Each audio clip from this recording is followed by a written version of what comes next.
all this rally make my blood pressure go up.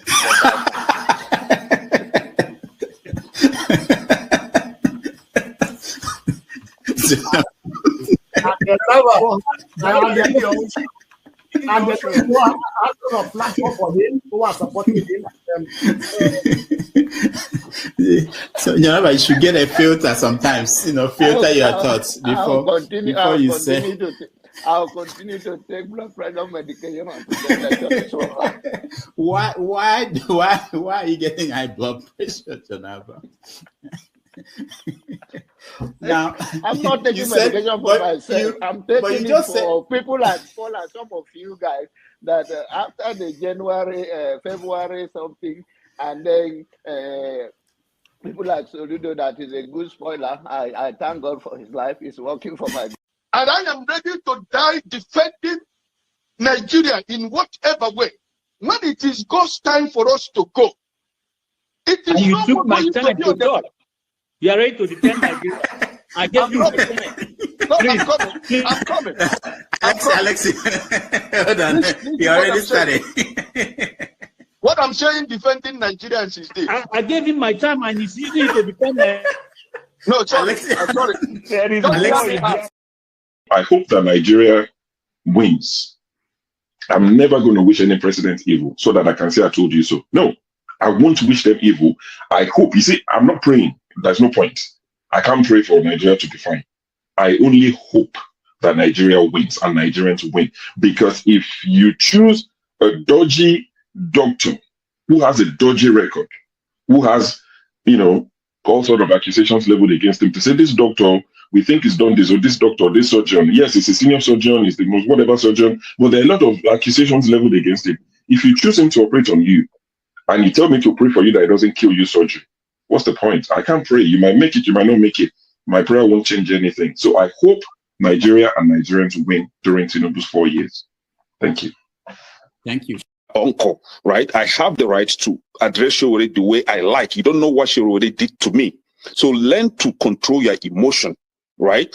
That's the only thing I'm going to tell you. But if you don't want to control your emotion and you insult me here, I'm going to insult you 100%. Okay. You understand? You cannot insult me on a normal ground. Physically, you can't insult me, right? I will treat you like a child.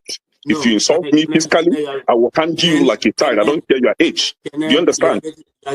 You are powerful over the camera, so you can say whatever you want to say, but you can't yet say it to me physically.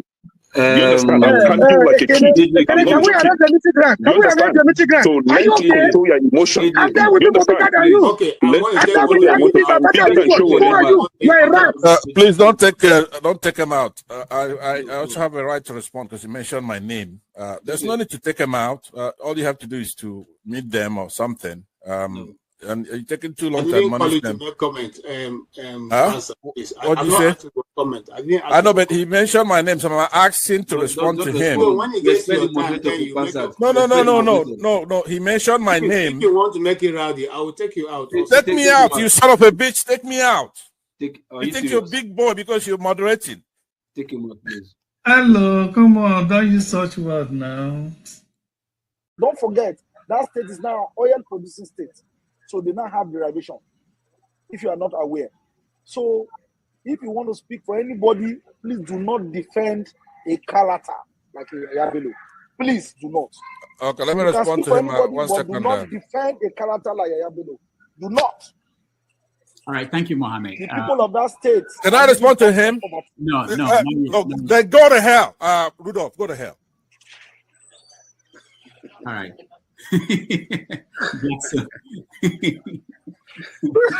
Rudolph, I've never seen this part of him before. Tinubu is a criminal, yes, of course, a categorical grade 1 criminal. The only person more criminal than Tinubu in Nigeria is probably Babangida. But he's a criminal, and is he fit for purpose? Absolutely not. Should Tinubu be the president of Nigeria? Categorical no. Is there a better option than him? That is subjective. So show me who he is.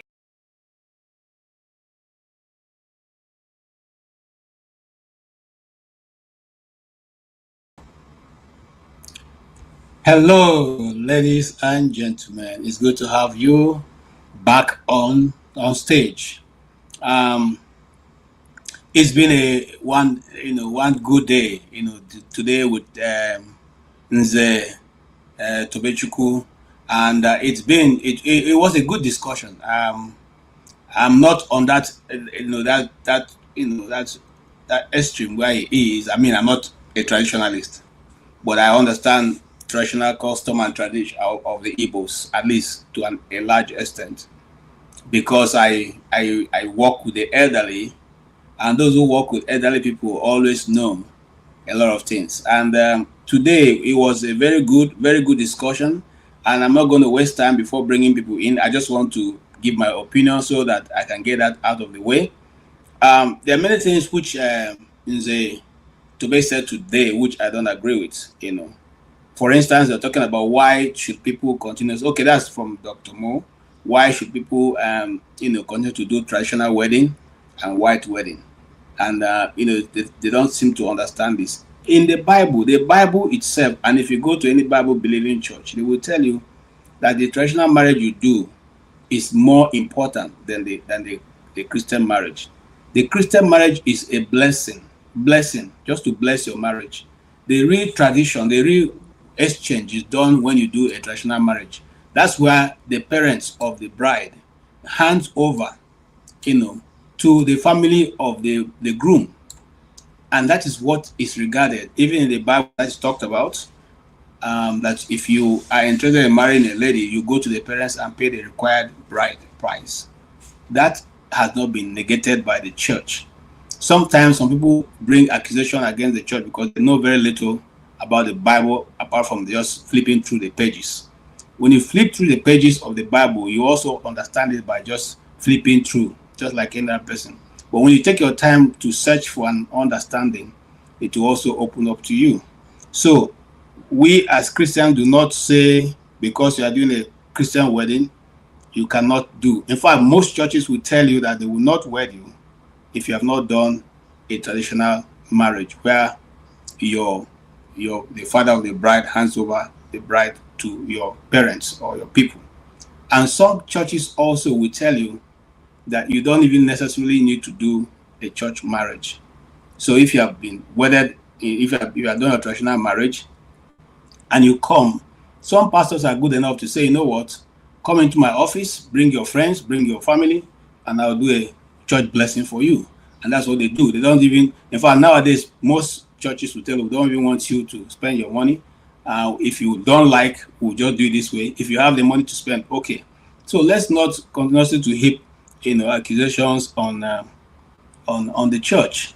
And I find it a bit strange that almost every other religion on earth seems to be attacking only the Christian, religion. Why do you always start? We know that God is not a Christian, and no Christian has ever told you that God is a Christian. God is God, but He has given us a way in which He can be approached. Just like they traditionally said, they say so. There's a way you follow the masquerade or the deity. The deity has steps, and so also God has steps for you to follow Him. So if you can follow the steps of your deity, I don't know why you find it difficult to believe or to follow the ones that the Christians say that's the way to follow the God that they serve. God, Dr. Mo said, is a German word. It doesn't matter where the word comes from. We all know what we're talking about. Just like tomorrow now, every other word we speak today came from one other tribe or the other. So it does not matter where the word comes from. We know what we're referring to when we say God. Okay, that's what we call God. It doesn't matter what the people think it is in their language. After all, Abia State, in the Igala language, Abia means shit. So are we shit state? Abia in Igala language means shit. Are we a shit state? In our Igala land, you can call it Abia and say shit. But in Abia state itself, where I come from, if you call it Abia, we know that Abia is taken from the words of some of the local governments that formed Abia State to make Abia. So you see, so when we go to say because this word represents God, this is a deity in Germany, and that's what they call God, then that's why we should reduce it to what we're saying. It doesn't stand for me, And then In the Bible, some of the most powerful things, and see, sometimes, like I said, people don't understand the Bible and they go ahead and make far into things that don't exist. Who said that Christians don't speak to the ground, the earth, the land? Who says so?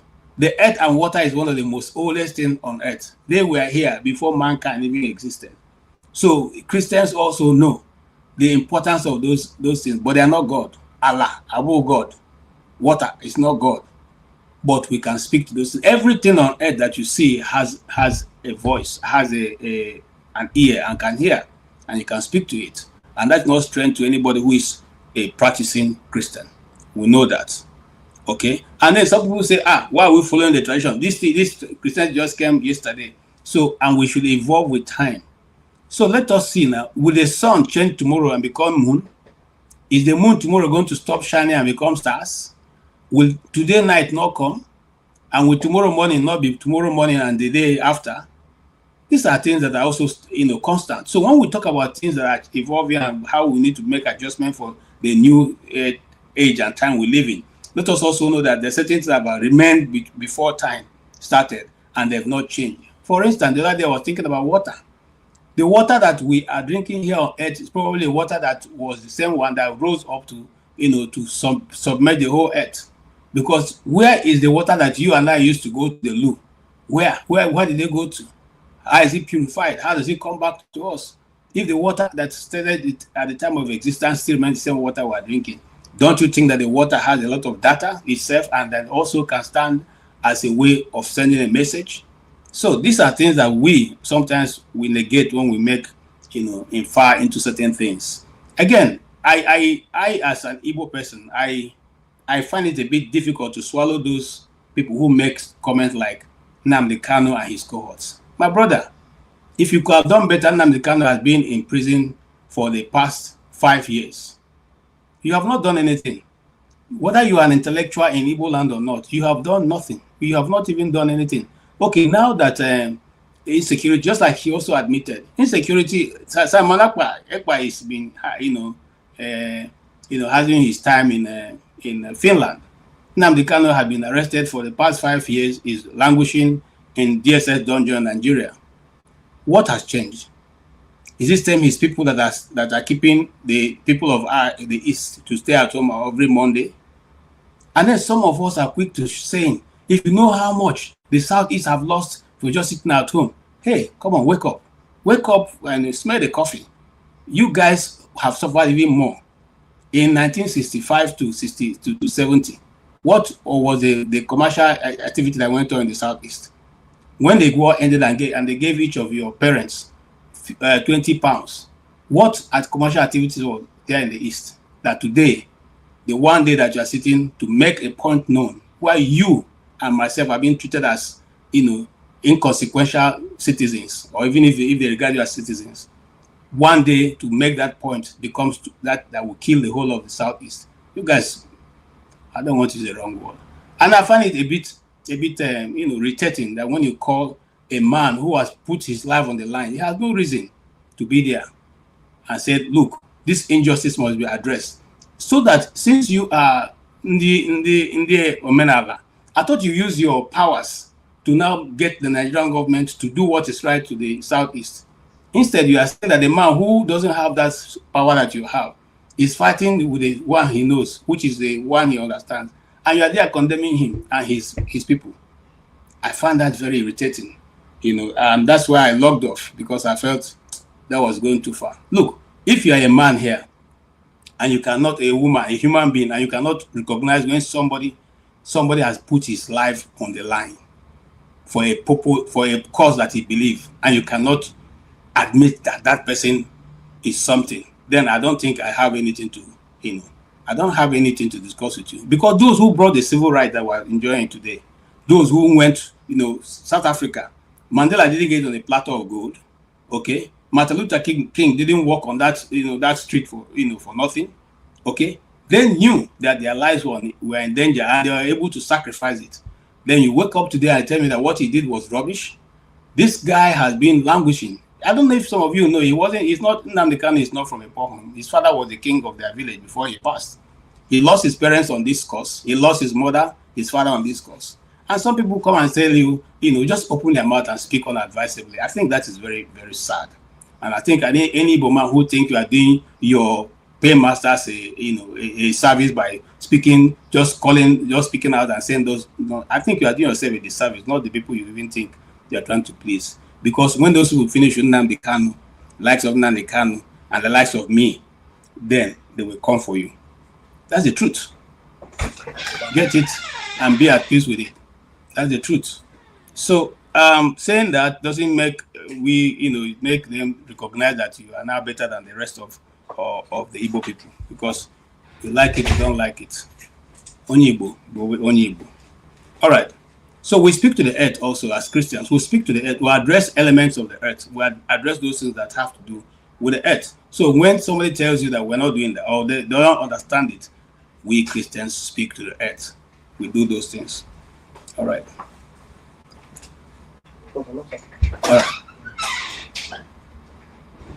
Now, again, it's interesting to know that, like he discussed, and I don't want to dwell a little bit too much on the issues of the IPOB, but he mentioned that a bit of sometimes. Look, if we don't have anything to contribute, let us leave it at that.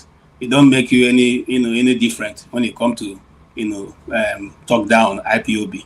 IPOB simply means indigenous people of Biafra. I am Biafra. I'm Igbo. Indigenous people of Biafra. I am indigenous. I'm part of it.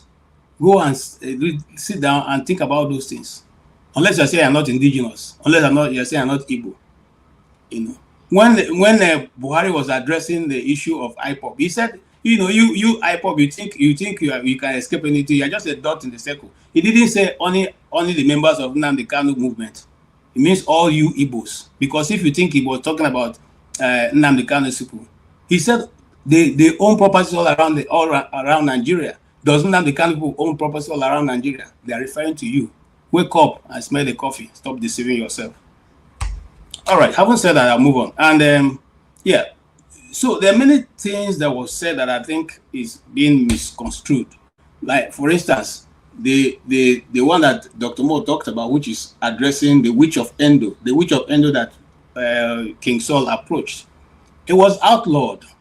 Witchcraft and wizardry was outlawed, but he went in the secret of the night. Are we saying that those who practice witchcraft and wizardry do not tell the truth? We're not saying that. But we're saying that the process of getting to the truth is not pure. And once it's not pure, it's like passing through the window to enter a house. You are not legitimate. You are illegitimate. Having said that, I want to invite people and let's join and hear your own opinion. Mr. Mazi Okpara is here. Let's get him in. And thank you so much for coming.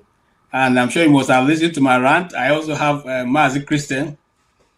Yeah. And it's good that I have you guys, because so many of you didn't have an opportunity to answer your questions and probably give us your feeling about what went down. But here we are, we have an opportunity of doing that. That's what this program is meant for. So, Mazi Okpara, let me come to you. Welcome. And what is your view or take on all that we discussed today?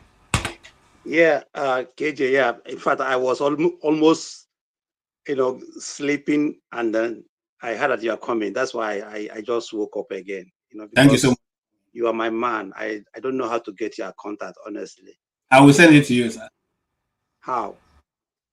I will send it through Dr. Damages. Or rather, I'll put it on the backstage. Do you have access to the communication at backstage? What is called? It's called private chat. Okay, let me see, because sorry, I just want to get it.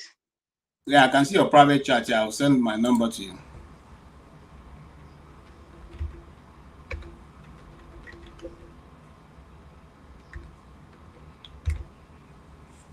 Okay, it's going to be on the private chat, and it will be there until the program is over. So even if you don't get it now, you can always get it when you're ready. Okay, Mazi Christian, welcome, sir. Kebaka otu ekesi echangu. You're muted. You're muted. You're muted. Yeah, eke na anyanwụ ya naketa ebe na ya atụgharị ya naketa ebe na ya atụgharị. Thank you so much. You know, I'm always interested in this kind of culture, especially Igbo culture, and you know, I'm very, very always interested. Once I see this thing, I always like to come. Appreciated the guy's presentation. Actually, the only problem I had is like,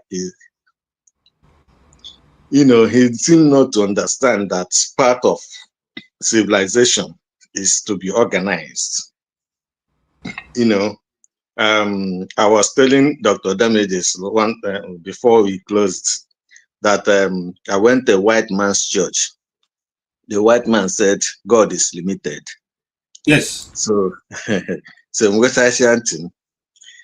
said God is limited by the free will of man. Yes, sir. And it seems to me that people don't understand that the concept of God, human is a human concept. You know, human being is made of two aspects, the physical and the spiritual. So anytime you want to talk about God or the spiritual issues, it's always human concept. And as long as I know, the Igbos have their own concept, which is their cultural thing, and which is actually have been helping them all the years and help them to develop the much they can. After all, we were first a democracy before the white man became democratic. You know, we used to know something they call Ozon and Nka. So we all don't know these things. So it's not like the white man brought them. So the point I'm trying to make is that even when it comes to God, we have our own system of attaining spirituality, which is what it's all about. You know, then but the Christianity said to you, this is the way they want to attain the spirituality. I have no problem with it. After all, culture is always it's a living thing. It's always interactive. So but the issue I have is that with the Igbo elite is that they seem to have abandoned everything, from our language to our culture to our system of governance, everything, and it has not helped us in the present day Nigeria. You know, and then and when people talk about, because he was talking about, which is what actually the only side I wouldn't say I hate him, but he lacked understanding of what Mazen Nnamdi Kanu stands for and what he's calling for.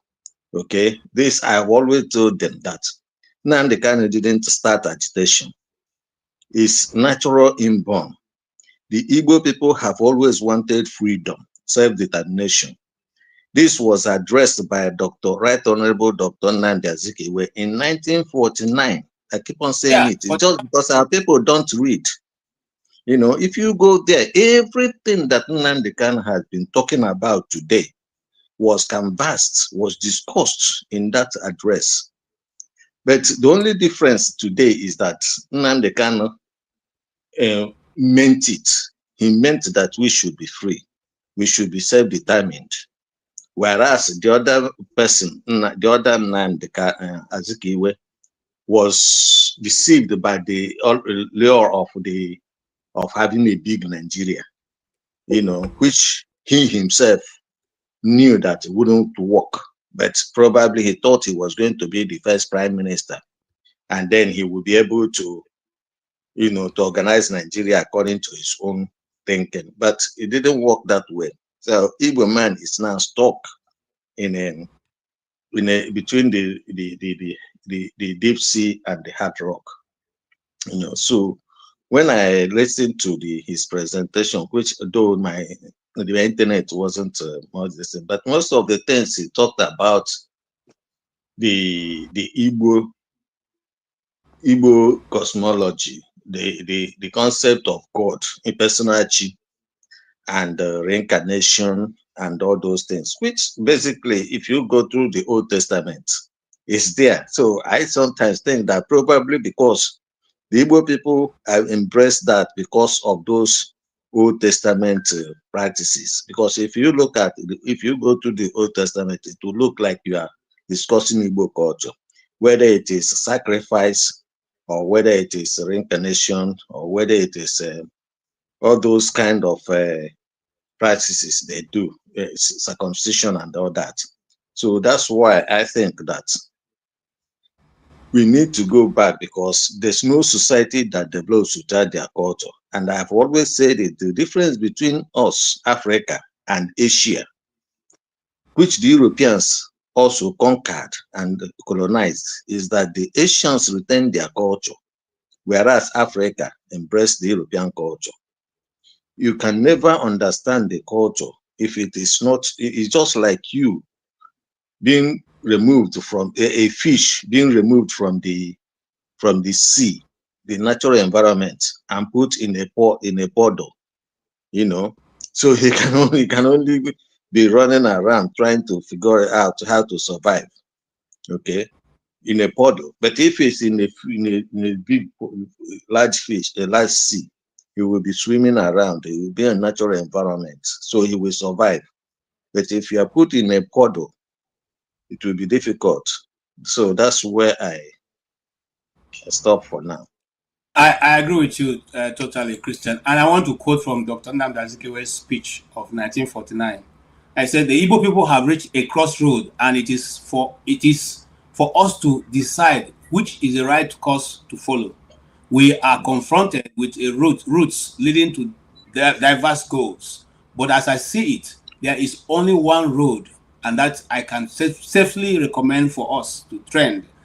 And it is the road to self-determination for the Igbos within the framework of a federated Commonwealth of Nigeria and the Cameroons, leading to a United States of Africa. Other roads, in my opinion, are calculated to lead us astray from the path of national self-realization. For those who keep saying that the Igbos don't know what they're talking about, this is 1949, I'm quoting. 1949 that Nnamdi Azikiwe was making that address. And I just read an extract from that, one of the paragraphs in that address. So it is not today that we have come to know that the place that we are being led has no future. These people were able to see it. And that was why people like M.I. Okpara went full force to develop the southern region, knowing that along the way to the path of greatness, there are many stumbling blocks, for which Nnamdi Azikiwe himself identified very clearly in 1949. Again, I repeat the time. This is not Nnamdi Azikiwe's first address, but this is the one that we can hold on to say, he said this. For those who come and say, Ojukwu said, Ojukwu didn't say, I'm just simply saying that he said this, and you can find it. It's out there on the internet. I didn't do any research. I just typed it in and voila. All right, I'll come back to you, Mazi Christian. Yes, Mazi Okpara, let's hear. You were throughout you participated, so let's hear what you have to say with the discussion with our dear dibia from Igbo land. Yeah, the dibia was, he was too. I think, I don't know, because he came on this platform. I think he was too, I don't know what, I don't want to use some words, against him, but the young man was too rash. He didn't allow people to talk. He was just talking. And when somebody comes on this platform and refuse and be on defensive, that means something is wrong with that young man. What all he said, because I am not somebody, I don't believe on these things. I'm telling you, I don't believe on this, or men are like this and that. It is good, but I don't know them very well. So my problem with him was when he was trying to castigate or bring other religion down, mostly the religion that we grew up with. I am a Christian, not fanatical one. I was a fanatical one until I come over here and then became just a liberal one, But coming here, telling all these kind of things. And when you ask him question, he wouldn't like to answer it immediately. He will start telling you stories and telling you stories, trying to say what actually he doesn't really know much. In fact, I understood the Dr. Mo more than what that young man was talking about. And these people, they are hustlers. These people, they are hustlers.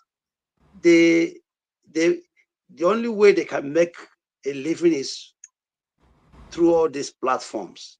They have their TikTok, they have their Facebook. They get all this bonus, and that's how they live.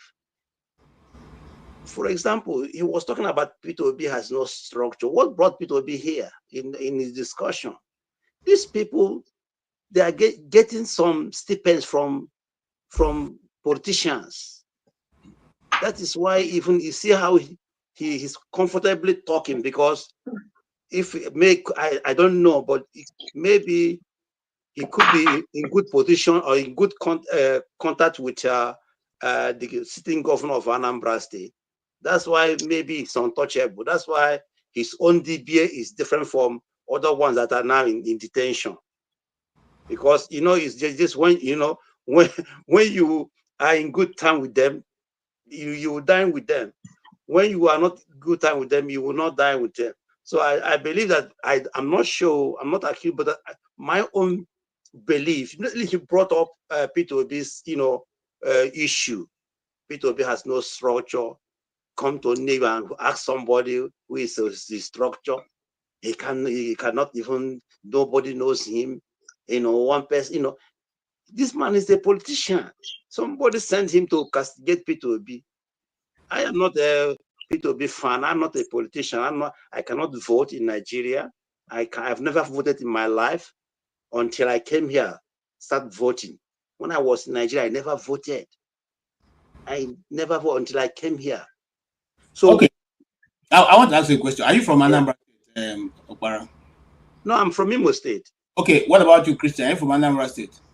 No, I'm from Imo as well. Okay, maybe we'll wait for Kene. When Kene comes, you will answer that. But I want to ask you, Okpara. He said that Peter Obi's influence in Anambra State is not able to give the person who is running on the ticket of LP the ticket. And he said that so far, it is Soludo that is the best candidate, as you can see. I thought there was an Ekwenife somewhere in that race. I thought there was other people in Anambra State who also have some name. Please help me out here. Ekwenife is deputizing the APC gubernatorial candidate, that Okachi. Yeah, Okachi. Ekwenife is deputizing him. She is not a direct candidate, but a deputy, Yes. So, but my problem with this young man is that I think he came here to talk against P2B, because I don't see he came here to tell us what he does. I mean, he's DBS something, but then he diverted to politics, which I found disturbing. I wanted to ask him, as I asked, if he becomes sick today, where does he go? And Dr. Mo was trying to say there are many DBS. Okay, assuming that today, if he has eye problem, does he go to that local traditional DB that takes care of eye, or does he go to, Western hospital that takes proper care of that can heal him? Because they will come here, they will castigate pastors who are fake pastors, which I condemn too. But themselves, the same thing. If you are DBA, you can heal yourself. Our people, they say, DBA na go through kebi kieno. You don't mean DBA na go through kebi kieno. So let me. Yeah. Can I answer you a little bit before? Yeah. When it comes to culture, let me say it this way. I always believe that there's always this misconception that the white man brought education and civilization to Africa. That's not true. That's never true, not at all. You see, education, there are different types of education. Education is something that you always learn from. It's not the Western, we call this one Western education. Okay?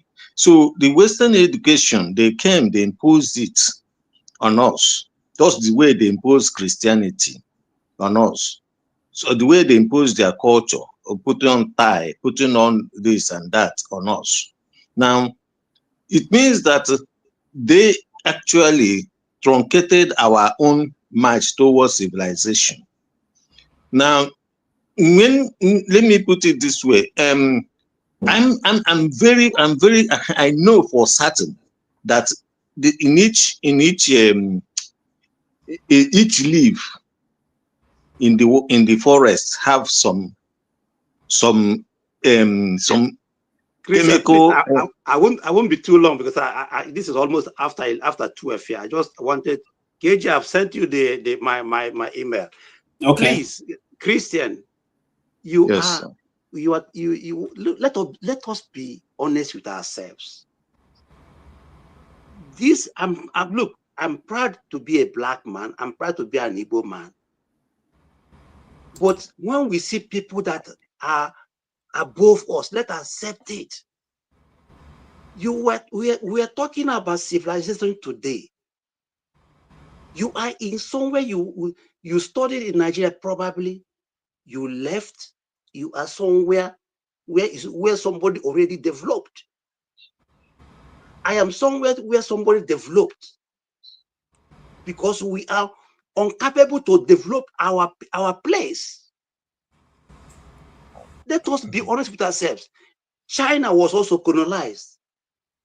Today, China is also having their own.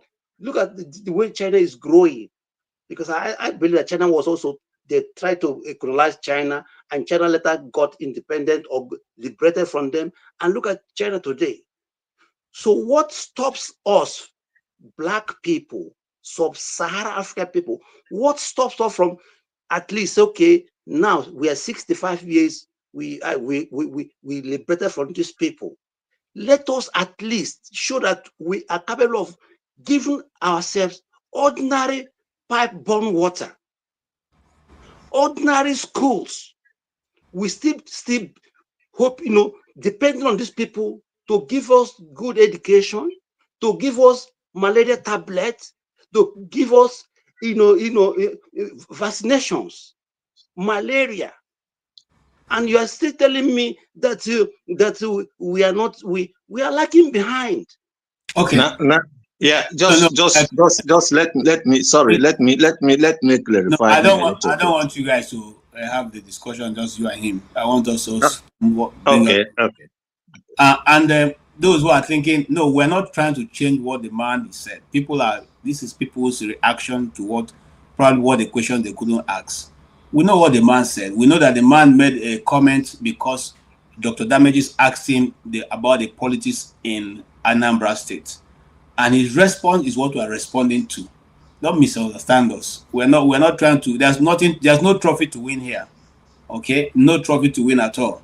And what Mazi Okpara is saying, and I want to put it in the other way around, the question is just like a rhetorical question. If we say we are also at the level of development, why is that our leaders are so wicked as not to give us road, pipe-borne water, electricity, and yet when they steal all the money, they don't invest it in those places where there's no light, no electricity, no water. They come and buy houses in developed countries, send their children to developed countries, come and do holiday in developed countries, the place that another man has built. So if a leader of the first world, or as they call themselves, says you are a bushman from a shithole country, will you be annoyed? That's the question we should be asking ourselves. And on that note, I'll come to Jonaba, who is here also to give his own opinion. You're welcome, Jonaba. And I also welcome Mr. Ahmedfla, but let's hear from Jonaba first. Thank you, my brother KJ, for having me the reaction section.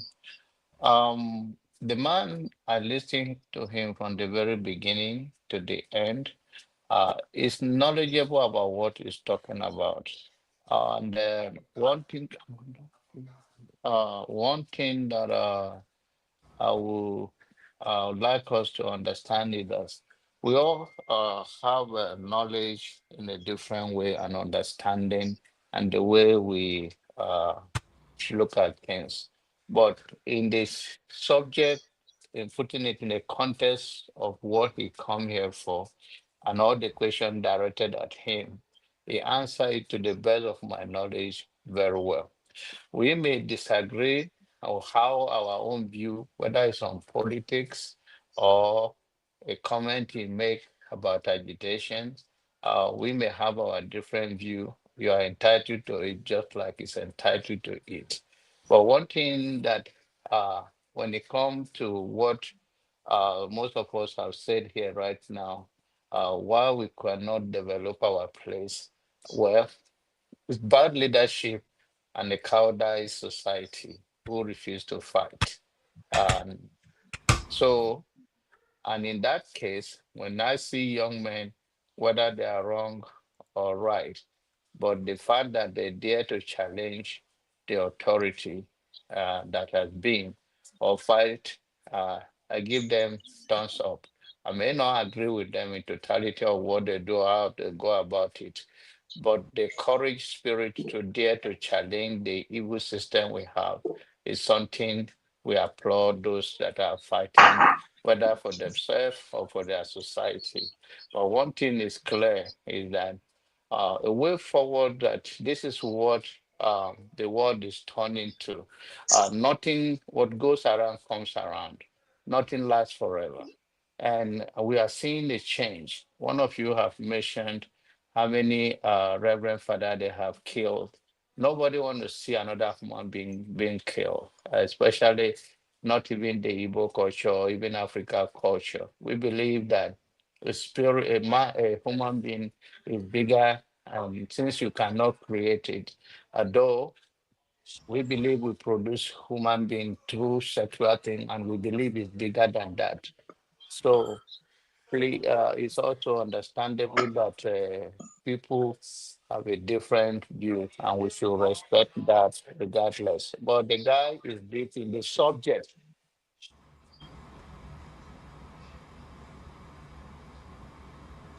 You are muted. So yeah. So I have that to say, uh, basically, and I believe if we continue in what he's saying, and after thing, one thing we should also know that we say he's agitating, or after 3 hours, 4 hours, even KJ that is more or less composed in some ways, you can easily throw him off if after some hours of waiting to talk to people, different people, different opinion. And also, I think most of his talk was the internet that was intercepting his conversation. Maybe he just frozen for some time and all of those things. But I think he's a very knowledgeable guy. We should give him applaud for what he trying to. I've had Christians every time promoting this kind of value of returning to your root. And I think similar culture around the Igbo area, like those in Benue, they share the same thing. You make a simple explanation. Say you connect to God in your own way, in your own dialect. And the only reason why he do not believe in organizing it is that the way it's done in Newi and any other part are different. And more importantly, even the Holy Bible that we all read, KJ can read the same John 3:16 and interpret it to his own best way. Brother Mike can look at it and read it and interpret it in his own way, especially in the context which is trying to direct it at. So that is what we should see, that he hold the value, he share the value why we should not be more organized than rather you connect to your own chi. That's the simple language you use, chi. Maybe I'll ask KJ to explain what chi means to me better. And this is one of the richest, this is what makes Igbo one of the unique tribe in Nigeria and the whole Africa. And the concept of civilization, no language is better than the other. It's just that some people sell their own better. The English we are using, we are all Nigerians here right now. We should have a common language, but we are now using English because that is what they said to us in the course. And Igbo also can come and become one of the best language related to. And to be frank, there are part of any other part of Africa that are actually in love with Igbo and Igbo culture that practice it really more than Igbos and Yorubas. So let's continue to be open-minded as we have conversation, as we are in the new age of AI and other technology. Let's be open-minded. Thank you. Okay, thank you so much, Janaba. Yes, Mr. Alamefula.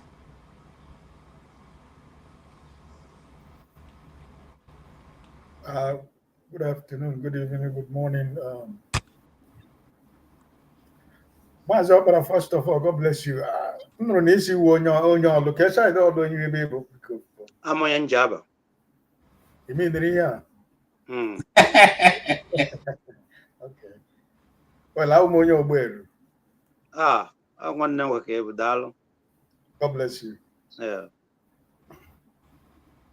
KJ, you know, I was in and out. I wasn't steady with the conversation, but I think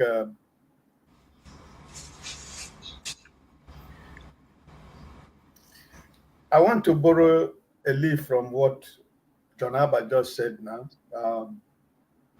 Yesterday, something like this came up, and John Abba was here, and he knew where my stand is. You know, I took my faith personal. I don't want to talk about other people's faith, what they believe in, what they want to worship. It's not supposed to be my business. Example is that one of my best family friends where I live here is a Hindu. He's from Suriname, but he's a Hindu. Most of my friends are from Edo State. Most of them believe in so many things. It doesn't separate me from my friends who are Muslims and whatever. We still come to my house. I go to their house. We eat. During their celebration, I go. They invite me. When Christmas, I invite them. We come to my house. It doesn't change anything. Whatever you think you believe, that's your belief. I'm not gonna use my own to impose my own on what you believe in, right? So I am always very careful. John Abba had what I said here yesterday night. I'm always very, very careful when we talk about faith, religion. I don't talk about religion. I talk about Christianity, and it is very, very sensitive and very, very you know, for us to know how to talk about it. The man who came,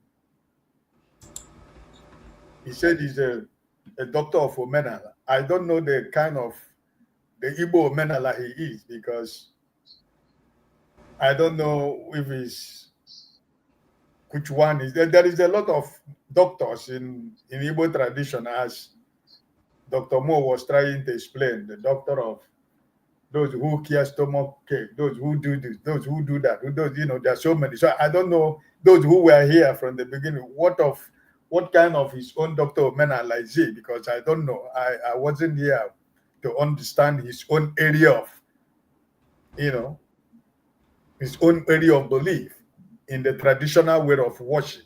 So which one is his own? Maybe KJ, you were here from the beginning. I don't know what was his own part of what he believed in.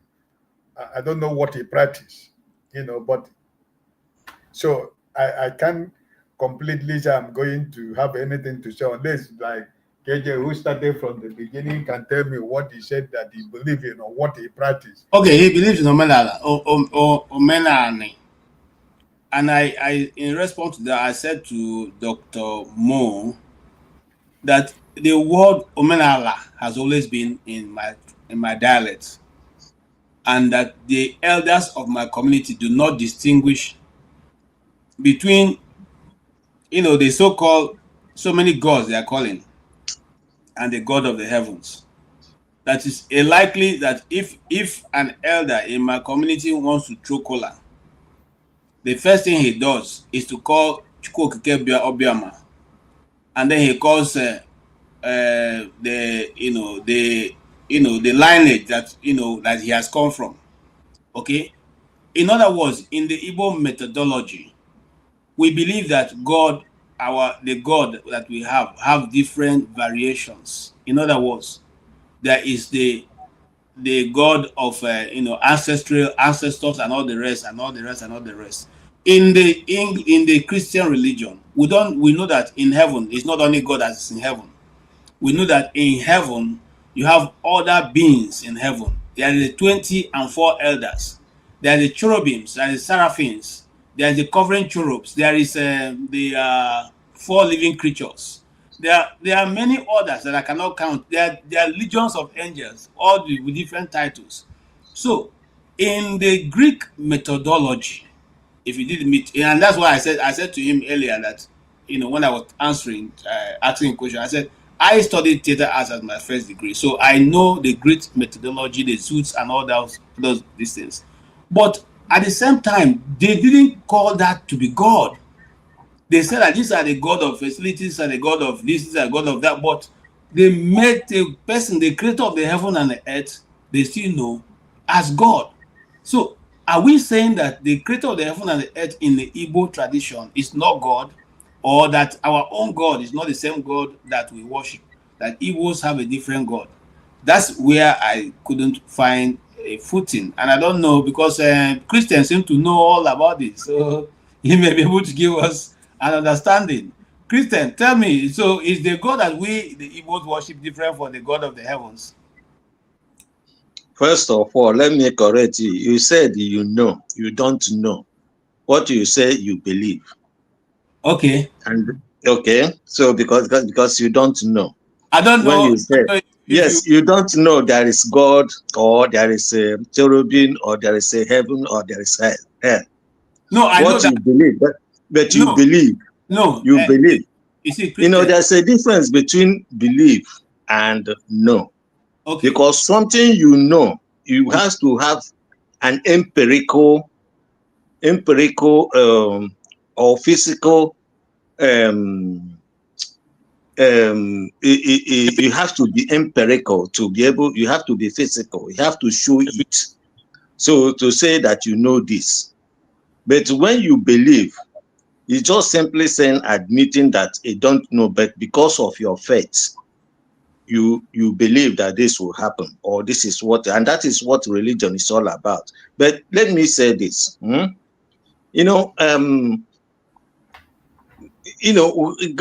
in Igbo cosmology, say Allah. Let me put it this way: human being is made of 2 aspects, the physical and the spiritual. Now, God is a human concept. The fact that you are unable to understand the physical phenomenon that's around you, that surround you, leaves you to think there is something higher or higher being that made them. That's how the concept of God started. Now, say you come to say like Igbo man, he drops something on the ground, and that thing grows up, and say to grows up to become a new a food for him to eat. Now he thinks that there is God of earth that allows that thing to grow. Then maybe he sees the thunder, this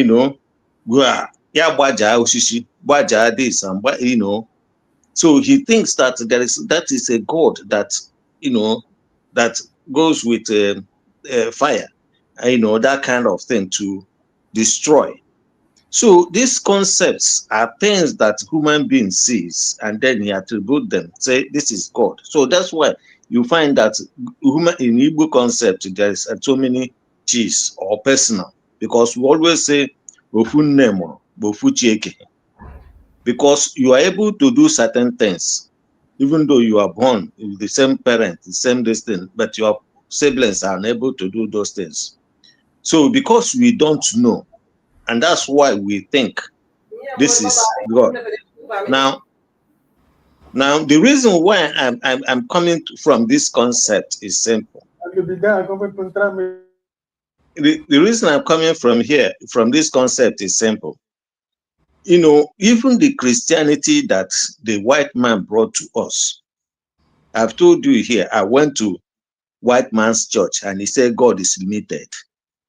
But when they brought it, they always say God is omnipotent, omniscient, omni this and that. Okay? But white man. Chris, when you said that, you know, I didn't want to interrupt you, but I repeated it again, so let me interrupt you. I've said on this program that the will of man is stronger than the will of God. I've said it on this program. Yeah. So we are saying the same thing. We are saying the same thing. Okay, so what I'm trying to explain to you is simple. Let me rephrase. Do you believe in reincarnation? And if that's the truth, if you believe in reincarnation, what is the position of the Igbo methodology on reincarnation as vis-a-vis as a Christian? Okay, as Igbo man, yeah, Igbo. There's this Igbo concept that human being, you know, he explained it actually. The man explained it very well there when he was presenting his destiny. That human beings do not die, kind of, they just go on errand and they come back. Okay, so and there are even certain things happened that I know of that tells me that sometimes convince me of reincarnation. You understand? I do seriously believe that it's reincarnation. All right. Like I said, I can tell you stories. Yes, if you can. I can tell you stories to confirm that. Okay, it's just like I have a cousin. When he was born, he was sick, extremely sick. He was sick and sick and sick. And they were calling him a different name as somebody, you know. So, you know, the parents, they always, you know, they have Lawrence. Say, one age or a potara, I want a guy then here. So at some point, this small child said that person Hanako, I want Lorian. Then he named the person who feel Oku say Lorian. And there's no way that child would ever know that that person existed in the past. There's no way, but he called the name of that person. And from that time on, it seems that his sickness just disappeared. You know, it may be a coincidence too, like I said. You know, it could be a coincidence, but what I'm trying to explain to you is that such a thing leads you to think that concept of reincarnation exists. But I'm not saying because it is unverifiable. You understand?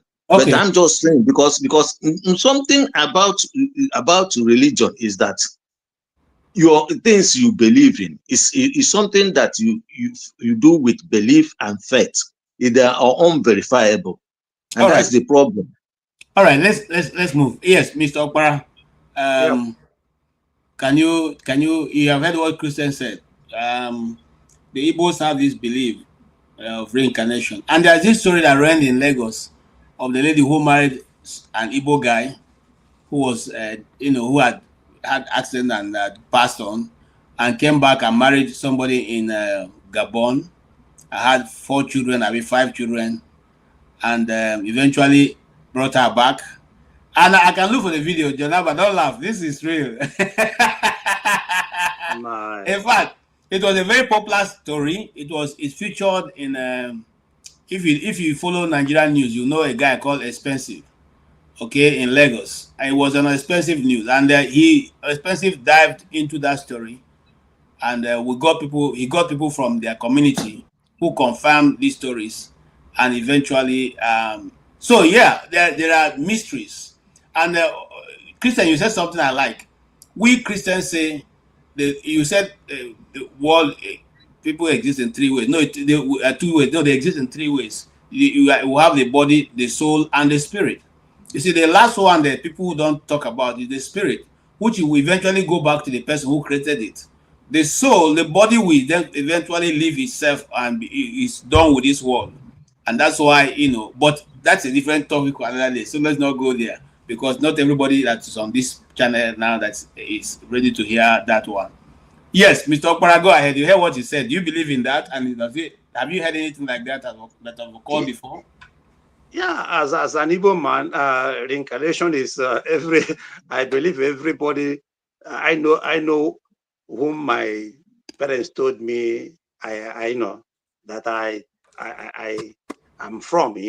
After he died, this and that. I think every Igbo child, up to tomorrow, they still do it.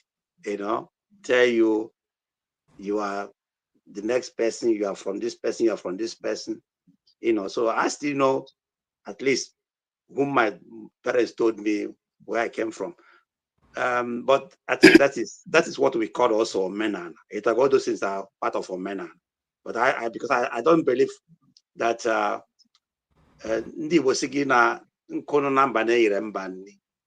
or some of things we see as our tradition and culture could be something that other people don't even cannot even admit at all. So I think it means different things to different people. Your culture could be different thing to different people. Where I'm always and this will be my last thing because I have to go and sleep now, is Ekene said something. Sorry, I'm not trying to divide. Ekene said that the religion did not bring any civilization to Africa. I think that was also very wrong, because I think it was the missionaries that came with their religion and their kind of education that made us to at least read and write as we speak. The so-called founding fathers, all of them went to missionary schools. They became educated. They went and came back and fought the colonial masters. So I believe that religion really brought civilization. Even here where we live. Apostle.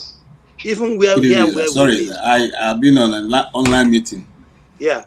Even where I live here, even in America. No, I'm still on. Even in America where you live. I can call you back when I finish. Gage, I think you're talking. Okay. Thank you, sir. Yeah. Even in America where you live, here where I live in Germany, the society was built under a religion. It was religious people that developed these people, this place we are, even in Europe, even in America. So somebody telling you that religion has nothing to do with education, I think that person is trying to be a little bit mischievous. Even in Islam is a religion. It's also brought civilization to northern part of Nigeria, because sometimes when you will see, oh, these people they don't go to school. No, they went to school, but they went to Arabic school. It's a civilization.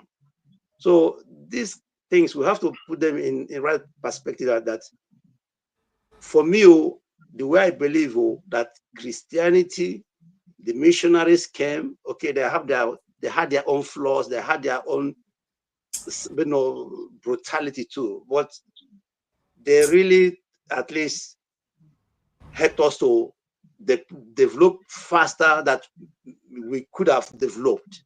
They helped us in many ways, so I have to say it the way I feel it. And our brothers who are well educated, when they come here, they will tell you it doesn't. No, don't say that. But my problem is that you are well educated, You went to university, you are a doctor, but you find it difficult to stay in your country.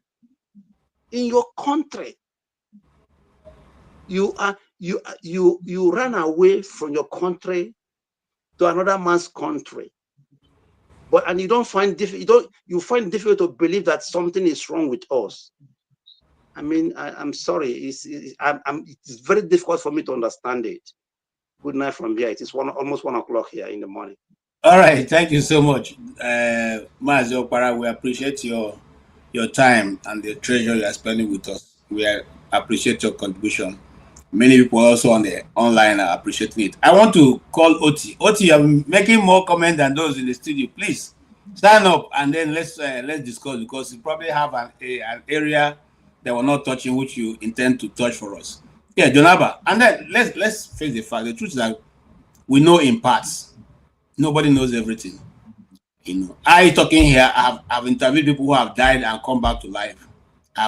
If I'm not, let me not exaggerate. In the course of my doing documentaries, I must have interviewed more than 18 people who have died and come back to life, and I've heard their stories and what they said about heaven and what they said about the places where they were.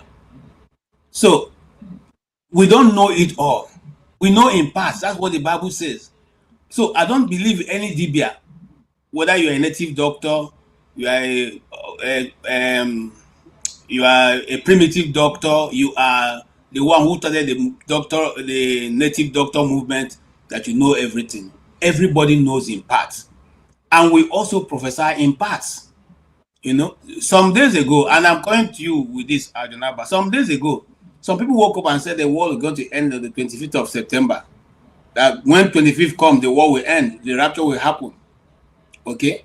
When 25th came, that man now have moved to the 6th and the 10th, between the 8th and the 10th of October. We all know in parts. Nobody knows it all. Okay? But if you come here and tell me you know it all because you have a little knowledge and understanding, then I want to disagree. But Jonaba may have a different opinion.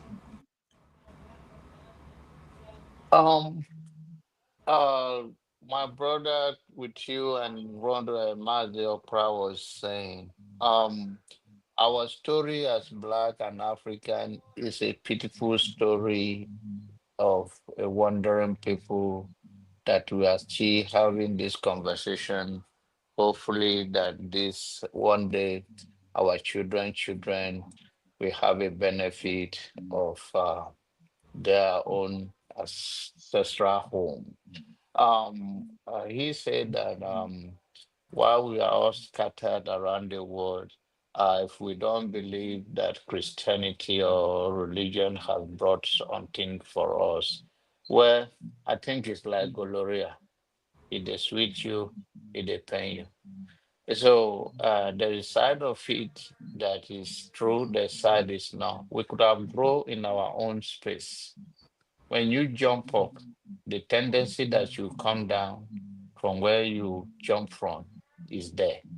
So we were never allowed to grow in our own way before they invaded us, and we have been struggling.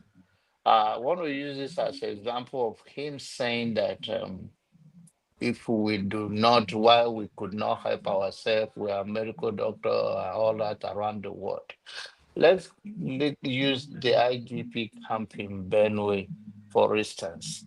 These people, they are living in their own ancestral home, providing for themselves in their best possible way they could take care of their wife and children. And life was that. And they were attacked in so many cases, middle of the night. And what did the government do? They created this place for them and never have a plan to fight for them to go back to their ancestral home. What do you say to that? It's called pure poor leadership, no will, pure evil. Because if you really have your people in mind, after you come as a governor, that collecting the security vote money to secure your people, the first thing you want to do is to make sure that you fight back, that these people return to their home. So if they could not return, it's because of poor leadership, and they don't have the resources to return because they don't have the army on their side, they don't have the police on their side, they don't have anything to fight back. So it's also in our own situation. Whatever the infrastructure we don't have, whatever water, hospital we don't have, it's poor leadership. And like I said earlier, it is because we are not determined to fight, and we think whether through political way or something that there will be a way out. The level of declaration of our society, there's nobody that you're gonna come and save us from ourselves than us push back on these principalities and power that dominate us and make the best of us useless. So it's not about we cannot uh, it's not because could if we are allowed we could have grown in our own space and so and become who we want to be. And another thing in reincarnation is belief. Belief is stronger than anything else. Whatever you believe, you can become. If you believe in yourself and the whole world give up on you, you can still make it. You can still become. It's a determination. So belief is a strong thing. Whatever you don't believe doesn't work for you. If you and I, if you are a Christian and I'm a Muslim, you call me unbeliever, I call you unbeliever. It's not that I'm wrong or you are right. It is because I don't believe what you believe. There's nothing. It's the uniqueness of life. So the reincarnation, some people believe in it. Some people, I think, I experienced this. I don't know how real it is, but there was a guy, and this is a life story. And he was a manager in the northern part of Nigeria, a manager of hotel where prostitutes come. And one day he saw this girl, this lady, and he said, "This is my sister that have died many years ago." It was a big fight, and he ran to the police station. That I saw my sister. What will I do? I want to. So it was very chaos, and as he ran back to the hotel, he did not meet her again. So I don't know what to say about that kind of a thing. He believes strongly that it was his sister. I said, let's go home. Where do you go? Yeah, you die. So and he's a grown man. Is that somebody that they look alike? It's possible. Some of the resemblance can be so identical, but he believes strongly. And but the strange part of it is that when they come back, when the hotel is by the road, when they came back, they didn't see her again. So there is mystery out there. Life is bigger or deeper than we understand. Thank you. Thank you so much, Mr. Ike.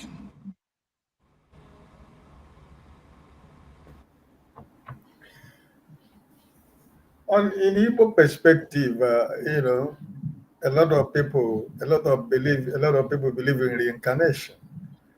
Like I was told that my grandfather reincarnated in me, With my grandfather, I didn't know my grandfather, but they said he reincarnated in me, and it's a kind of a belief that we have in Igbo land that sometimes if I'm walking in the street, if I'm walking around the village when I was still very young, some people will see you. Who is the son of this? They say the son of Justin Alamefla. I said it. This is the photocopy of his grandfather. So I don't know what I don't know what to believe. So, but they who knows? They see my grandfather in me.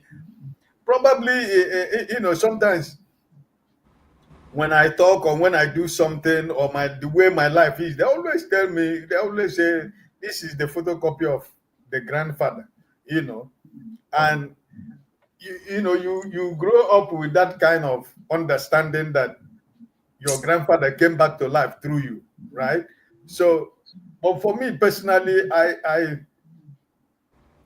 you know, it's not something that I want to dwell in, you know, KJ, to be honest with you, you know, because there are so many Igbo traditions and culture. For example, Omara has gone now. I'm from Olu Senatorial Zone. I need Timon, you know, the masquerade. I need Timon many years when we are very small.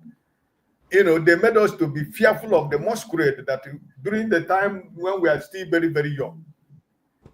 Over at the time they would do the masquerade. The masquerade can be, you know, can be,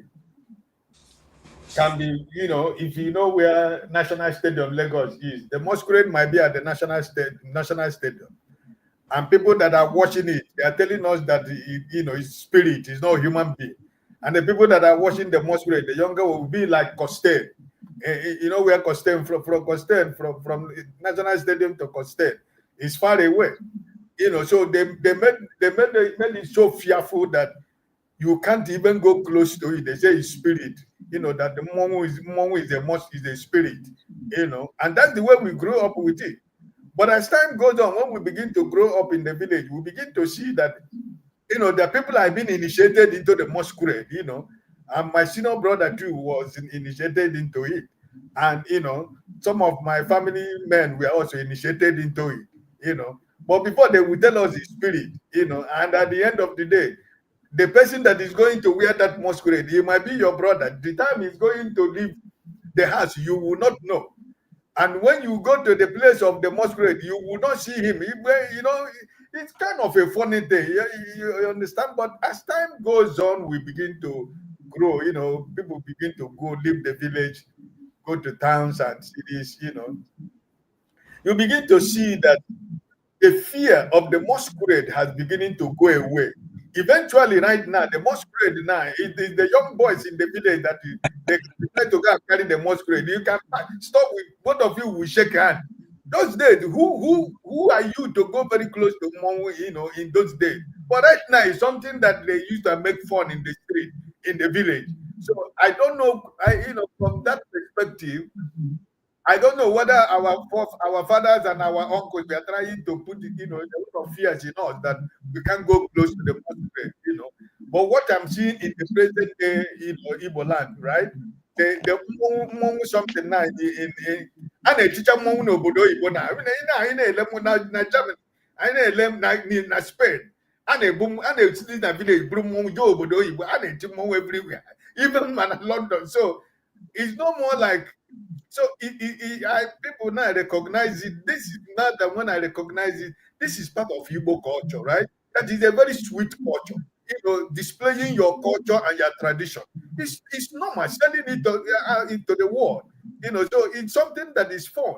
But in many years ago, when we are still growing up, they make it to be very fearful that is a lot of that is an spirit, an evil spirit. Don't go close to it. If you go close to it, you will die. Or if the monk touches you, you know, so many things we are said. But as of now, what we are saying now, those people never be a job, but those who go to the European countries, America, right now, or what is there any initiation or it's just fun, you know? People now it becomes something that is fun, and it becomes something like I watched the one that they did in Germany sometime this year or last year. Almost the whole Germans, everybody was dancing, everybody was rejoicing because it's our culture. I was so proud of what I saw. You know, they do it. I think they do it in London also. They do it in America. You know, in Spain. You know, so it's we have a culture. I'm not going to run away from Igbo culture as an Igbo man. No, we have our culture that is so sweet. We have our culture that is so beautiful. That culture of eating together. Everybody in the public, everybody puts hands in that plate. Everybody fufu and everything. Everybody will join hand in Nobi. You know, we eat together. That is something that is so unique about our culture. But you know, the thing that those ones that those domenala and those traditions that are, you know, that people use to, hurt other people to commit, you know, atrocities. I don't want to talk about it and I don't want to be part of it. But all right, for me as an Igbo man, I still believe in my culture like you go for. It's normal. It's God. It's the same God they pray to. You just hit the nail on the head. I'm coming to you, Christian. You just hit the nail on the head. That's what I will try to let the man know. that the Christian religion has never discontinued the importance of the tradition, especially of that of the Igbo land. And before I left the Catholic Church even allowed some people, some tradition, to introduce changing of the kashok to the colors of their own people, bringing in drums, that is native drums, and the ogene to the worship of God in the church. The Catholic priests are one of the most liberal that I've seen. They even follow to dance the masquerade dance. So anybody who comes to tell me that the religion has now destroyed the culture of the people or their people, then I said to you, it is your people who did not accept that religion be part of your people. But for the Igbos that I know, and the majority, I use the Catholic because majority of the Igbo people are Catholics. The Catholic introduced this thing way long as far as I was in secondary school. They allowed their priests to use Igbo traditional clothes to sew their kashok. They allowed them to bring in ogene and drums. Okay? And so it was now left for the people to galvanize their own culture into fitting in. After all, when we read the Bible, we are reading the culture and the tradition of certain people that are Israel. And sorry, so sorry yes. to cut you in. Just last week, the American ambassador who visited the governor of Abia State, he was presented with the kola nut, with the traditional plate. I was so much happy when I saw it, because this is who we are. We cannot run away from who we are, right? But the only thing I'm talking about, anything that has to do with fetish thing, you know, I don't want to be part of it, and I don't want to talk about it. But if it is the cultures of the people, oh my God, I am crazy about my culture, because something there that I wanted to draw his attention to is that very soon now I gotta say that Egano Lomadu, that you rub. Yes. Nzo is there's nothing fetish about that. It's simply saying you are welcome. If you have come in peace, please indicate by putting the Nzo on your hand, for which the owner of the house will put on his hand and give you to put on your hand. I don't know if you understand what I'm saying. And then after Oko will have Oji, and then Abawa Oji, Gay Oji, Dorona Oko, with also Oji, and they make sure that all in the emoji. What is wrong in that? Is that does this have to stop you from worshiping God? How does that affect anything that has to do with the worship of God? Anyway, Otti is here. Chris, you want to talk about before Otti, because Otti has come with you. In fact, Otti has been asking us a question, but now he has come to ask. Yes. I want to say something before I forget. You know, he was talking about masquerade. So this is one of the things I was trying to explain to people, that every society must grow with its culture. No society develops without its culture. Now, the culture is something that, you know, that you can modify.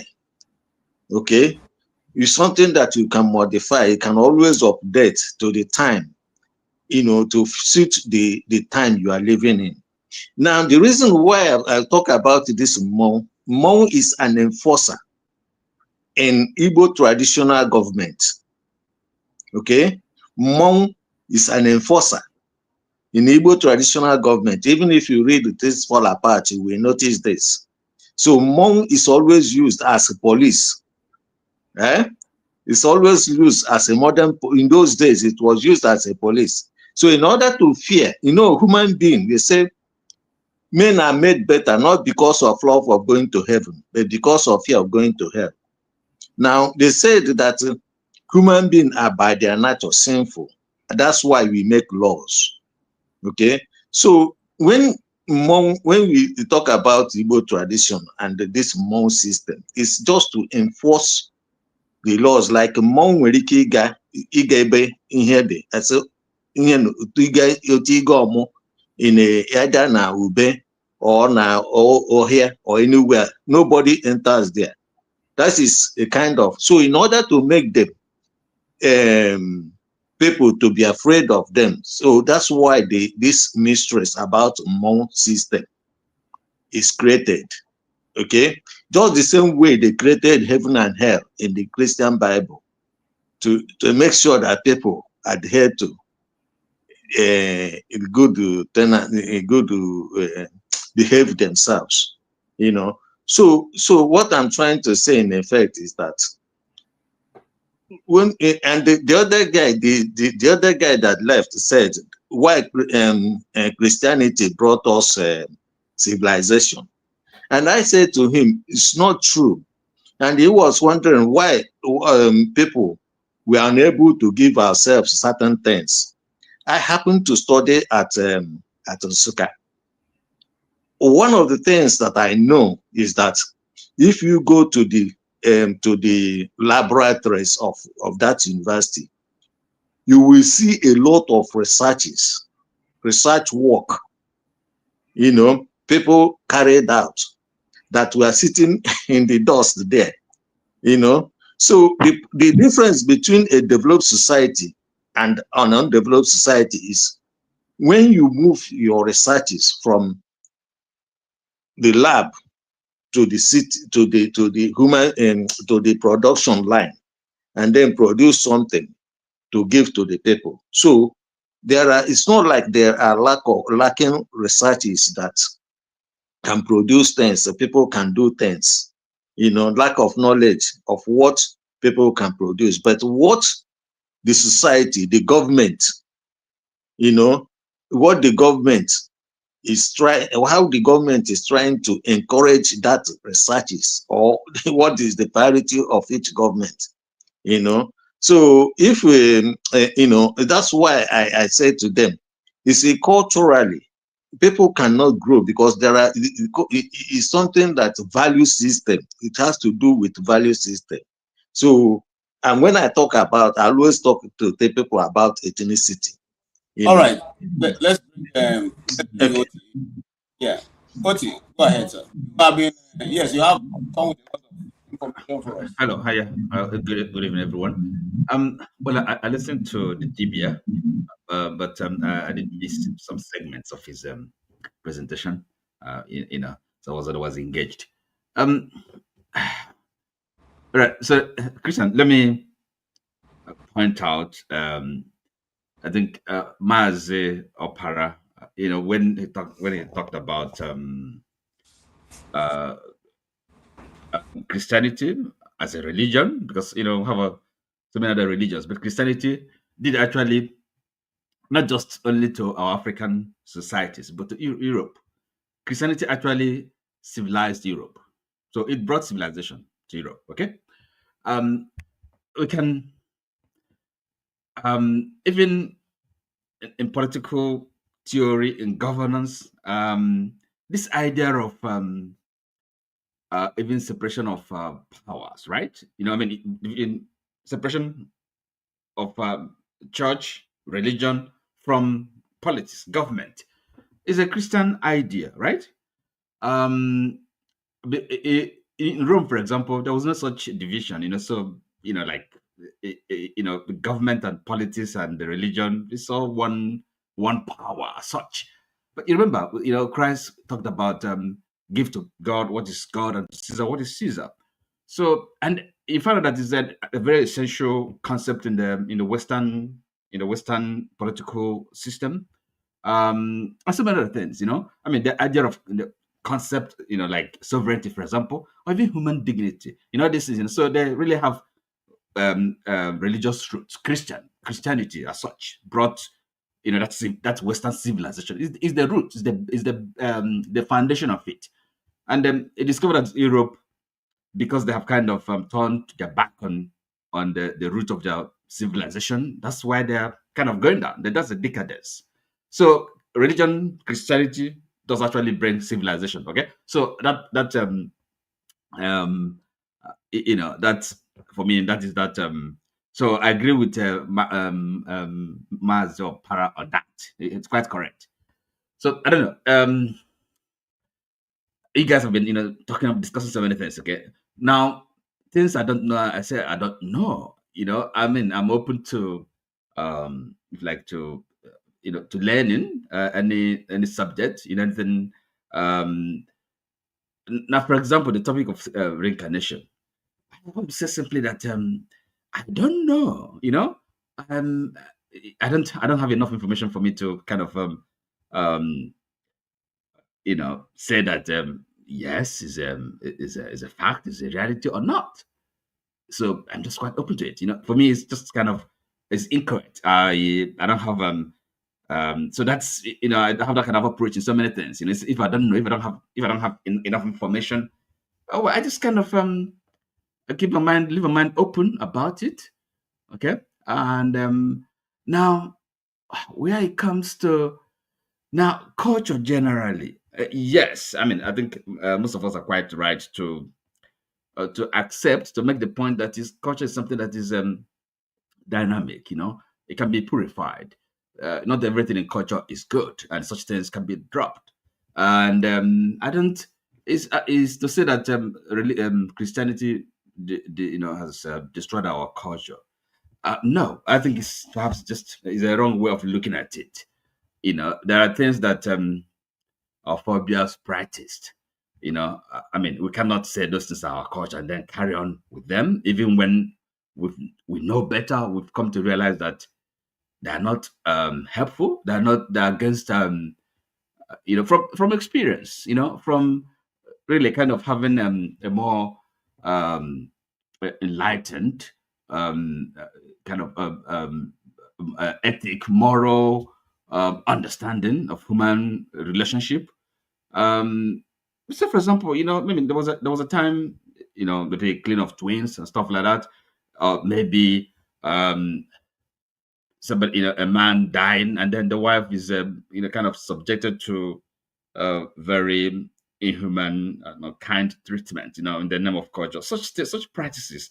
So, it's if it is something that the light of the Christian religion, Christian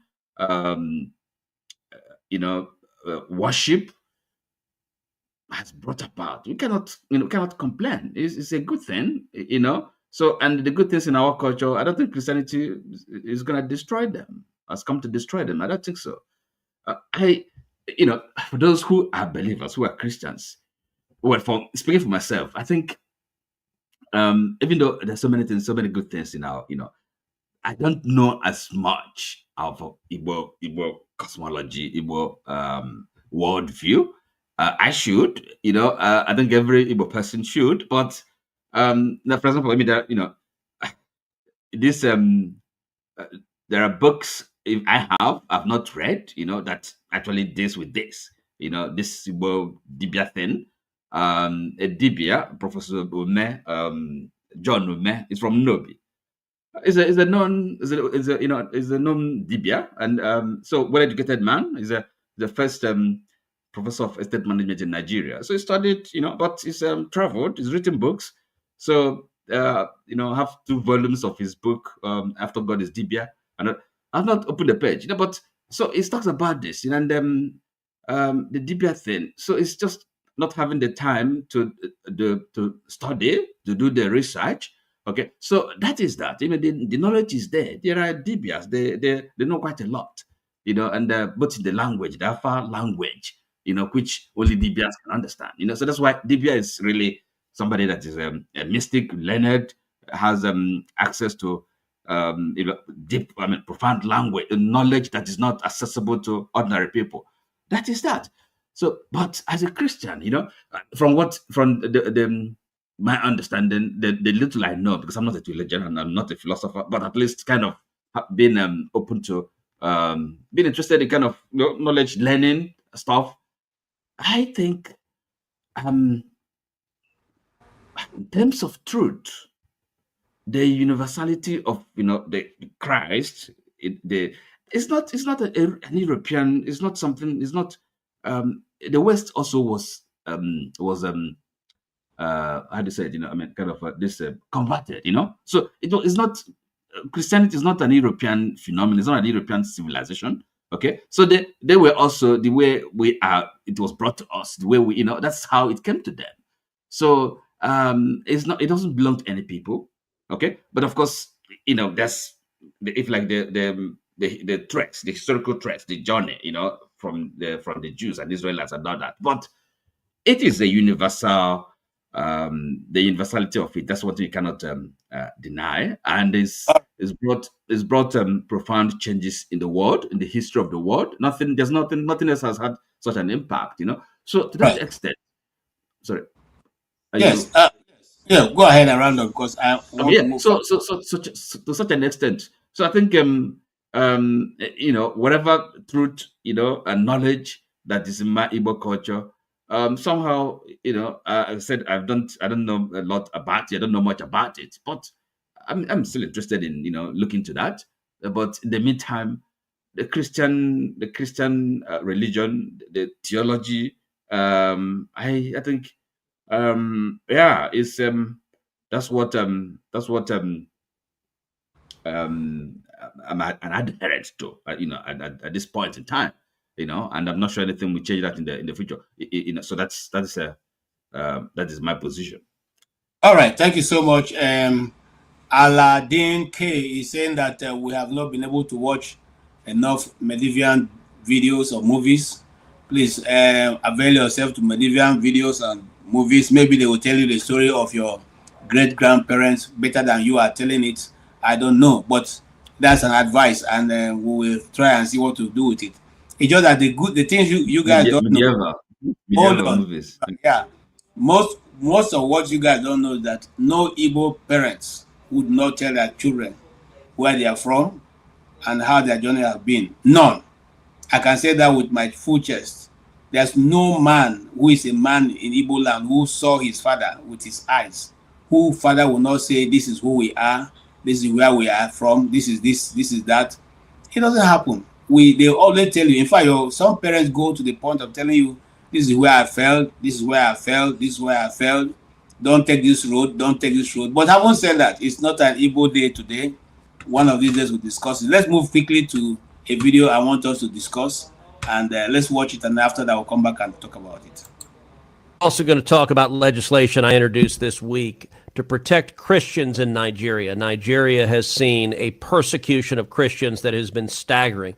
Just this week, over 60 people were murdered by jihadists, by radical Islamists in northeastern Nigeria. They executed soldiers. They went house to house. This pattern of targeting Christians, targeting Catholic priests, targeting individual men, women, and children is horrific. And my legislation would put real consequences on the government of Nigeria and those who are facilitating this persecution, put real consequences on them to change that.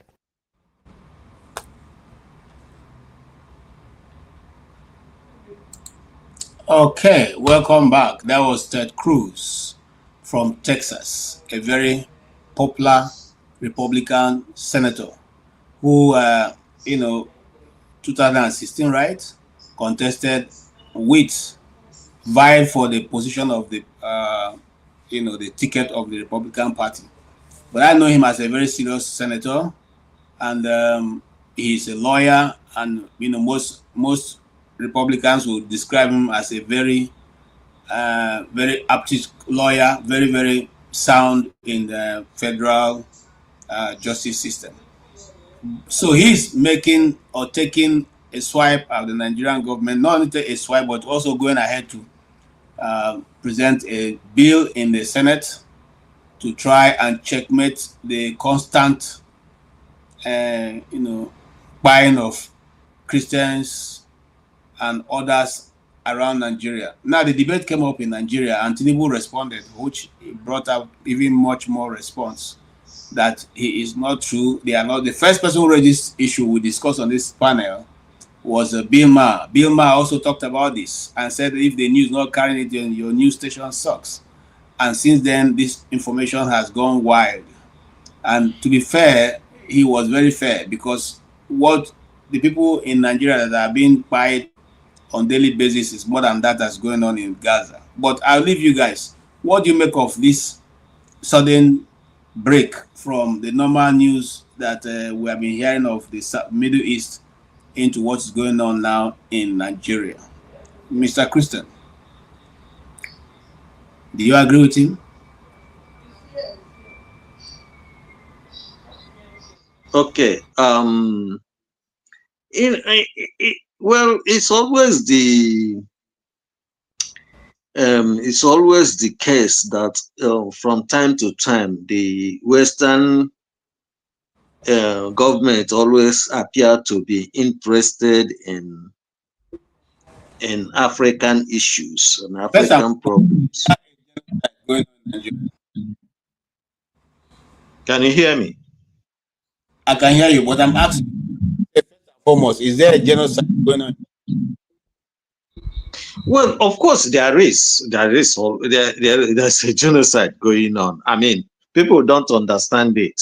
You see, I had wanted to talk about to John Naba. I think he's from Benue State. You know, there is this this thing people don't understand about ethnicity and what the Fulanis are trying to achieve in Nigeria. You know, when the Fulanis came to Nigeria in 1804, they started their madness. They marched through the Hausa land to TV land. The TVs fought them as TV people, okay, and stopped their march. Today, because of the influence, the colonialism, the effect of colonialism, and now they that handed over the power or the government power to the Fulanis. And the Fulanis, through the use of the military, restructured Nigeria to suit their own purpose. Now, today, the TV people are divided into Benue, Taraba, Nasarawa rivers. So each time the Fulanis are fighting them, they come as Fulanis, but they fight them as Taraba, Benue, or Nasarawa people. So they are no longer fighting as TV people. So that power of ethnicity that gave them the initial power to stop the Fulanis have now been removed from them because they want to ethnicize themselves. So that is exactly where the problem lies. Now, we have been trying to explain to people that there is this program the Fulanis initiated to conquer Nigeria. And unless people understand it, because people keep on talking about, let's come together, let's come together. Only you cannot come together if you are different people. Because you know, if you are different people, you cannot come together, you know, except on those things that you agree. But you haven't even sat together to agree on anything. Therefore, it's always easier for those people who like the Fulanis, who have been fighting as a Fulani. They don't fight as Fulani in Sokoto. They don't fight as Fulani in Kano. They fight as Fulani ethnic nationality. They fight as Fulani nationality. So they have been killing a lot of the other indigenous people, whether they are Christians, and then some of them are Muslims, you know. So, but the idea is always to try to ethnic cleansing, that's genocide, so that they can change the demography and become the majority in the north. And then they can use it to go down to the south, march down to the south, and then, you know, eventually they will conquer Nigeria and take over. So I'm saying that the Western world from time to time show interest in the problem of Africa, but they don't show much interest in trying to solve the problem or help the people to try to solve the problem, you know. Or when they see that the people want to solve the problem, they try to stop them from trying to solve that problem. So I don't know what to make of his bill. You know, he can only say, okay, we sanction Nigeria, but the best way, if you want to sanction Nigeria, if you want to solve that problem, is to restructure Nigeria is to make sure that Nigeria is restructured. Okay. You know, that's the only thing I would say. Thank you. Mr. Amefla. Ike. First of all, before I'm going to respond to Senator Ted Cruz about his comment about what is going on in Nigeria, are they not the same people that is funding this government? Why have they refused to release the file of the man who is in Asoro? Are they not the people who know the file of the man? You know, all these are double standard. I am not interested. He can say what he wants to say. They are the same people who are sponsoring this government. They are the same people that are stopping, you know, Nigerians to have free and fair election. They are the same people that recognize this government that is not supposed to be recognized by anybody, but they recognize it, and that they all allowed what happened in the election in 2023. So what is he talking about? Is it today that we know the killings that is going on in the Middle Belt and in Nigeria as a whole, you know, initiated by the Fulani, you know, Fulani nationality? Is it today that we know that? They know. So is the consequences, like, what is the consequences that the government of Nigeria will receive more than sanction? The sanction, what has been the effect of their sanction in Nigerian politicians? You know, so all these, their stories, for me personally, I think that the first thing they would have done was to release the file that they have prevented us from seeing. That would have been the first thing that he should go and put in the Senate. That the American government, the CIA and the FBI and whatever that is concerned with this man's file, they should release it as they are holding Epstein file. Why are they holding the one of this man? He doesn't know that they are holding his file. He doesn't know what is inside that file. So what are they trying? What is he trying to tell me that I don't know the history of my country. I don't know the politics of America and Europe in Africa, you know, or I don't know what their intentions are, you know. So is it now that they know that killings have been going on in Nigeria? Is it now that Ted Cruz know that there is insecurity in Nigeria? Is it now that Ted Cruz know that this government is illegitimate? Is it now that you know that we don't have a is it not now that you know that this government is embedded in corruption? Is it now that you know that the judiciary of Nigeria has been captured? Everything has been captured. We don't have judiciary. We don't have national security. Your national security advisor says that Nigeria is safe now. I mean, so what is Ted Cruz trying to tell me? You know, you know, when they speak all this big grammar to tell us if there will be consequences, which consequences are we going to see? This man is going to 3 years in this office that he is. Why is this man supposed to be there?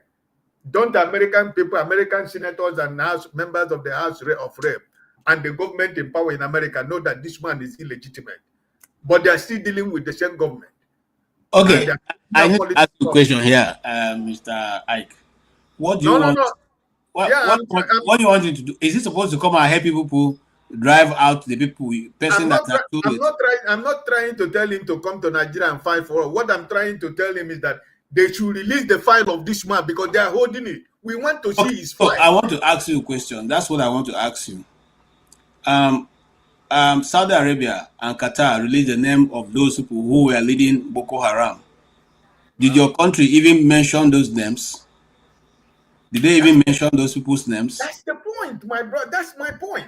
So now, hold on, sir. So what my question to you then is, if the people have been giving incredible information to your country for which people have never used, why do you want a sovereign country to now jeopardize their own relationship with you, knowing that whatever information they give you, you will not act on it?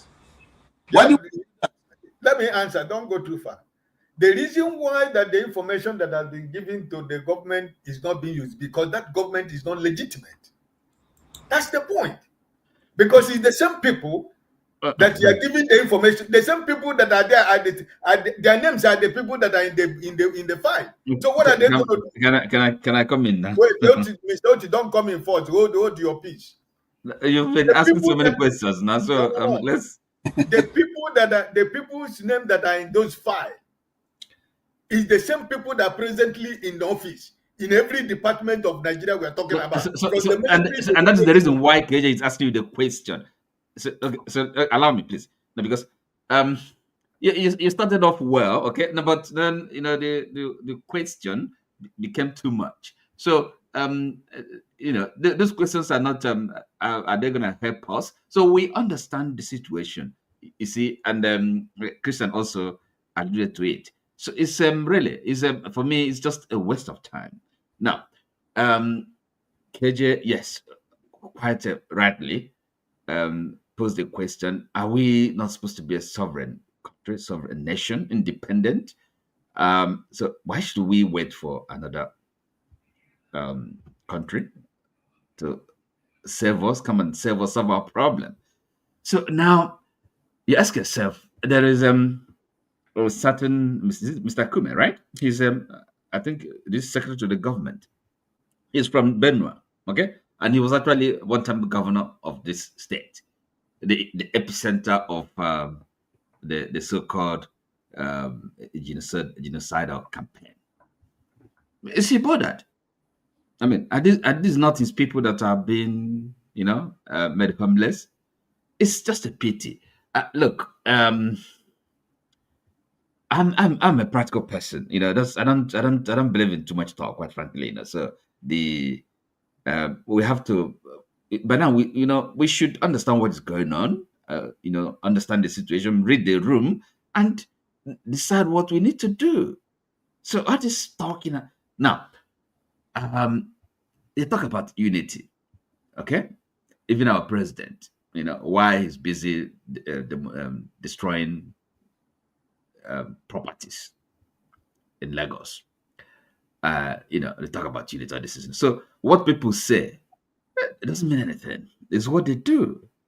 So now, as a people, and I believe in ethnic groups. So that to me comes first. Any unity we're going to have as a nation, as a country, we have to start. We still have to kind of pay first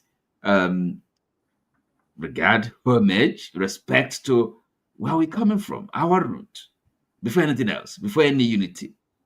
So now you look at okay. Now let me just kind of pivot to the Southeast, because as I said, that's the only way we're gonna save ourselves. This united Nigeria, this unity we're talking about, is not helping anybody. Okay, so charity begins at home. So you see, our politicians, we are supposed to be part of this federation, part of this country. Now you see, they almost like we're talking, asking the federal government.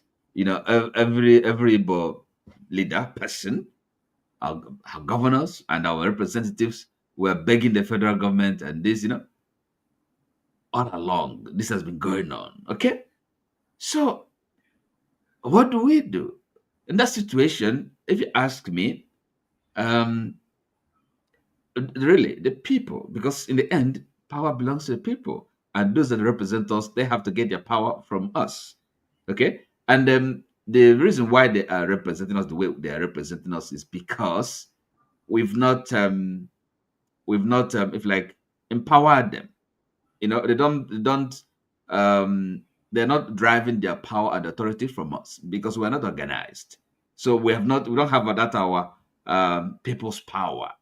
Okay, now because if they really feel and know that there are people, there are people behind them, holding them accountable, looking up to them, expecting them to do the right thing, to represent them, to be their voice. The way they're talking, I don't think they're not talking like men. They're not talking like leaders. Must it be this begging. Okay, but for how long? So that is the problem I see. And until we the people get organized, understand where we are, our position, our role in that country, and take it seriously and do the right thing, we're not going anywhere. So that's, it's a practical thing. It's not, why should I listen to what American Senator is talking about? Is that his problem? Yeah, no. Otti, listen. I don't think the people of the Southeast has been waiting for government of Nigeria for a long time. We have been surviving all our lives on our own for since after the Civil War. That's correct. Yeah, but we need to be more better organized. Listen, I'm coming now. That's what I'm saying. An Igbo man is not asking too much. An Igbo man is asking for respect in the committee or country corner. We are not asking too much, right? So, and we have never been waiting for anybody to see. And we don't have that respect. Are we respected? No. No, that's what I'm saying. I just said here that we are only asking for a simple respect. That's what we are asking for. So the people, the so-called political leaders you are talking about, how many of them are legitimately voted by the people? Those people, are they representing you? No. They're representing their political interest. They're representing their own, selfish interest. Look at the deputy speaker of the House of Representatives. What is vomiting in his mouth in Abia State? And his brother, Senator Oji Kalo. No, let's talk about this one. Was he legitimately elected by the people in his zone? But from the bend where he come from, the chairman of the local government is asking him a question. If you know whatever you have brought to bend, show it to the people of Abia State before you talk about the government of Abia State. So what I'm trying to say is that we, the people from the Southeast, we have survived, and we will continue to survive, and we have proven the world wrong. The expectation that we will be, they will march on our heads, but we prove it with 20 pounds that we have moved on. And we yes, but we need more than survivor. I know. No, I'm coming. We need to thrive. We have established ourselves. Listen, we have established ourselves. It's only if you don't believe that you have established yourself. The Igbos are established already. We are made already. And so what lack of respect? So look, okay, if we're established, so listen. All I'm saying, look, yes, you're right in a way, but I'm saying for us, the practical thing for us to do is, actually kind of this, if like self-empower. Well, yes, we're powered, but politically, okay, so that people, not even the federal government can be just plain, it's just playing us like, treating us like kids, okay? Are we not supposed to be part of this federation? That's the problem. That's the problem I see. So that we have to have a kind of mobilize our political power, our political capital, okay, and then have leaders that actually can speak with confidence, okay. They're representing a great people, a great nation. We're not there now. Let me ask you the problem I see. We have to do something. We can do something about it. Let me ask you a question. Yes. You're talking about people to represent the political leaders or leaders who will be bold enough to speak for us. Look at the only eye Igbo has now, who is Mr. Peter Obi. Who are the people that are trying to make sure that he doesn't even have a political platform? It's his brothers and sisters. Yeah. Oh, well, yes, those are of course. Those are yes. Let me finish. Don't say no. The people that are making sure that our brother does not have a political platform, it's his brothers and sisters. Governor, not of course a few of them. It happens, So tell me, listen, all those people you are talking about, do we really have political? The only political figure we have in the Southeast today is Mr. Peter Obi and the Lex Otti. Is there another person? We have to be honest ourselves. Is it not the New Yam Festival in Ebonyi State the last 2 weeks? That the Minister of Transport is saying that there is no single obedient in Ebonyi State. That's Dave Umahi, not transport.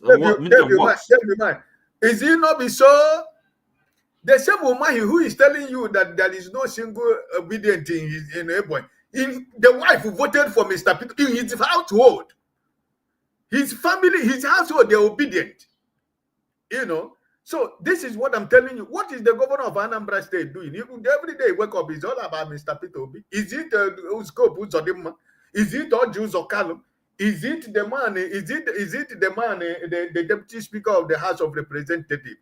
All those ones, all those people who are supposed to say, this is where we die here. They are the people that these people are being used to make sure that Mr. Peter Obi has no political platform.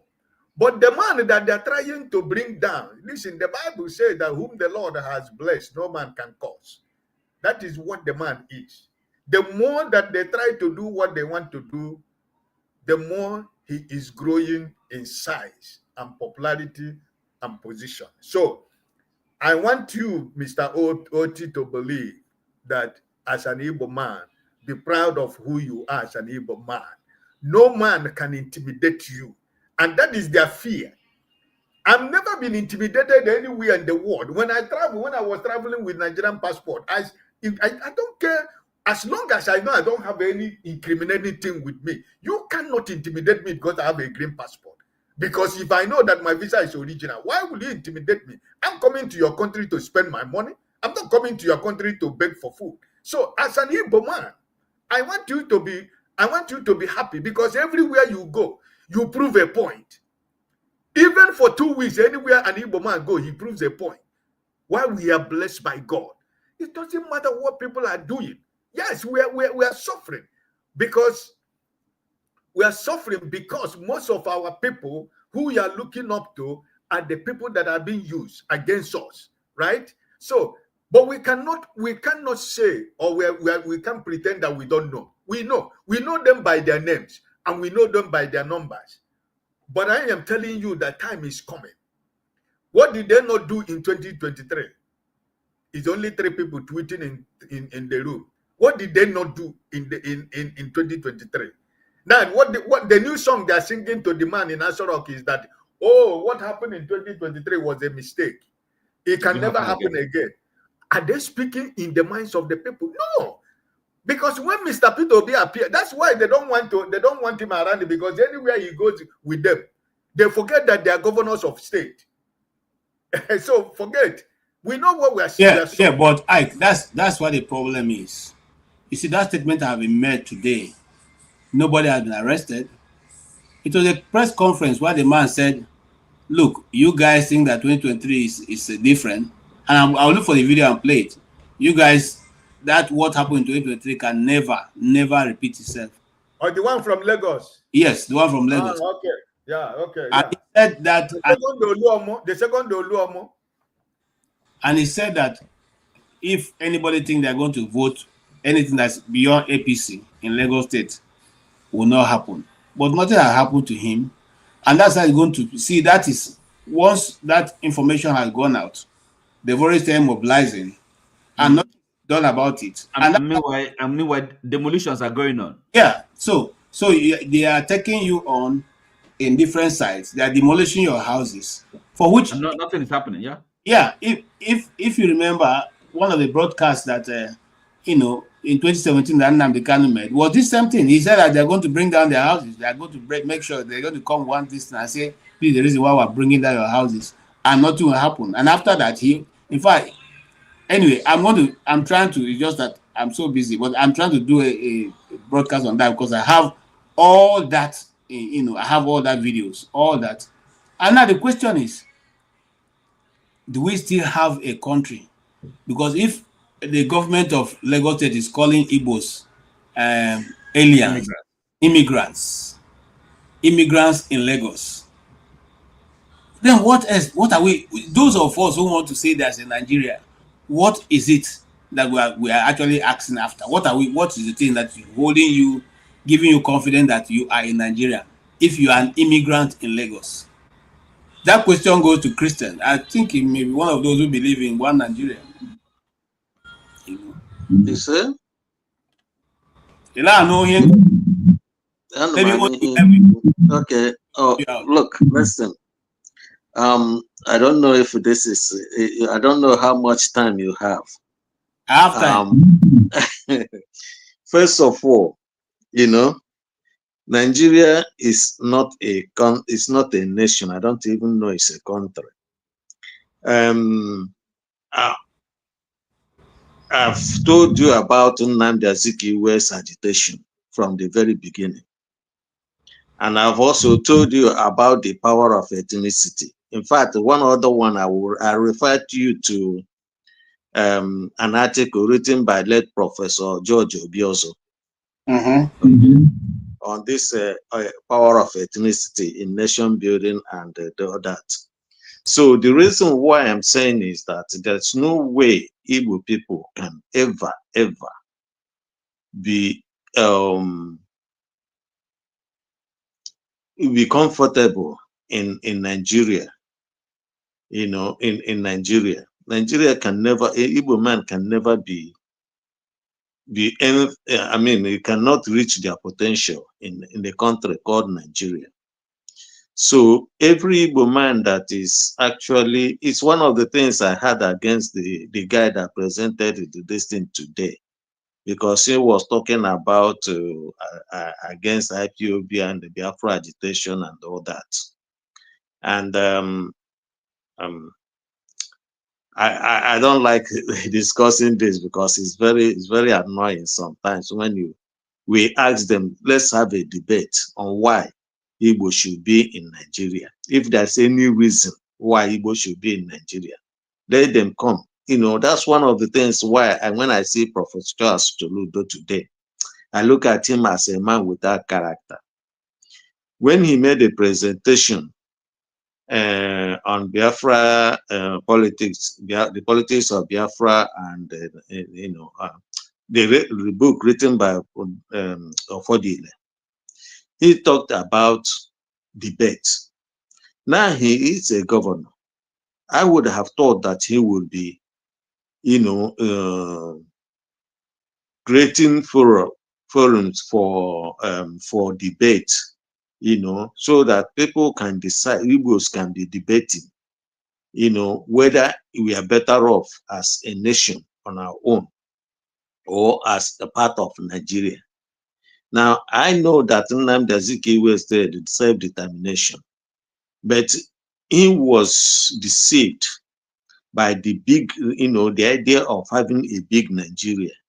Or he thought that he was going to be the prime minister. Then he thought that he was going to... Hold on. From what I read, yes, said that the British blackmailed him into accepting that position. They told him that he had taken some loan from African Development Bank, and because he had taken that loan, they're going to use that loan to blackmail him if he does not accept the position, and to say that he was corrupt. Now I'm talking from this account was given by a British journalist who was in that fold of what was going on. So he was blackmailed into accepting the position. He knew that the position didn't have any power. I knew that he wasn't going to accept it. But when these facts were presented to him, he had to succumb to accepting that position. And it was deliberate because they knew where they were going before they even set out in the first place. So they played him into accepting, or they will give a news that he is a corrupt man and he has borrowed so much money from that bank. I don't know if it's AD. There's one bank then that was, is it ABC or African something, Development Bank that was around. African Continental Bank. It was ACB. So based on that, he had to succumb.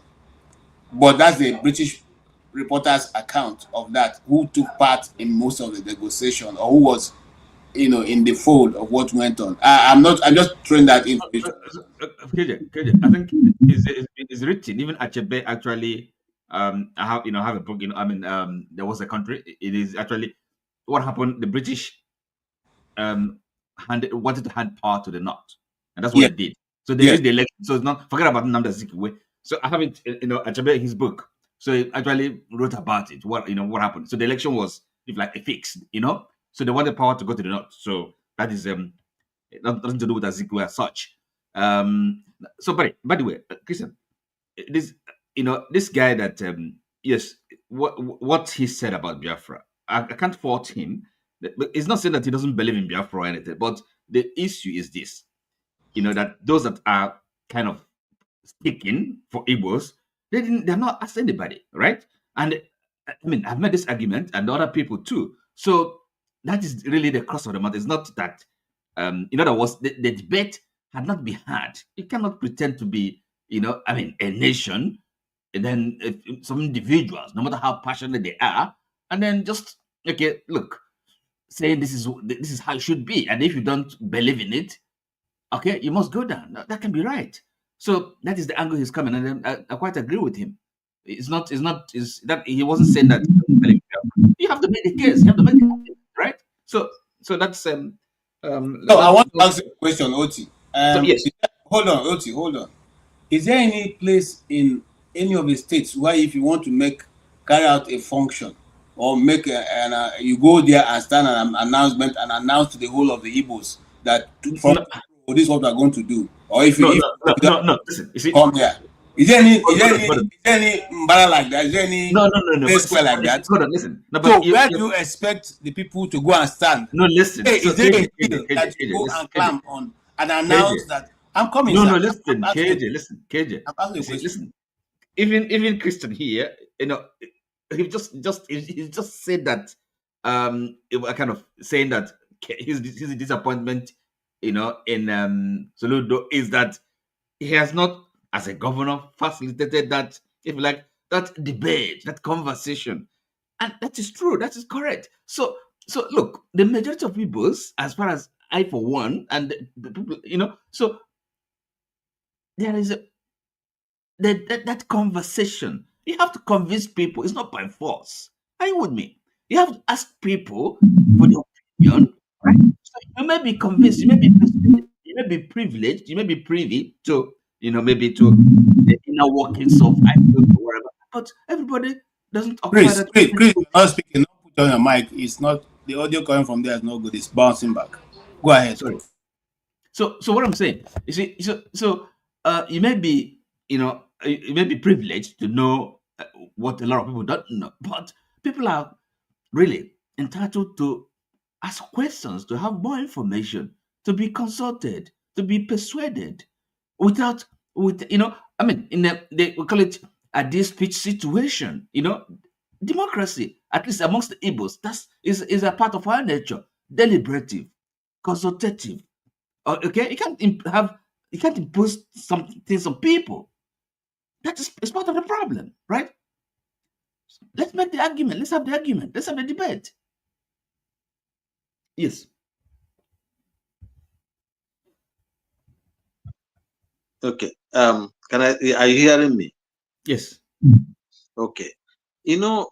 Sometimes there's this misconception about this agitation, and then about what happened in Igbo land in recent time.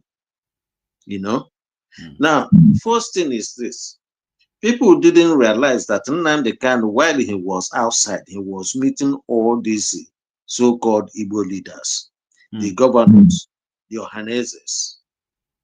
He was going from place to place, trying to talk to people about the need for self-determination. And he is saying that we need referendum. Okay? I've never seen Nnamdi Kanu say that he wants a Biafra by force. Okay. He said we need referendum to determine whether we want to continue as Nigerians or not. Now, it is these Igbo leaders that say to them, they're saying, no, you are not talking. You are a child. You are this and you are that. These are the people that actually making it difficult for people to have this conversation. Okay. Now, so instead, they are imposing us in Nigeria. They are forcing us to be in Nigeria without our concept, concept. So what I'm trying to say in effect is this. Now, people must distinguish between what Simon Ekpa was doing. Okay, these are if you look at what is happening today, the Buchi as a director of DSS did what they call spring operations, creating people like Asari Dokubo, people like even the siblings of Mazen Nnamdi Kanu. They are also involved. They stupidly got themselves entangled in those string operations. Now, that's created some kind of havoc in this thing. It's different from the real structure Nnamdi Kanu set up for this particular agitation. Most of the time, people don't understand that those structures that he created, if you go, they are still like, and because the federal government understand that those people are the real people doing the work, that's why they're still holding Nnamdi Kanu. It's not because of those people, because those people, those criminals that Omahi and the other governors who both of them must set up, trying to spoil the minds of the Igbos about the IPOB organization. Now, things didn't, when Nnamdi Kanu set up ESN, it was just not because he wanted to fight the people, but he wanted to stop the Fulanis who are entering the bushes. And they're still doing those jobs now. And people don't understand that. Those people are still in the bushes, trying to stop the Fulanis from taking over the bushes. So people must understand this. Our people must understand this. But what it seems to me that is happening in Igbo land today is that the warrant governors they gave us, and call it warrant governors, just the way the white man gave us warrant chiefs. That's why they're giving us warrant governors. Now, those warrant governors have soiled their hands in the Nigerian dirty politics. And so each time they come out, they will start telling you, you have bigger Nigeria. We have a market in here. We have people living in Lagos. We have this and that. But we want them to say, let's have a debate, a proper debate on these issues. One, if it is a big market that they are talking about, I don't think Nigeria is bigger than West Africa. That's one. Two, if they are talking about the businesses Nigeria Igbos have in Lagos, you people who are in America, the economy, the businesses you people have in America are worth more than those all combined the businesses they have either in the north or in Lagos. But can we now say, because of those businesses you have in America, therefore we are part of America? So these are the things we try to explain to people, but they seem not to understand, or they feel that they pretend not to understand, because you see, they have made up their mind that they don't want these things to happen. So, excuse me. No, so even as a people, really, if we mistakes about to happen, okay, we're human beings, okay, and then I for one is not about blame game or blame anybody, finding fault. No, we have to draw lessons from what's happened, right, and from what you've said now, that again goes back to what I said earlier, that really we as a people to be better organized, to have the kind of leaders, political representatives that have a vision, okay, that really are representing our aspirations. They're not just political opportunists, people that want to advance their own political careers and to become rich. Okay, so we have to, as a people, if we are politically organized, empowered, then we can have that kind of leadership. Okay, so that people can go and speak for us, represent us, and then tell the rest of Nigeria we're not fighting anybody. What we want, self-determination. Any nation is entitled to self-determination. So what we're asking for ourselves, we're not denying others that. That's my view. So really, I don't see why anybody should say no to that, unless they don't mean well for themselves and for us. So it has to be better political organization. We in the diaspora, we can organize ourselves, and then the Nigerians, where we can find the best of, Southeasterners, Igbos, and then build the bridges, because this problem is not ending. Nigeria is not ending tomorrow, okay? And this problem is not going to be solved overnight. It's a long haul. Otti, yes. You know my problem with the Igbo intellectuals like you. It's not about intellectuals. We the people. I allowed you to speak, so let me also. KJ, sorry. I know I'm not allowed to drink my yogurt in the camera, so I'm going to step away for a while to take my yogurt, and I come back.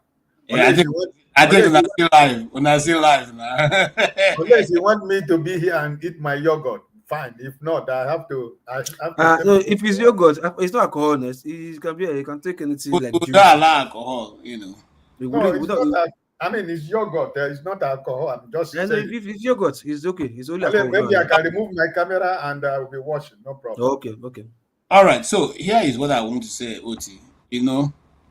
Many years ago, when we used to be in the Manobe, one of the things they told us is what the difference between a professional and an amateur is that the amateur spends all the time thinking and not going to action, whereas the professional goes into action and keep adjusting until he gets it right. Now, what you're just simply saying is a recipe for failure, because we all have to come together and everybody will come to agree before we cannot move. Now, I'm coming, sir. Hold on. Don't shake your head yet. I'm coming. I have enough proof. Because, like I said, I started following the Nnamdi Kanu's movement 2015. So it's not like I came in yesterday. I have dossier of information on that. Now, we now have seen that Nnamdi Kanu, who has been in detention for the past 5 years, he has not done anything. Just like Christian said, if not for that grace that God gave him to form the Eastern Security Network, which he made very clear, because I also have the video and the audio of when he was forming it, saying this is a vigilante and not an army, and they are going to operate only in the forest. That if you see them in the street, know that they are not Eastern Security Network. This is part of the broadcast he made. If not for that, by now the East would have been taken over and taken down.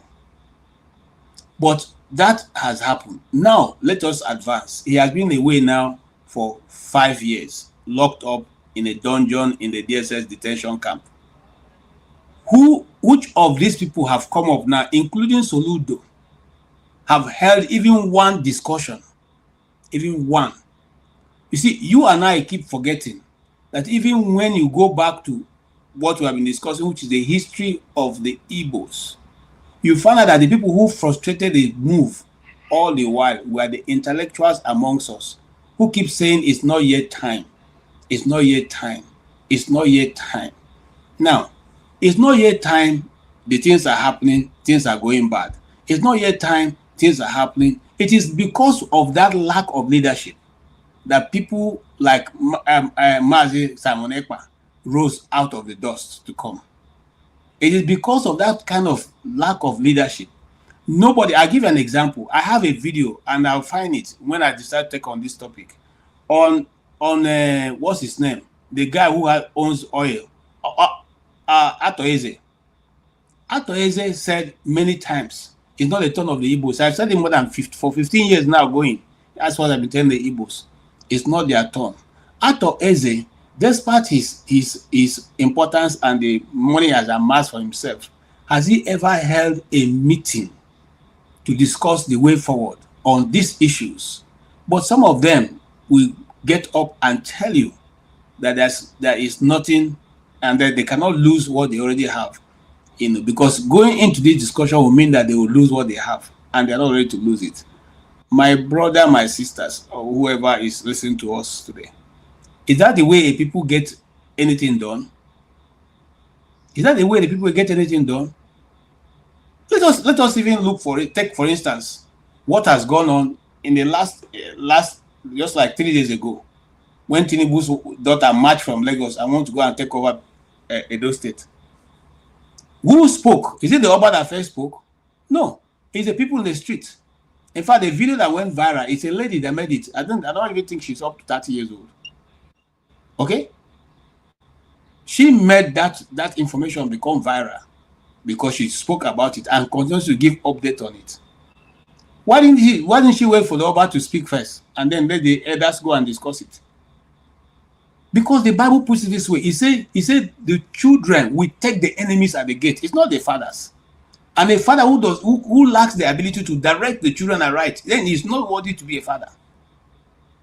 And you and I know that whatever Nnamdi Kanu is doing is what we should be doing. Because it's either you give us the bread or you take all of it. We either want Nigeria or we are not. And the Igbos have never come, just like you said, we have never come to say, let Igbo have a special place. No. We're saying let everybody, whether they are two tribes, even if they are two in their tribe, let them have the same right as those who are 50 million. It doesn't matter. The sky is so big, anybody can fly. But sorry, but what you say, even if it's anybody, let everybody have it. Why does this word, because you use the word not quite long, is the turn of the Igbos? Why did you? What does that mean? Is the turn of the Igbos?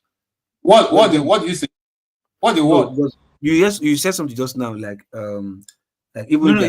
So what he was saying, as in let it go. No, he didn't understand him. He didn't understand him. Let me correct you. What he was referring to, he said that what Atoeze said, yes, it's not the turn of the Igbos. So KJ is not saying that it's the turn of the Igbos, but rather he was saying, you know, the Igbos should not. It was just quoting what Atoeze was saying. You know, so so that is not saying that. And the reason why I'm quoting is not because I have anything against Atoeze, okay? But I've been saying that for over 17 years. Every election that comes and tells the Igbo candidate, no, Igbo, don't worry, just go with these people. It is not our turn yet. When our turn comes, just like what Umahi is doing now. Yes, it's not yet our turn. You know? Yes, the last one was when Buhari was coming. Atoeze was detailed to go to Igbo land and tell the Igbos, no, you see, this one now we are sure once Buhari finishes, it's going to be our turn. Once Buhari finishes. Okay, so let me ask you. So is it the turn of the Igbo now? Is it the turn of the Igbo? What do you think yourself? Hold on, Otti. What is your thinking? Answer it yourself. No. You guys think you're the only one who know how to gaslight? No. Wait first now. You think it's the turn of the Igbos? What do you think? You think it's the turn of the Igbo? No, I should be asking you. What do you think yourself? Based on the history of Nigeria that you know, what do you think? Hold on. Okay, you say you've been following Nnamdi Kanu since 2015. Same thing here. I can even tell you is the station is 102.7 or 102. I'm quoting the frequency, the FM in Port Harcourt. So, and yet it's the same thing here because that's Southeastern Europe here. 102.7 or 102.9. If I check my old phone, is here with me. I can tell you the name of the station. Yeah, Biafran national anthem. I record on my phone. I can go and charge the phone right now and play it for you. And I listen to that station almost every day. You know why? Because I like just engagements, just like engagement, talking. Sometimes I'll be listening to Biafran radio alone in the room. I'll just be talking to myself. Like I'll be just talking like, who can I idiot? Why would this idiot be saying this kind of stuff like this kind of stuff? Nnamdi Kanu, shut up, Nnamdi Kanu. Why you don't do that? Just like that.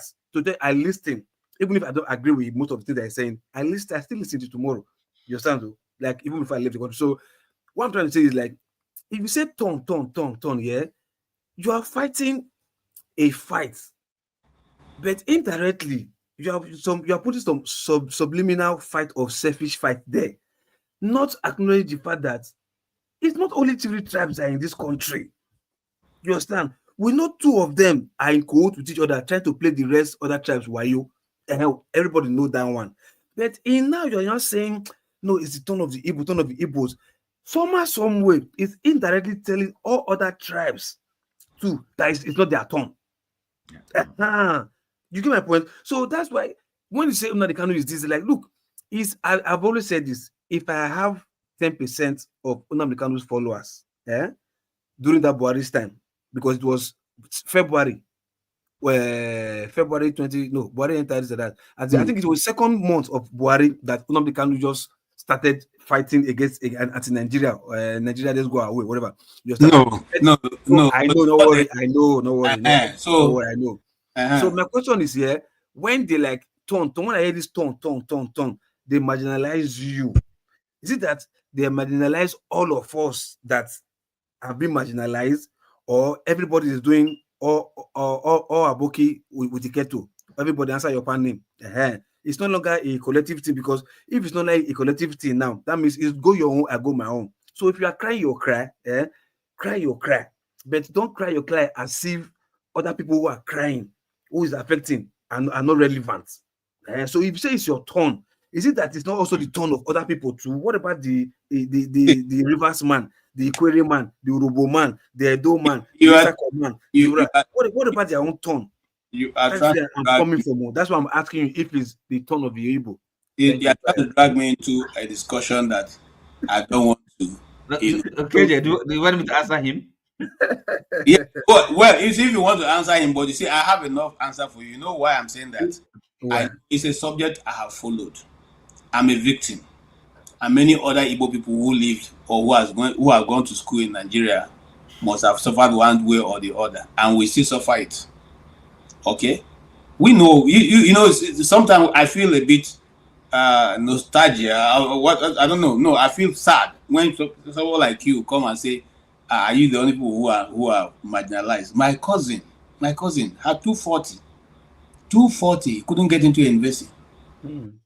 Okay, we had to put them all in a private school. None of them made it less than 240. They were in their house until they started making this started coming down, because they will not be given. Why? Because they are from their. Oh, your catchment is full. Your catchment is full. That's all we hear. But those who didn't make up to 100 are taking the same medicine that they are applying for. Okay. So that means is it the marginalization, or is the educational structure that messed up? No, the structure came from a reason. It's a reason that brought about the structure. It's a reason that brought about the fact that there is no railway in the east. It's a reason that brought about no. That's not correct now. Actually, there's no railway in the east. Land is not good for railway. Sorry? The land is not good for railway. Who said so? I'm asking you now. You tell me what is correct. Why the railway? No. You say there's no railway in the east. Yes, now is there standard gauge in the east? I don't understand. The one where they come up for Port Harcourt to about we call that one. No, the one when Nnamdi Kanu them build. Which other one they don't put for that place? You see my problem. You first of all put a bold statement. There's no railway there. You know what? You said no. Now the one person put. See, when you guys come with this politics, that's what even annoys me the most. You know what I'm talking about. You know that I'm not talking about the old railway station that's been there since Nnamdi Kanu was a small boy. You know that's not what I'm talking about. Okay. Colonia. I'm not asking what I'm talking about. You know that. Now, truth be told, you see this thing that happened now that everybody is suffering, including people from the Southeast, this and that. Yeah. You and I know people from the Southeast played a major role for everything to become what it is. You and I know that one. What? Nigeria, sorry? In what? No, with the way it is right now. Like you said, Nigeria. Sorry, hold on. No, you just confessed just now that. And more people are going to give me. Tell me. You just confessed just now. Hold on, first. You just no, I don't know. I don't know the confusion. Tell me. No, I say you just confessed just now that Umai is saying not at all. That's what I'm trying to say. Like, you have people internally who played major role. Not even few, many who you can call them political office holders or whatever, prominent people who are popular, but there are many in numbers that played a role either by keeping quiet, you understand, or by subliminally aligning with them because of money or favor or whatever, to make the country and even the Southeast, you understand, by extension, to become what it is. There are many, because on a very good day, I see no reason to tomorrow. Like I said, if I get 10% of Nnamdi Kanu followers, me ability during that Buhari time, Buhari go come for Abuja, you come where I did. If I use them well, not talk of you having that much numbers. Now, the people in government from local to federal, yeah, including commissioners and whatever you understand, judiciary, all the arms. If all of them, as much as they are, because they're not in a handful, if all of them put together cannot even have the common sense to say development, as in not even development in Southeast, like Nigeria by now not supposed to be in this kind of dilapidated state, let alone Southeast, where commercial activities can even become one of the booming source of revenue in the country. You understand? That is still suffering what is suffering by now. All of them put together cannot even come on to have just one single common sense that primary school living certificates go have. That means there's a problem somewhere. That's why I said you can't even cry with the country without even looking inward to, like, these people are outside are doing what they're doing to us. If I thought they're doing anything to us, without all of you, both dead and alive, old and whatever, traditional, religious, political, all of them, without all of them having a role to play for what it is right now. So if you can succeed in purging those people out of your system, trust me, you will have a long way. Look, I have a question for you. You are from Edo State, right? Yes, sir. Why? How come the Oba, with all his authority, has not been able to stop little girl like the daughter of Tinubu from installing a lawyer in Edo State? Now, why did he not use his? Hold on first. Hold on. Isn't it a disgrace? Hold on. Isn't it a disgrace? You will now say, why did the Obi of Onitsha have to speak concerning one small boy activity where you call yourself local, say you want to do one thing, the policies for Southeast? Sometimes, see the video, that interview or the whatever, the audience I gave to that matter, he even got me angry. Like, the matter not supposed to even go palace. As in, chiefs in palace are supposed to handle that issue. The Oba is not even, because there's already laid down stuff. Just like Tinubu, you could tell me about Nigerian law, which is what happens since. No, there are systems that are supposed to take care of me misbehaving. So for the Oba, they won't come out, they won't speak. For me, I find that is insulting. You're not supposed to even do them. They are, you saw one guy, hold on, you saw one chief in the palace that even explained. Calm down. Has a yellow jar has she been installed or not? No. Is there a yellow jar now in Edo State or not? No, there's none.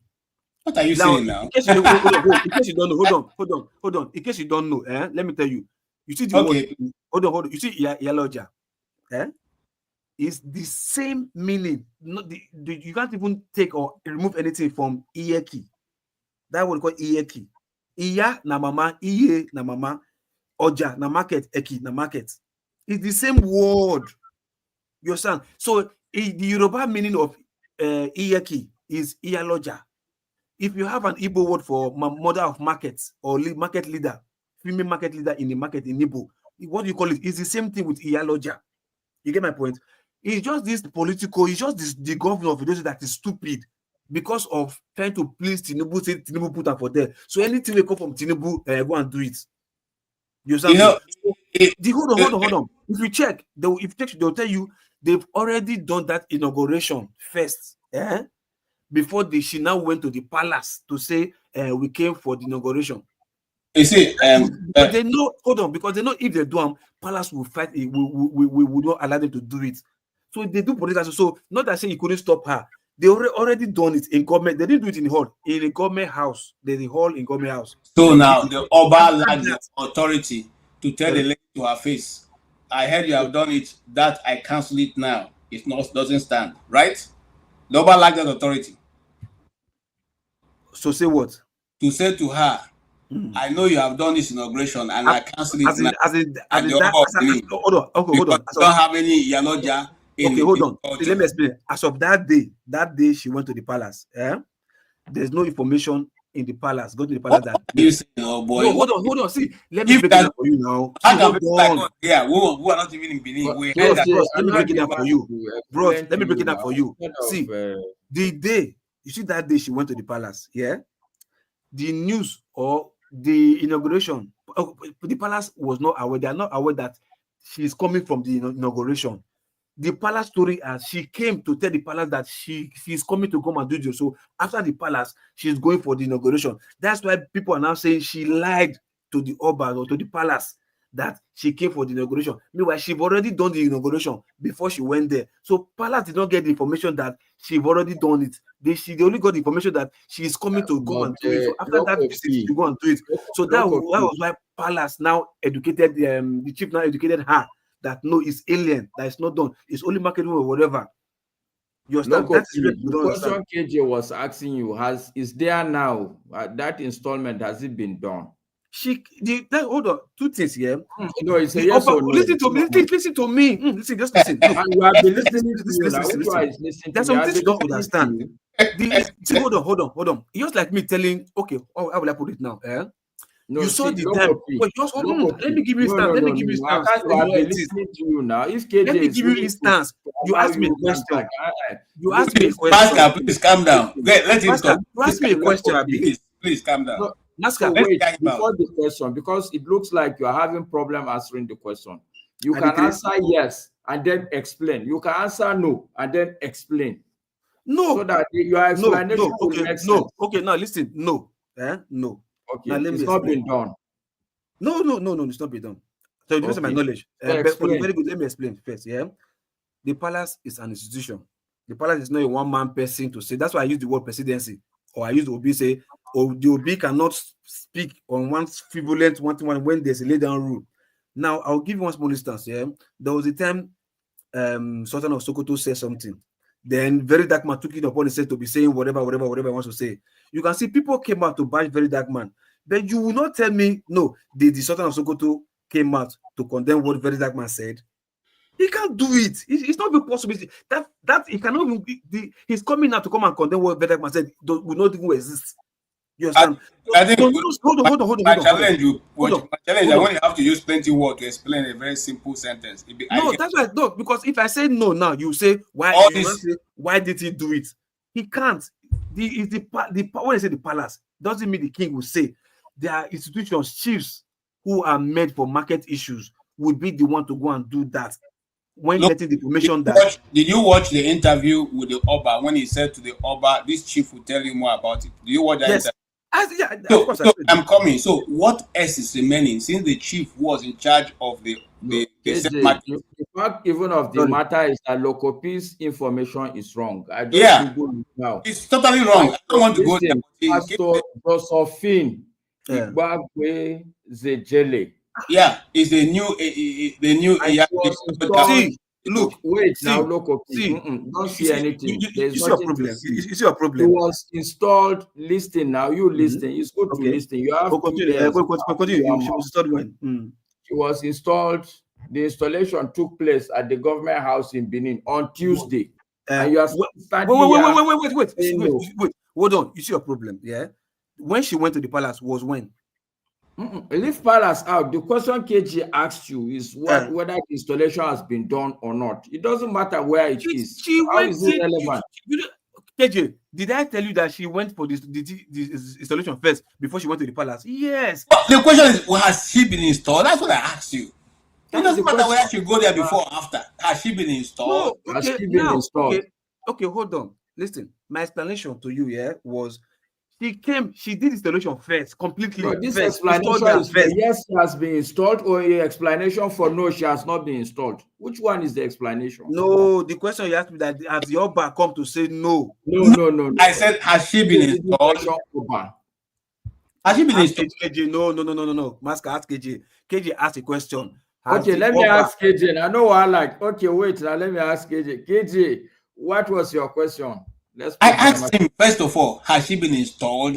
You say you want to explain. Lokopi, wait, hold on, KJ. Lokopi answered that KJ's question. Yes, she was installed. Okay, so let's rest this matter there. Wait now. It's the Oba issue. It's the Oba issue I'm trying to explain. No. Let me explain to you. I've been listening to you guys. I joined because I'm in support of you. Okay. But I think you're having your argument in the wrong way. The truth is that, yes, this woman has been installed. Of course, yes. By somebody from Abuja. I am from Kanu. If you go to Kanu today, there are 2 emirs today in Kanu.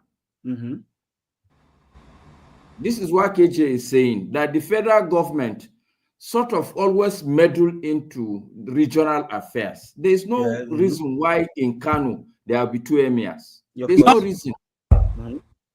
Actually, everywhere in the world, according to tradition, anywhere in the world, if an emir is dethroned, that emir would be banished. He's to go and stay somewhere else. But hold on, but with the emir own case, you say there are 2. The courts or not that I said, don't make it sound as if I'm no. I won't take it. Don't make it sound as if I'm the one. Because if you see that two emirs there, I may also say no, they are not two. They are only one. It's like as if it's my own creation. It's fact. Go and check it first. Then you come back and have that discussion with me. So you know that we are talking about something that is actual. There are 2 emirs today in Kanu. As in illegally recognized, accepted. Let me explain to Lokopi. When the APC took over, the APC dethroned. No, I know the story. I know the story of that one. Now, hold on. Calm down. When the second government took over now, they brought back Sanusi. Yeah. And then when this other one went to court, and court ruled. Okay? First of all, he got the rule that he was not supposed to. They went to appeal until they got the federal government gave him backup. Another one. He's still in Kanu with police and everybody backing him up, which is against the tradition of the people. Because the same system people use in taking the other one out was the same thing that was used to give you out, and court gave judgment in his favor. Why didn't people just simply obey that same court that brought you in? So Lokopi, so the argument why I said Lokopi, why I said I'm supporting you, because KJ comes with this marginalization argument all the time. If it were in Igbo land now, that 2 emirs were installed in an Igbo city, assuming Igbos have emirs, he will be the one crying that, they are doing anyhow to Igbos. The point really we should all look and understand. Wait, KG. The fact of the matter is that in Nigeria, there is one problem, and that problem is affecting every tribe, which is why I support Loco P. The idea that an Igbo man will isolate himself, thinking that, look, he just wants to solve his own problem, is absurd. It's really absurd. Because the problems Masker. Yes, Nigerian problem is affecting every group, every nation, but not the same way, not equally. Not in the same manner. What kind of argument is that? Because my problem is bigger than your problem. No, it's an argument. It's an argument. Now, for example, if the properties of your people, if they're not being destroyed, so property demolition is a peculiar, is a specific problem. So where should okay, sorry.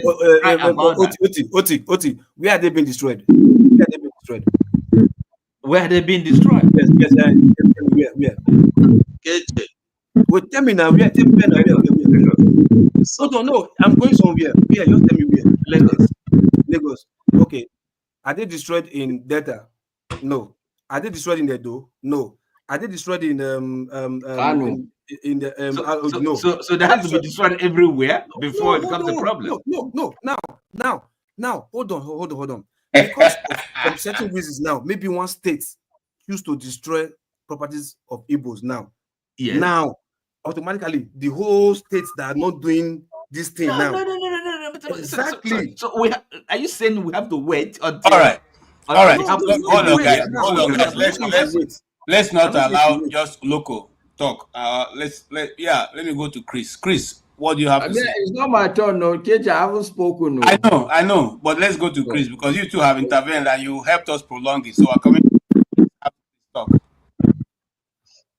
Well, sometimes I don't like to get involved in this Nigerian argument because most of the time they say, oh, Igbo think that they are marginalized. Now, the issue in Nigeria today is not an issue of marginalization, but issue of incompatible diversity. Incompatible diversity.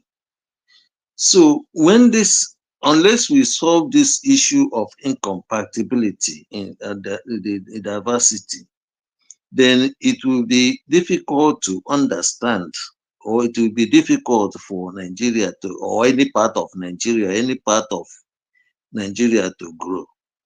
Because, like I keep on saying, every society must develop based on its culture. Now, culture, every society must develop based on its culture, its values, right? And so, when there are incompatible culture and values, it will be difficult because it is from this your culture that you draw what you call constitution. Okay, it's from your culture that you draw this your constitution, and it is when you have a stable constitution that you can now use your constitution to determine the system of governance. You can use the constitution to determine system of economic trajectory. You can use your system to determine the level of development you want to attain. Now, but in Nigeria, you have this diversity, incompatibility in diversity. So when people see it as marginalization, I don't agree as it's marginalization. It's just because when you go to diverse, what is happening is the competition, destructive competition that is brought about by the diversity of in the society. And each time we tell people there are ways, even when those who you call their founding fathers understood it very well. The present criminal politicians understood it very well, and they have been exploiting this diversity, in trying to make sure that they engage, they develop themselves, they enrich themselves, and then leaving the people very poor. They will always tell you it is a problem of leadership. No, the role of leadership is a role of a vector in a society, like mosquito, like butterfly.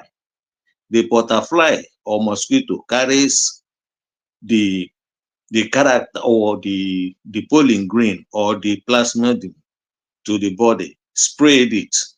So that is what the leaders do in a society. They spread the values, the character, and the values of that society. And that's how they can now develop.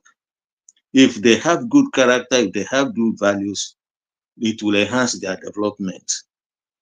So when they say to you, every society deserves the leadership they get, that's what they meant. But in Nigeria, people think that, because you have leaders. You have to have a good leader to drive Nigerian development. I disagree, because the system will make it difficult for anybody in Nigeria to develop Nigeria as it is today, because of the divergence in the value system from the north to the west and to the east. So what I will suggest is this: if anybody is interested in wanting to solve the problem of Nigeria, I've always advocated that you want to in Nigeria, because some people say let's have revolution. No, revolution will not happen in Nigeria. But if the elites or those of you who are interested in solving Nigerian problem, what you need to do is go back to your ethnic nationality, write your own constitution, and use that constitution to go to your nationality and start what is called protest, to tell the people there that this is the system we want to be governed with, But anytime you are talking that the Nigerian government, we must revise this constitution, I say they are doing it just like somebody saying the CEO of a company to make a law or to write a rules about the company that will make him that will disadvantage, So that is what I'm trying to say. Thank you, Mr. Chris. I agree with you to a large extent, but not totally, because you see, before now we had that setup where everything was whatever was put in compartments. In other words, every region had its own developmental plans, and the system, the same people who are where we are today decided to destroy that and will not go back to it. So even when you say let us go to ethnic nationalities to draft out a new constitution for each ethnic group, which I agree to an extent, and like I said here earlier on, I don't think any one of us here is fighting that any ethnic group should be marginalized. We are simply saying let everybody have the same playing field, And Local P, whenever you say that Igbos, no, it is Mark that said that, Igbos are not only fighting their cause. You see, we are not only fighting the cause for the Igbos. No. It's Local P that said it, not me. Okay, sorry, Master. Igbos are not only fighting their cause.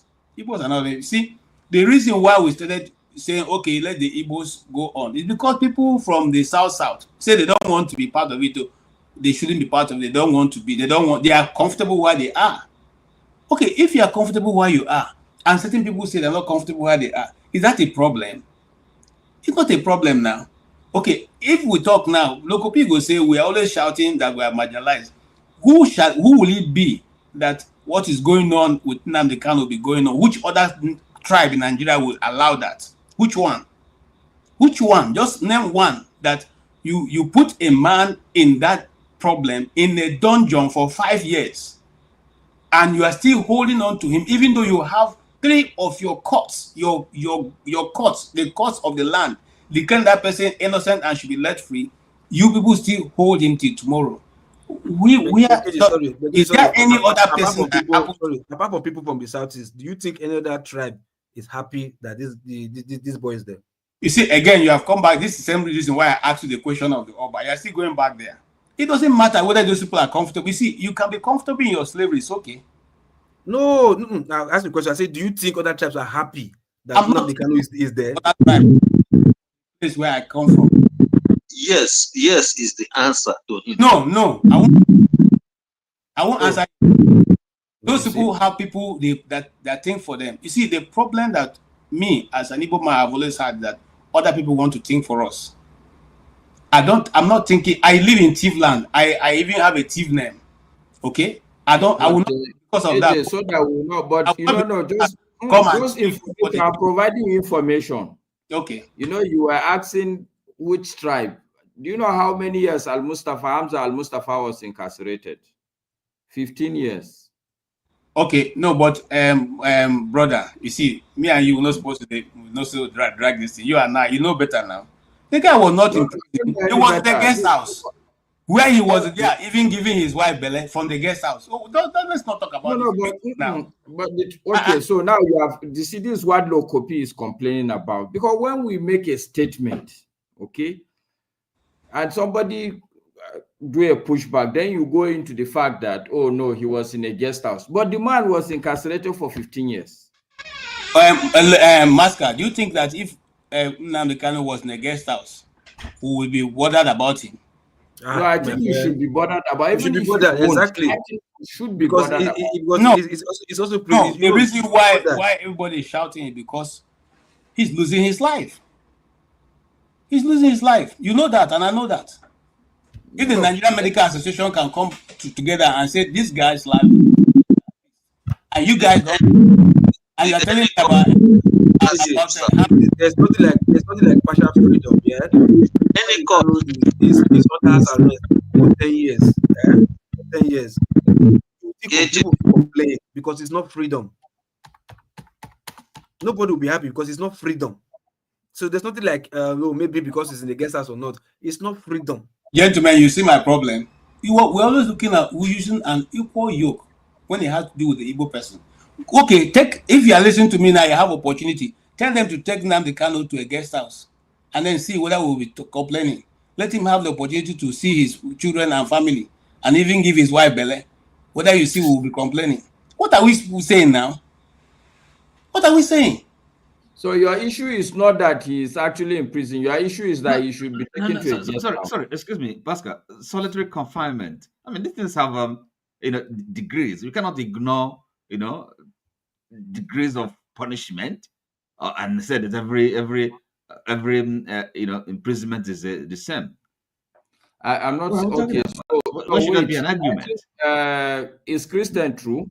I think me. I was just telling. No, it's just KJ that asked a question that which tribe.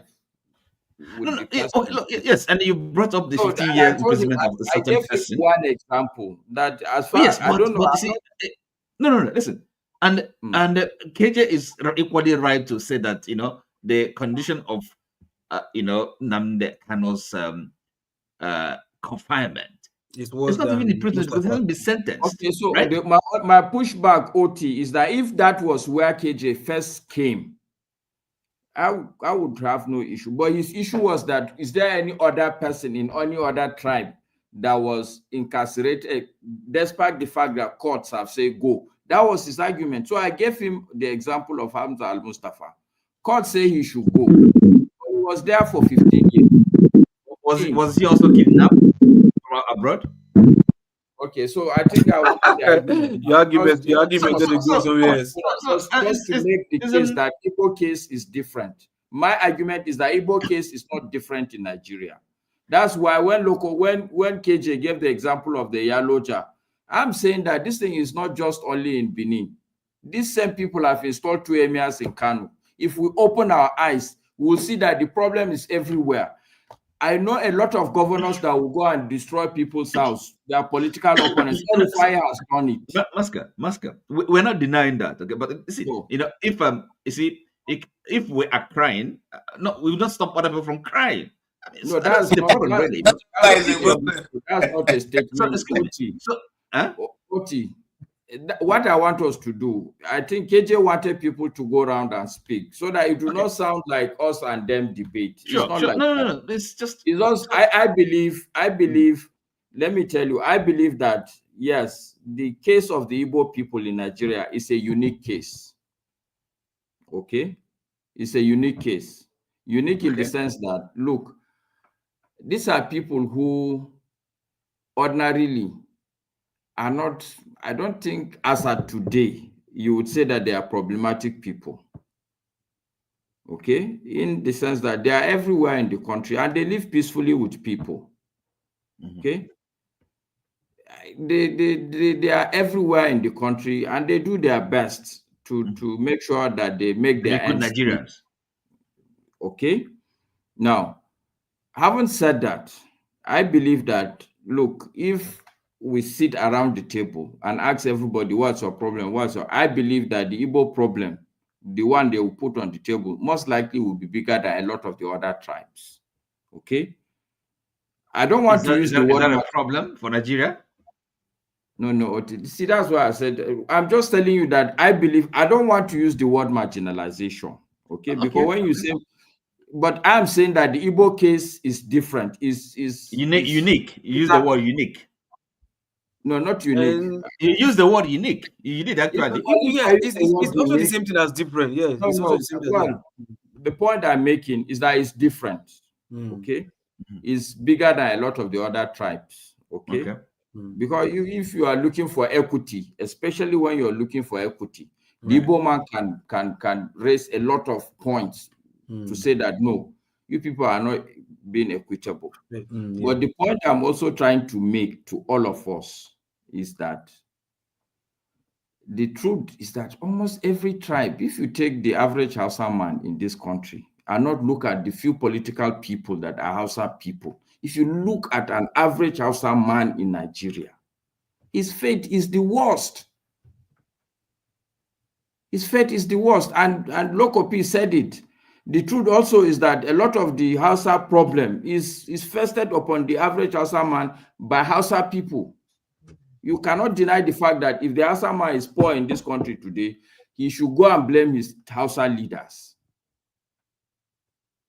There is a unique problem in this country. All of our current leaders today are the one creating this problem. But the Igbo should not make it sound as if no Igbo man is leadership. Can we hear from I think Maska, you yes, I think I would say you are quite fair-minded, you know.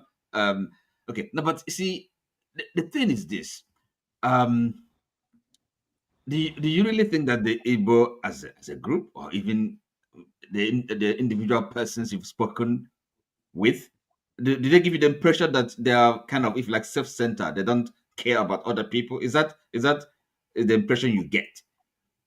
When maybe because something affects me and I'm protesting and I'm seeking solution, crying out, it doesn't mean that I don't.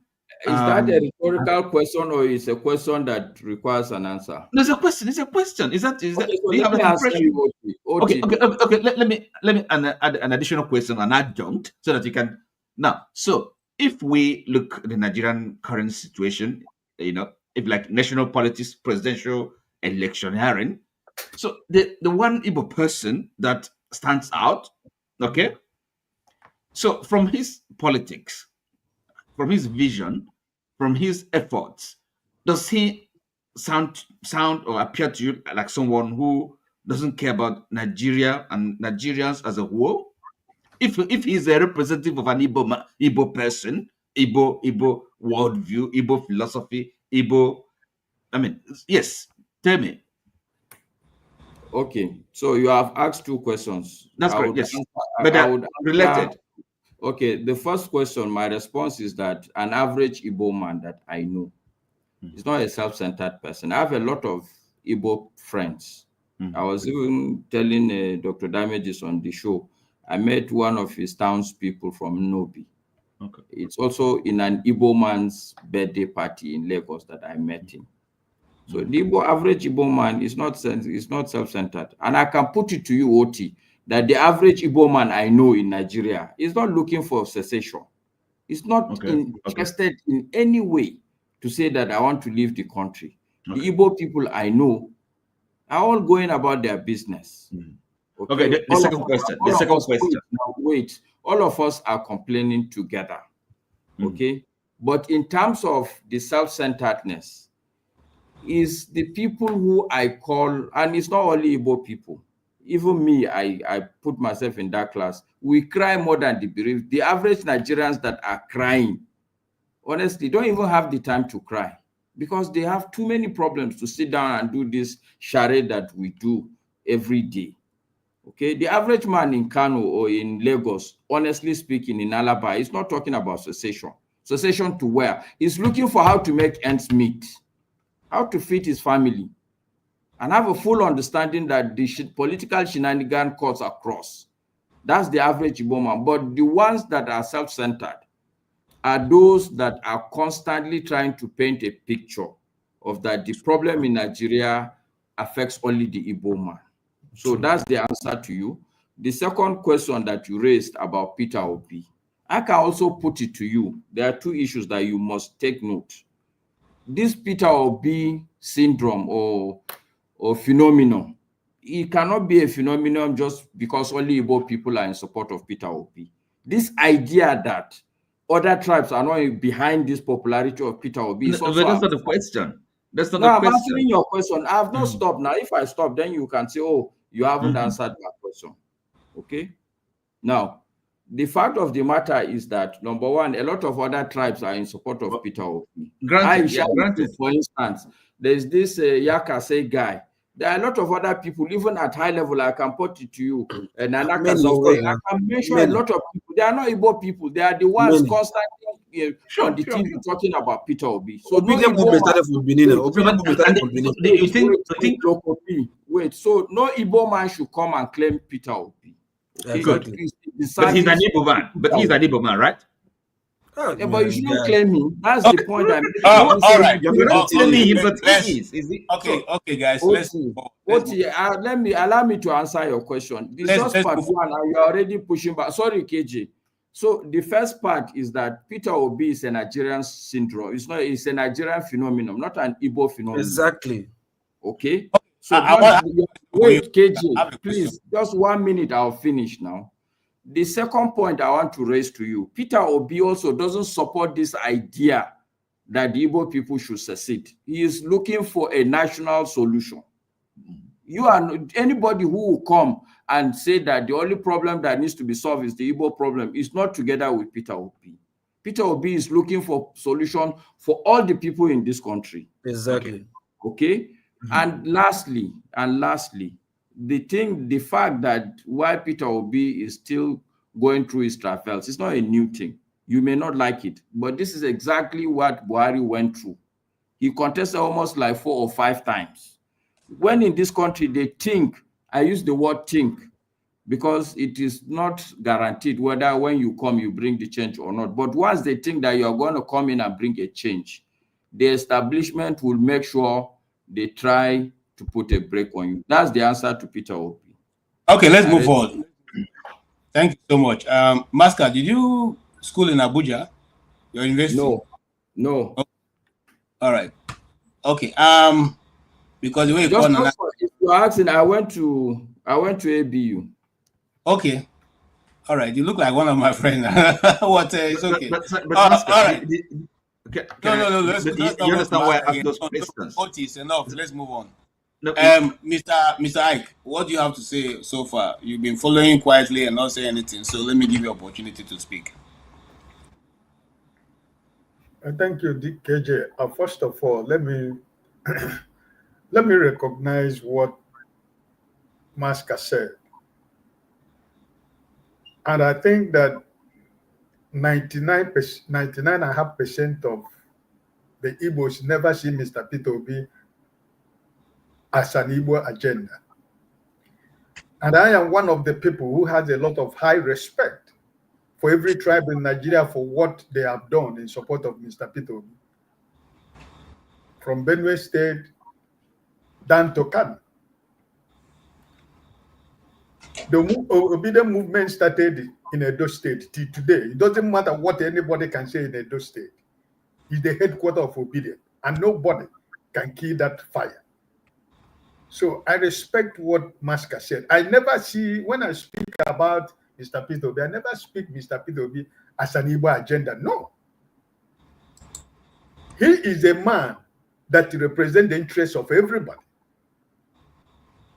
And I am happy that a lot of people who really do not understand in 2023, like Maska is saying now, a lot of them now from the north are beginning to realize and understand that really this young man meant something good.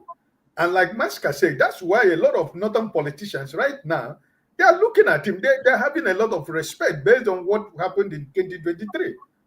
So it's not that I don't buy the idea that a lot that's like I said, 99.5% know that P2B is a national agenda. So I appreciate that a lot. And also one of the things I wanted to say was when Loco P was speaking, I have a lot of respect for Mr. Loco P, but sometimes you try to, you try to be too intellectual with your argument. I don't know whether you intentionally do that, or you're trying to put words in the mouths of the people that are from the southeast. I don't really know why you do that. It's a simple question KJ was asking you. For example, Master just came in, and Master took it. He took it away from KJ, and he asked you just to answer yes or no. Was your lodger installed in Edo State? It was a simple question.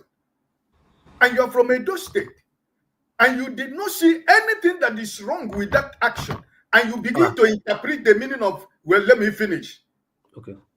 I never interrupted nobody when they were speaking. And you begin to interpret to us, to explain to us the meaning of Iyoloja and the Yaiki or whatever you said, that is it in Benin. But you're not trying to recognize the importance of the question that are being asked to you. Because even Maska went as far by asking you, don't you know that in Kanu they have 2 emirs? I mean, have we just lost it because of we are trying to be selfish in playing politics? This is something that Maska was trying to recognize here. That what is going on in Nigeria is not just peculiar to one people. And they ask you again, you yourself, I was listening to you. You mute.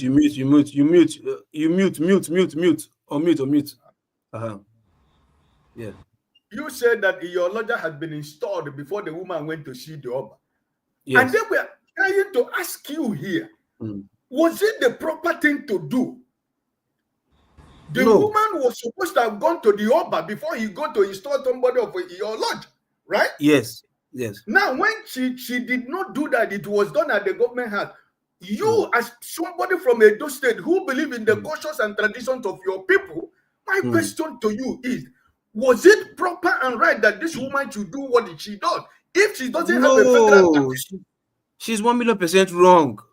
Fine. Wait. I wasn't asked a question if it was right or wrong. I wasn't asked a question was right or wrong. I wasn't asked a question. Wait, listen, that's what I'm trying to tell. Okay. What is happening in Kano right now? What happened in Kano? I am marking it to you that is going to happen in Edo State.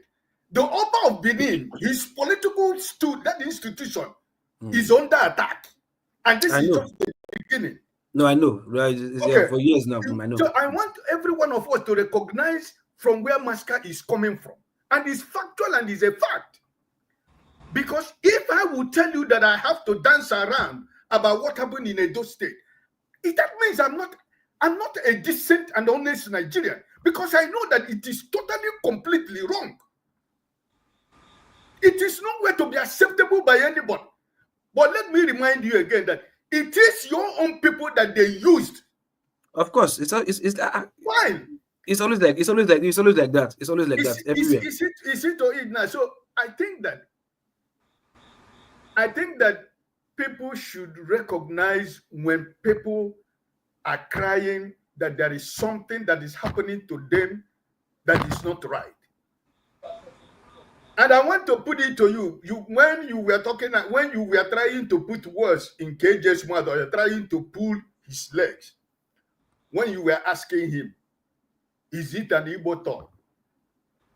My question to you, Loco, when the current man that is in Asorok stood in Ogun State and told the world that Emiloko, our loco, Did you ever ask, was it the turn of the Yorubas when that man in Asorok stood in Ogun State and said, Emiloko? Not only that did he say Emiloko, Awaloko. So you see, this is that politics that we play in Nigeria, that whenever an Igbo man says something like that, everybody will run with it. But any other person can say anything in Nigeria, and it is okay. I always try to, I respect Maska, because whenever he comes here, he speaks like a Nigerian. And he is very objective to his argument. You know, but each and every one of us should know that each and every one of us are wearing a shoe that pinches us. And when we try to recognize that, I do not want us to continue to play politics on something that is very, very clear. Or something that when somebody is crying, try to find out why your brother or your sister is crying. It's normal. It's natural. Now, the Igbo man is not asking too much in Nigeria. We're just asking for sense of belonging. There are so many things that we have been denied as the people from the Southeast in the country called Nigeria, which each and every one of you, if you're telling yourself the truth, no. There are so many federal characters and amenities that have been denied to the people of the Southeast. Everything has been used into playing politics. But upon that, like most of us said here, nobody said Nigeria should break into pieces. I am not one of the people who said that. But respect is what we're asking for. If you give Mr. A, if you give Mr. A one, give the other one the same thing. And everybody feels sense of belonging. After all, who in Nigeria travel most? Which tribe in Nigeria travel most? Which any part of the Nigeria would you go, you will not see an Igbo man? Which any part of the world will you go, you are not going to see an Igbo man? It's because we believe that we are all the same people. Maska, I lived in Kaduna for 5 years. And my best friend is from Kanu State, from Bebeji local government in Kanu State. I go to Bebeji local government almost every 2 Saturdays, every week. For 5 years that I lived in Kaduna. Why I did not marry the sister wasn't my fault. But because the girl find me because I was a common trader. She's in the Ahmadu Bello University, Zaria, right? You know, but she's a Muslim like you. But this is a family that took me like their own son. The time we're having problem in between this problem of the Igbos and the people in Kaduna, every Friday we begin to run. It is that man who used to give me information, say, hey, today you people should not open the market because after March that is going to be a problem. He's an Hausa man. And that relationship is still today. So let us not see that when an Igbo man is crying, pointing somewhere, there is actually something somewhere. I recognize also that my people also are betrayers of their own people. I do recognize that. And those people who are hurting the Igbos are these people that they claim that they are leaders of the Igbos, which they are not. And these are the people that the so-called other part of Nigerians are using against their own people. So I recognize the problem in my home as an Igbo man. I recognize that, like what KJ was talking about, Atezi is a businessman. He never meant well for any Igbo man. He's only after his own business empire, acquiring wealth and money. He doesn't speak for me. Neither does he speak for anybody.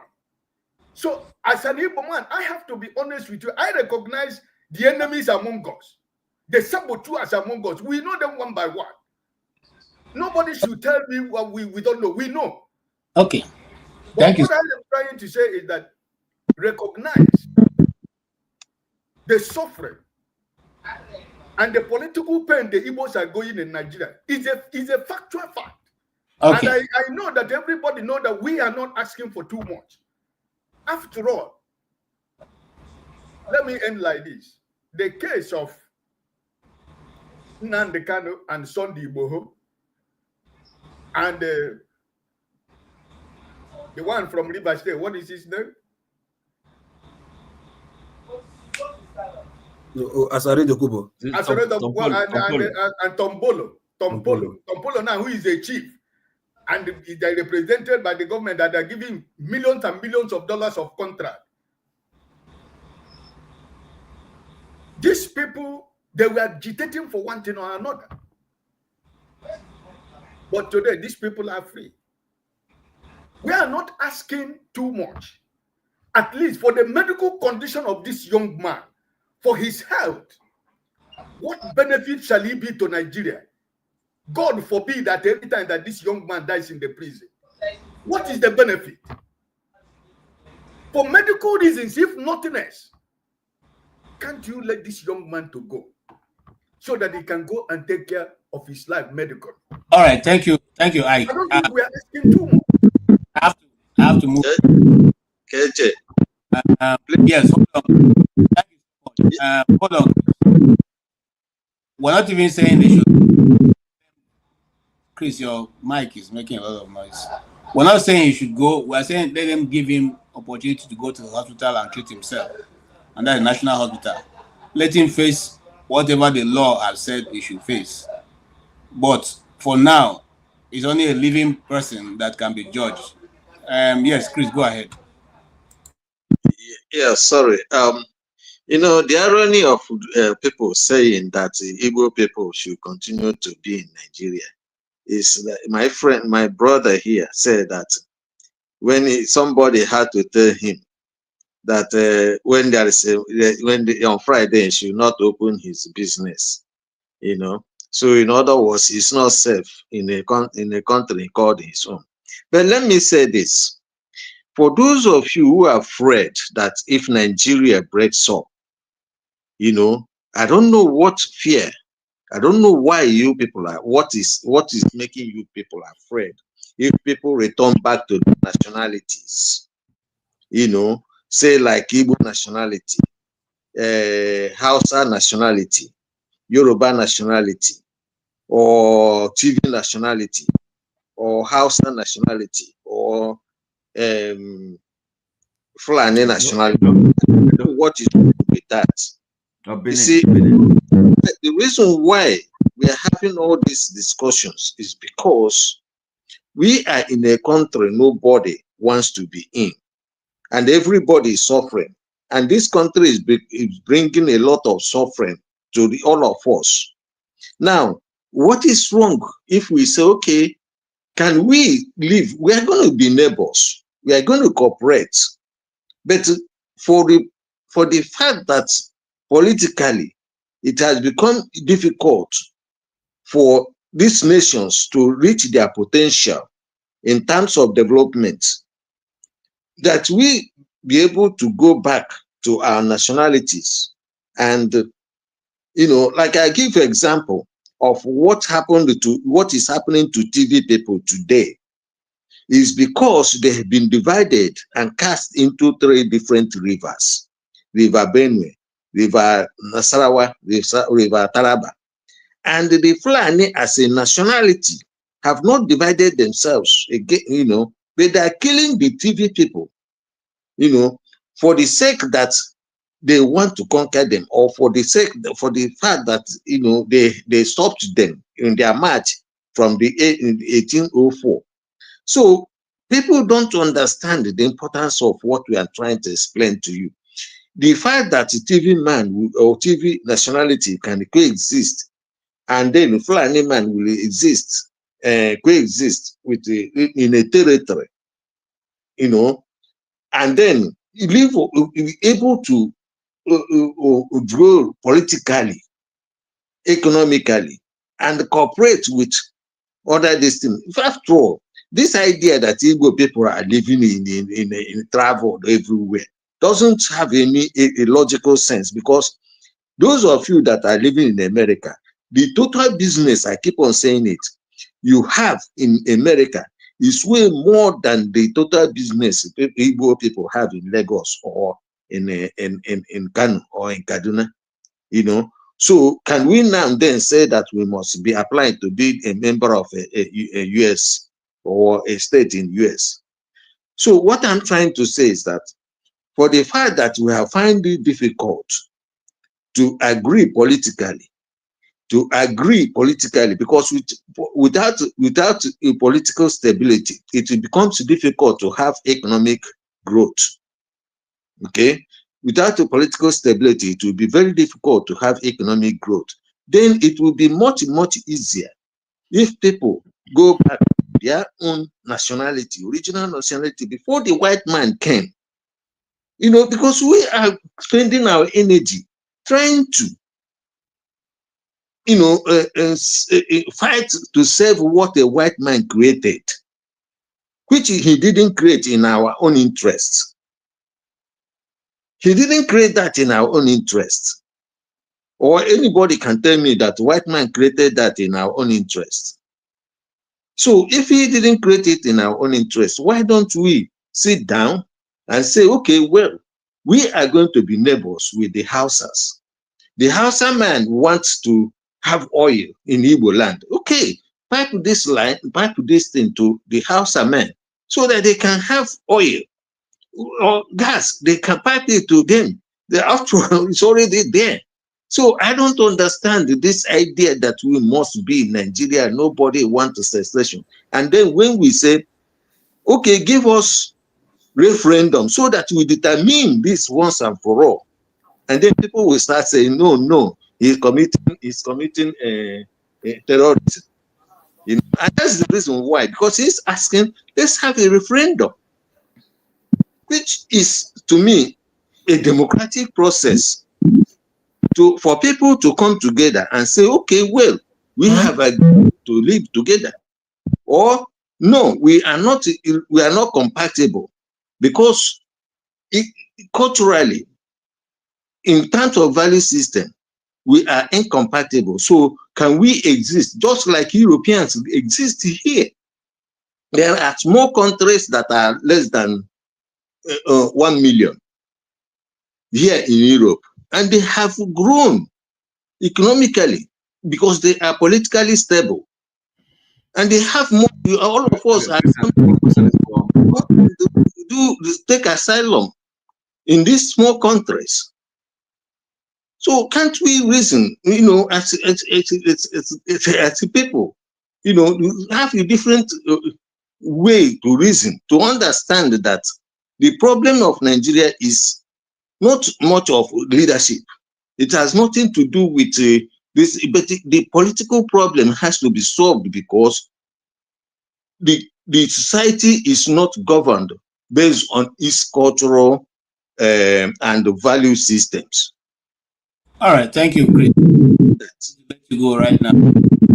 Anyway, I'm gonna, you know, I will be listening from my behind. So I have, if I need to give, I leave. So, but this is my last.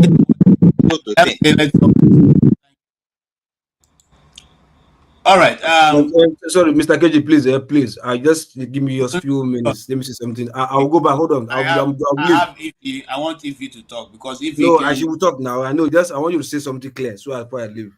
Let me say something clear before I leave. Mr. Ike, truth be told, maybe like you say, you don't understand what I'm saying. The question I was talking about Iyaloja, I did not say it was right or it was wrong. Yeah, the question put for me was if he's aware. So I was just trying to paint the story of how the scenario unfolded. She came, did the installation before she went to the market, to the palace. You understand? So by that explanation, yes, she came to do her installation first. The second question KJ asked was if the Oba has come out to put forward to a statement now that no, cancel the installation.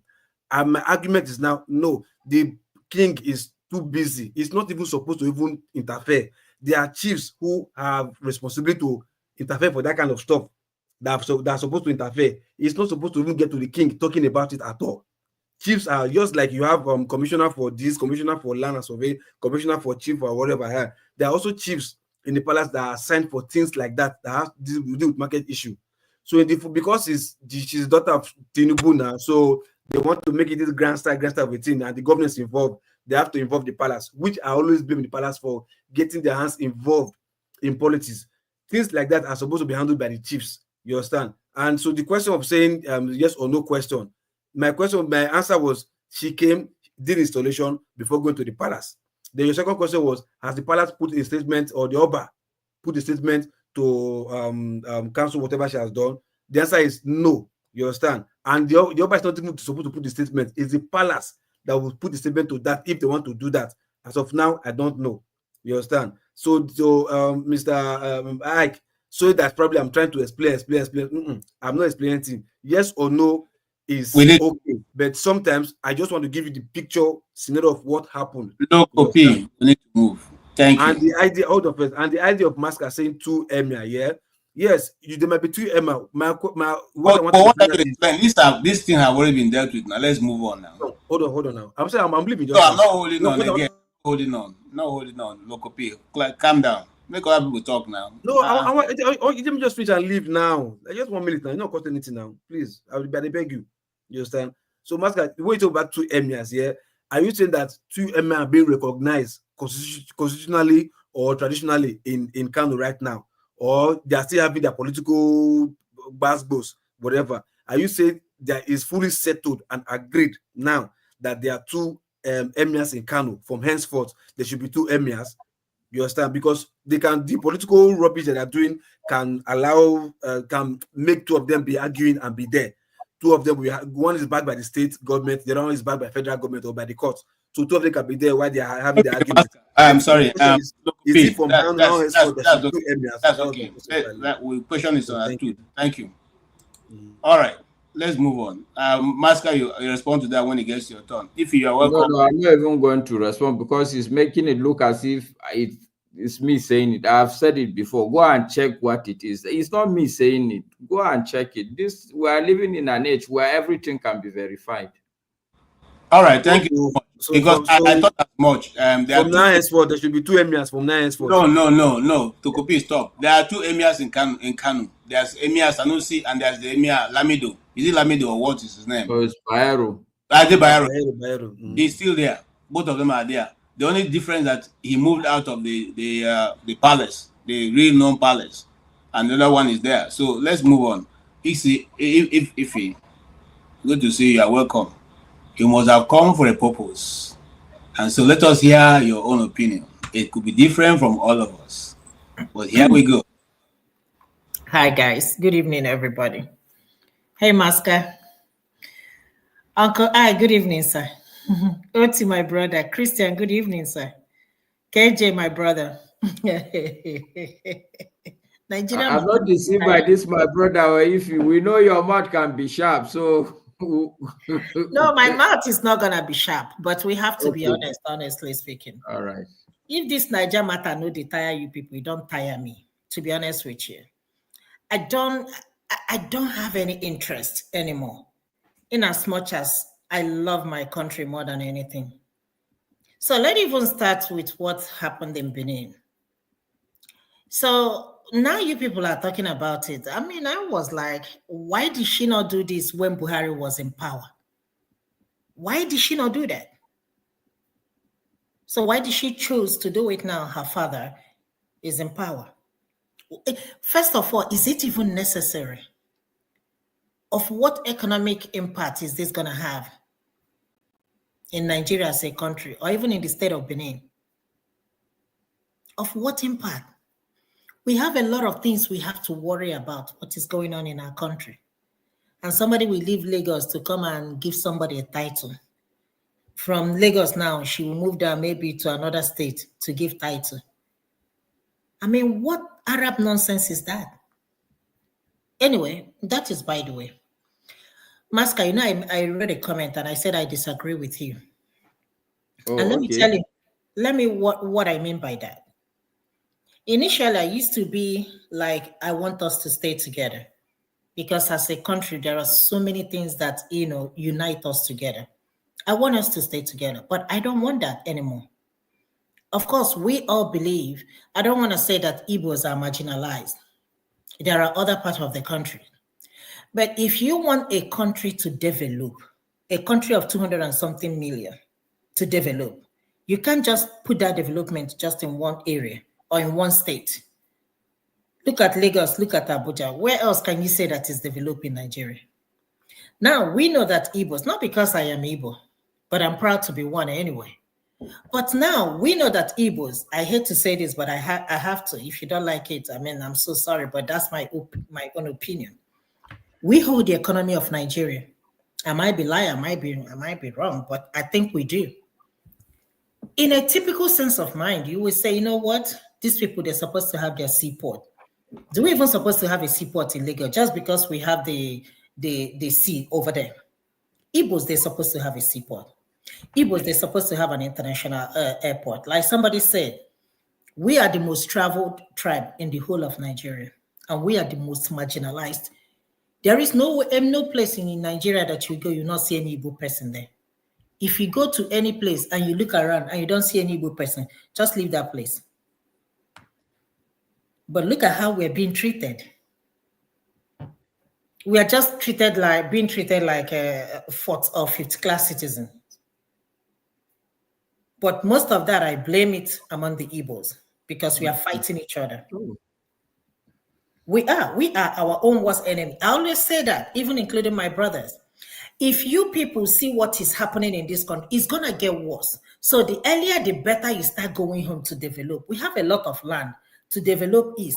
Growing up, a lot of people weren't even moving to Lagos. I remember when people in Lagos used to come down to east to buy a market and then go back to Lagos. I remember those days. But now everybody's rushing to Lagos. Lagos, you breathe in, the next person will breathe out, or the next person breathe out, you breathe it in. What kind of development is in Lagos? Apart from that seaport, what else is in Lagos? So let's even talk about it. But this message is for my Igbo brothers. The earlier you people begin to understand that we are very, very far from being part of this country called Nigeria, the earlier, the better you begin to go back home to develop your area. An upcoming election, I'm not even going to talk about P2B. The upcoming election, you guys heard about what somebody transport, Lagos transport, whatever. He publicly said it. Is that supposed to be a democratic country? Is that supposed to be a democratic country? And nothing happened. When the other guy said, yeah, Chinedu, yeah, whatever, nobody said something. But Igbo man, I think he's a businessman, said something, and they kept this man for 2 years, or more than 2 years, in jail. Imagine if an Igbo person made that utterance that if you vote for this person, the person will still be in jail, just like Nnamdi Kanu is in now.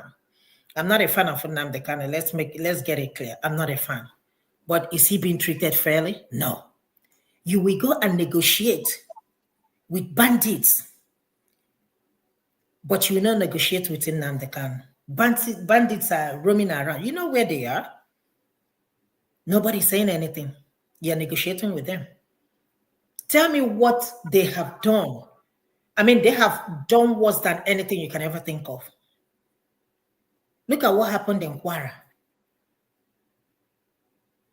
And nobody's saying anything. In the same country, you want me to be part of it. And like I always tell you people, I am an Igbo, but the question, can I go to Kaduna and get a job in the government parastatal? I don't think so. My name alone. Can I go to Sokoto or Zamfara? No, I'm not going to get a job. My dressing alone will not get me a job. So let us tell ourselves the truth. Is this the country that I want to be part of? I don't think so. I hate when people compare. Yes, I live in America. Yes, it's not a perfect country, but yes, I am comfortable here. It's not perfect. But the problem they have in this country is not the same thing. People always say, hey, it took America 200 and something. Are you trying to tell me that we have to wait for 500 years? We are not even making progress. That's even the interesting part. We are not making progress. To say, okay, maybe 20 years from now. Instead, we are going backwards. That you can see development. All this money we are borrowing and borrowing and borrowing. Who's going to pay for this? What are they using this money to do? Tinubu went to a funeral of the mother of, I think, APC president or chairman. But people in every day. This man is not even saying anything. You are talking about unity. Who are you uniting? Who are you uniting? Let us tell ourselves the truth. Unity where? There can never be, I'm sorry to say it, but there can never be peace in that country. No matter how much you want to pray. You can pray from January to, there will never be peace in that country. There will be peace, there will never be peace. There will be peace. No, there will never be peace. There will be peace. Okay, all right. But we'll see. For the past 10, 15 years, where is the peace? Is it not getting worse? You know, we have to be very realistic. Let us stop lying to ourselves. We know what is happening. It's happening in our eyes and we are seeing it. Is it not in the same country that they died Deborah? Is it not the same country that Somi died? Is it not the same country that people are buying every day? And nobody, after 1 week, it dies down until another one happens. Somebody will tell you, may Nigeria never happen to you. We talk about it 1 week, after 1 week, we forget about it till another one happens. We talk about it 1 week, there is no solution. And these things keep happening and keep happening and keep happening. Where is the peace? Where is the unity? When are you going to get it? It's not going to happen whether we like it or not. I'm not even going to talk about P2B. Because where I am now with P2B, all of you need to sit down together. You are, Maska, you said something that Igbo people, you don't think Igbo people want to disintegrate. They want to now, even if they don't want before. That's not true. People who have left the country, people who are having fun with their life, they say that. But the truth is that the average person on the street, that's not true.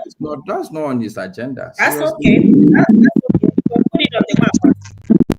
Let's have a referendum. Yeah, put it on the map and see.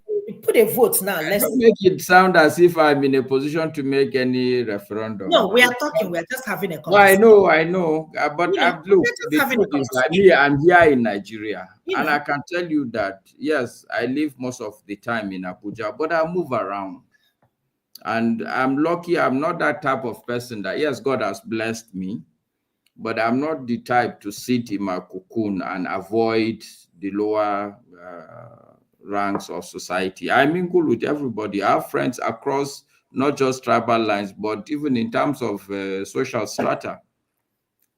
I know people who are in the market in Kano. It's the idea that, okay, you are going to disintegrate the country. How does it affect him? How does it help him? But let me tell you something. They might not say that to your face, but behind, they are crying. Forget about it.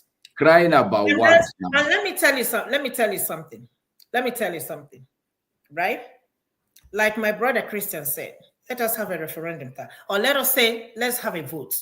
And okay, see, Iffy. So let's call a spade so that we can remove all the fat and deal with the real things. I've always said on this platform, these things we keep saying, this is the thing I also say, that we Nigerians, when you're comfortable, we have a way of speaking things that it's even absurd. Who do you think would give a referendum? You think the truth is that if we really want to sort out even this referendum, I've said it, if the Igbos want to move away from Nigeria as a country, the people at the helm of affairs now are not interested in anything meaningful. That part I agree with. No. That part I agree with. The idea for me, the idea is that, look, even if people look, the truth is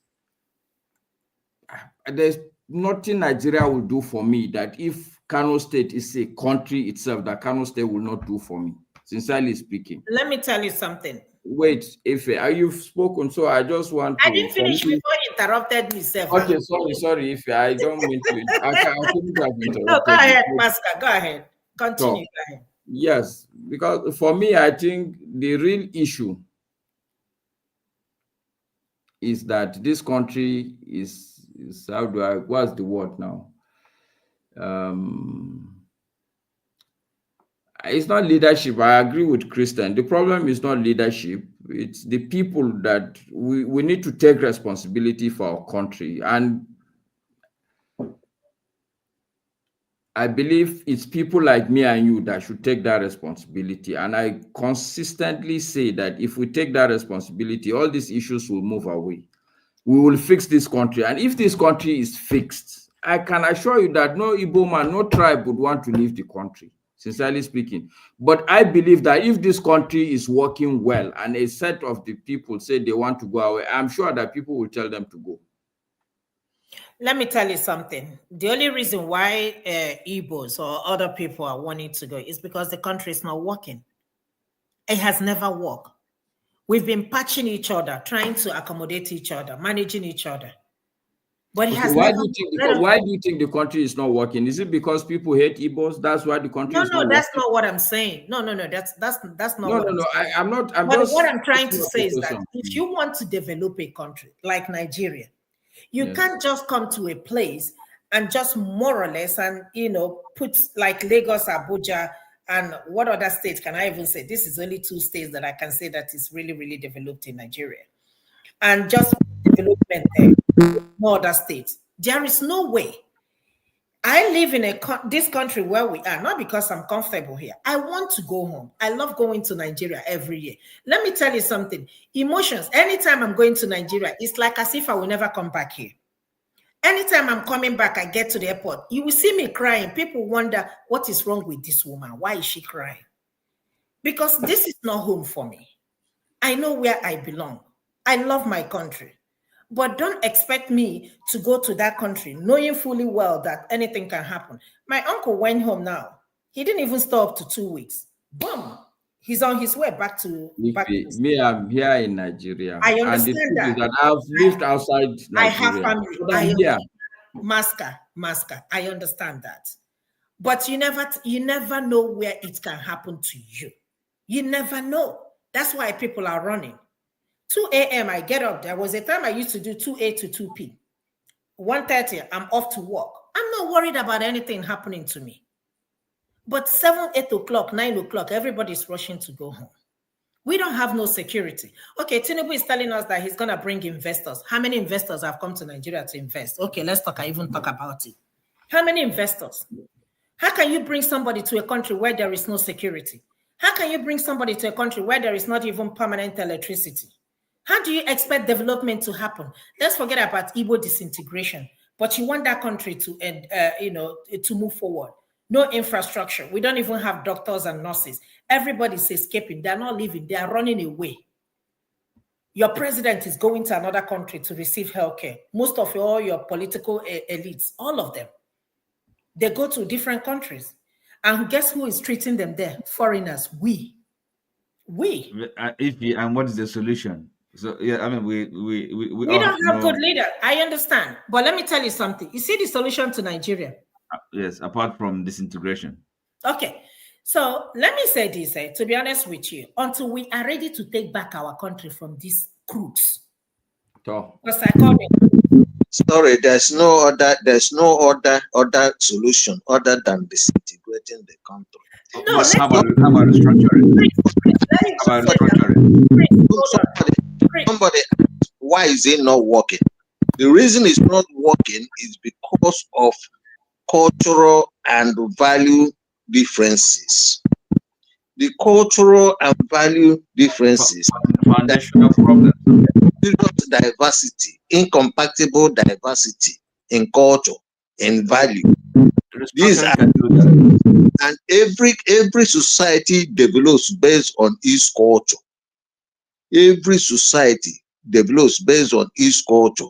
So the rearrangement of Nigeria into 3 or 4 different nations, or 10 nations, or 100 nations, cannot stop the whole territory from benefiting from corporations that these people can get. For instance, in Europe here, it took them years of wars, years of fighting before they now realize that ethnicity is the basis for national development, for for building a country. So each ethnic nationality here in Europe is always a nation, it's always a country. Okay, so you have small countries that are up to just not more than 1 million. Okay, they are country and they are developing, but they attach themselves as European Union. So we can have a larger union, you know, based on the fact that each one will now say, this is the kind of you know, what I want. Allow me just let me finish. If we are having our own countries, you can now come together and say, this is what I am willing to trade, okay, for us to have a union. Say, I want us to say, like, maybe something like defense, or maybe not even defense, or external defense, or kind of anything. Say, but the point is that you must have different systems. For instance, the way the Northerners or the Hausa man wants to be ruled is different from the way an Igbo man wants to be ruled. I do not see how you can have one national electoral commission running the whole different countries. It has never happened. Even there in years where you are, each state will have their own electoral commission or whatever as they do it. So, but here in Nigeria, you have everything, just one central position, everything unitary. You can never have such a unitary system. Run a diverse culture, a diverse as Nigeria. Thank you, Chris. Thank you. We've had a very robust discussion, and I want us to begin to round up. And I want to hamper, or rather or jump on, or whatever it is. My head is very is running out now. I want to jump on what you said last, which is that when you want to make a thing not work, you make it central. You know, central everything. You control where the water comes from. You control where the rope, all those things. But if you leave it to we can have a union that is confederacy.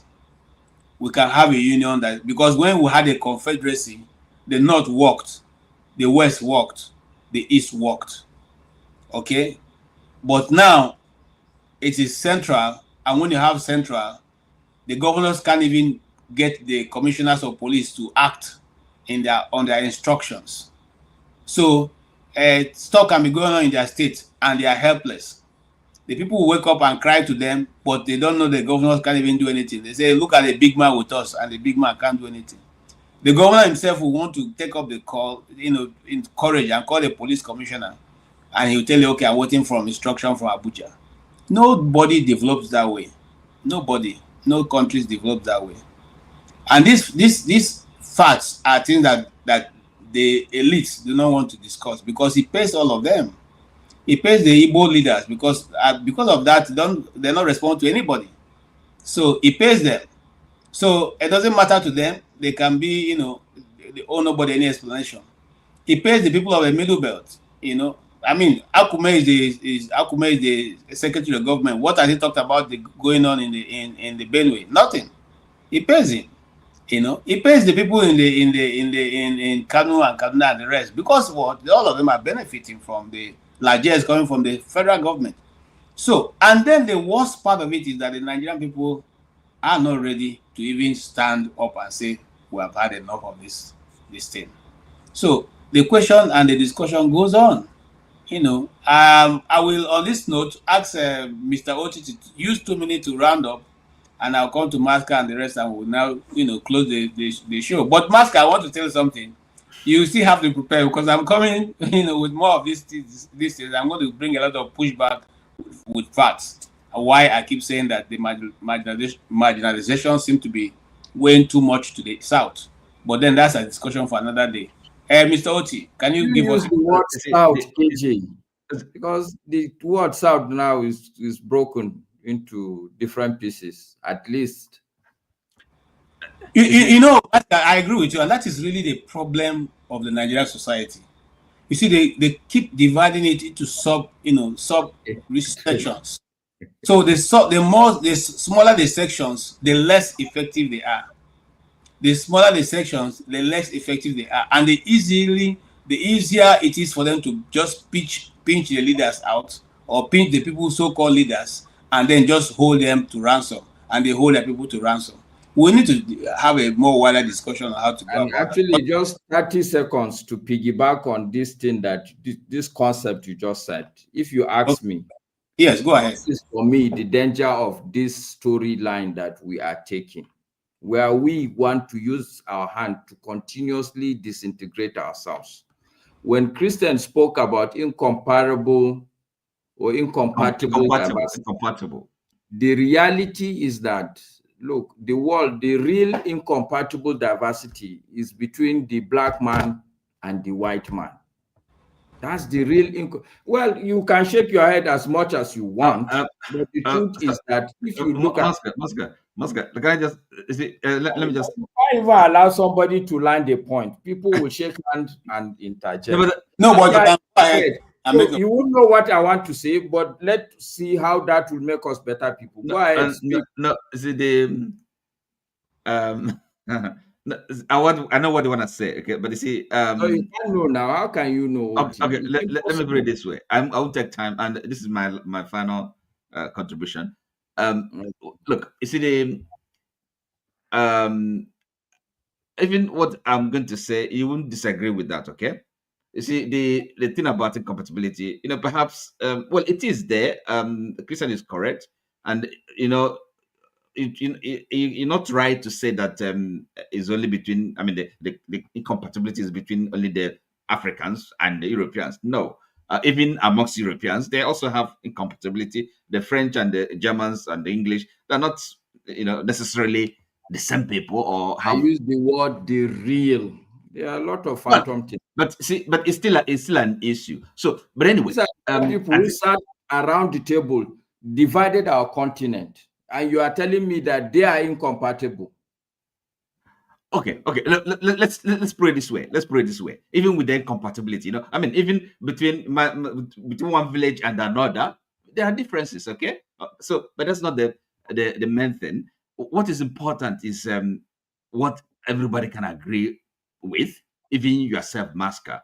This kind of autonomy. In other words, an individual, and then when it comes to wider society, a nation, Igbo nation, Hausa nation, Yoruba nation, having a sense of autonomy. In other words, they are determining their destiny. Okay, so Nigeria as it is, okay, let's even disintegration. We can put that aside. If it is too controversial, and I think it is, but at least this restructuring, common language is commonplace. Everybody understands it.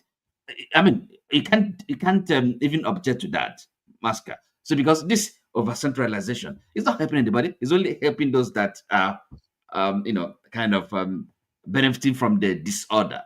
So restructuring or reconstitution, let's all kind of give ourselves some space so that we can, each nation, each region, each people can develop at their own pace, and that's where now their cultural, if like, identity, can really play a role in the way they want to develop as a people, as a nation. So we can have all these nations, 4 of them, 5 of them, 6 of them within the geographical space, Nigerian geographical space now, and so it won't stop us from kind of being good neighbors, and intermarrying, doing all these things. But at least that political control, we're able to control our respective destinies, and so that this talk, fear of domination will no longer be there,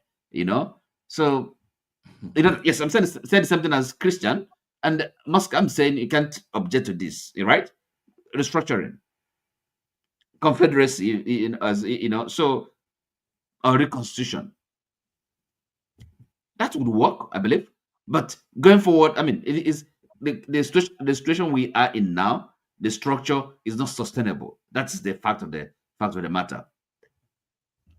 It's only good for people like Mr. Tinubu and his all right, thank you. And lady.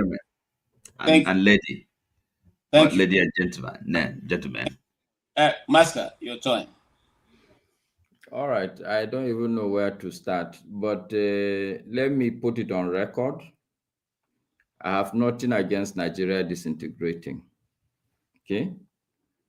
I have nothing against the Igbo people or the Yoruba people going. Okay. I can tell you for fact that I read some write-ups by northern intellectuals. You know, the sentiment sometimes is, look, let's secede, let's break away.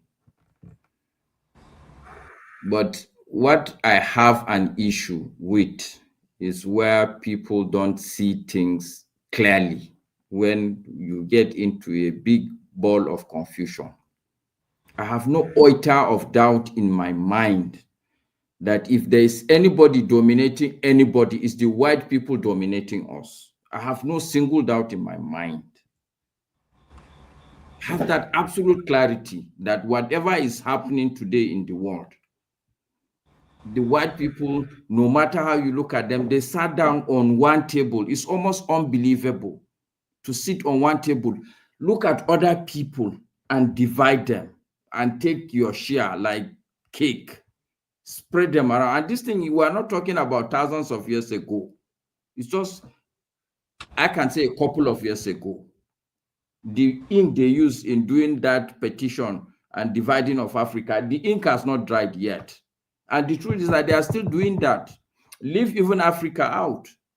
These people did exactly the same thing. If you go to, let's say, Latin America, for instance, today, it's the same thing. These same people divided this thing. And the reason why these people were able to do this is simply because of the black man's mentality, where your biggest enemy is your neighbor. And this is not just in terms of tribes. I can put it to you. Locally, I see it happen. In Nigerian setting, in an African setting, you see the man in the street. He wants to be the biggest man on the street. There's this guy, Ferreira. I like what he used to say. Big manism. In this country, these same people were complaining about. Once you get small appointment, everybody wants to lord over the other person. The next person is your enemy. You want to combat the next person, and there is a bigger force that is dealing with all of you people. And we have not been able to see that.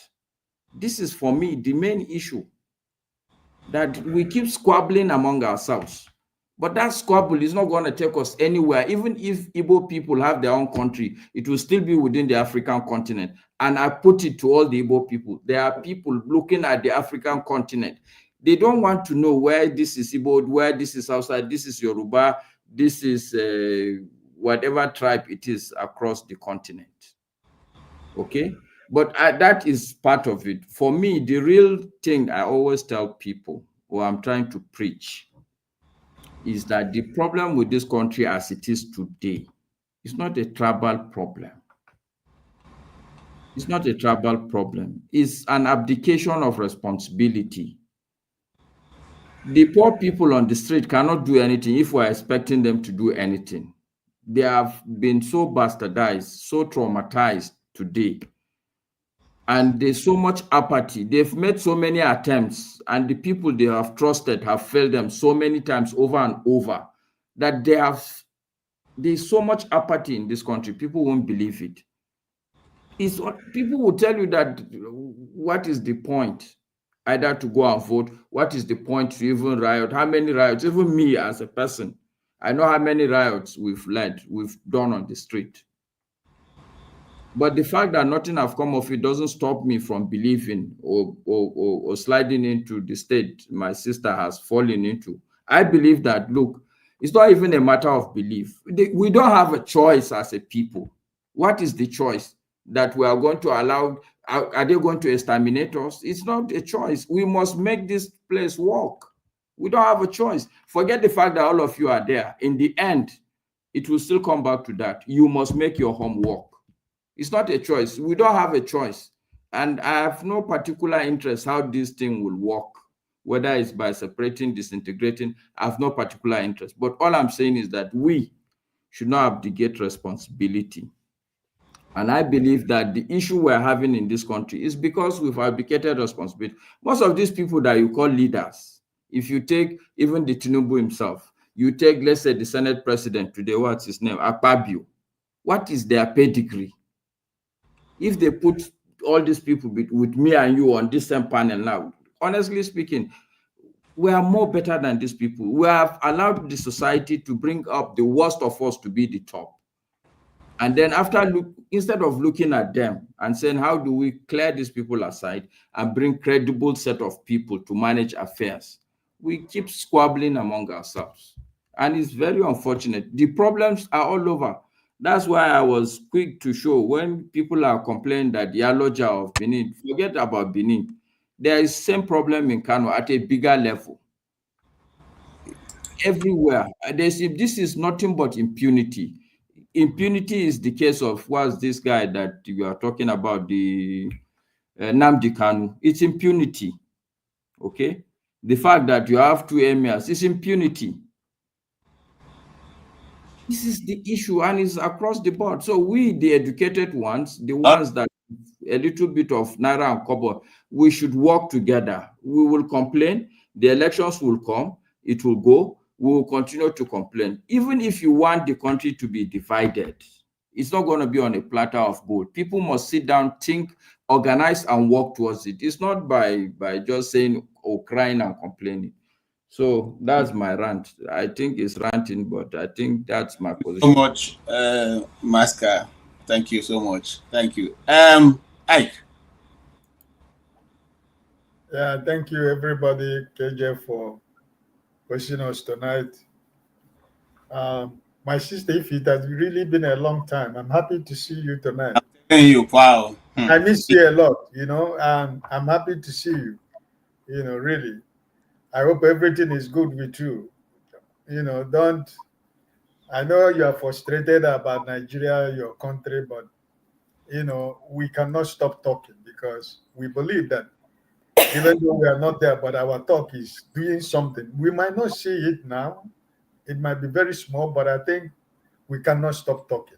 You know, Master said we abdicate our responsibility. Master, I disagree with you completely because I did not, and I don't think any of us did. You know, because you don't know what I'm doing in my village, right? Or you don't know what I'm doing to affect the life of the people over there. You know, I might not be there physically, but we're doing something. You know, we are not abandoning Nigeria, right? We are not abandoning our people. I have every right to say I have no business with Nigeria anymore till I join my Father in heaven, because Nigeria has not given me anything, and I have nothing to lose. Call myself a Nigerian or nothing. But you know, you have your family, you have your friends. I have my friend from Bebeji local government. I have people that I have, you know, have connection. A lot of my friends from Edo State. I'm a detribalized Nigerian. I'm mixed up everywhere.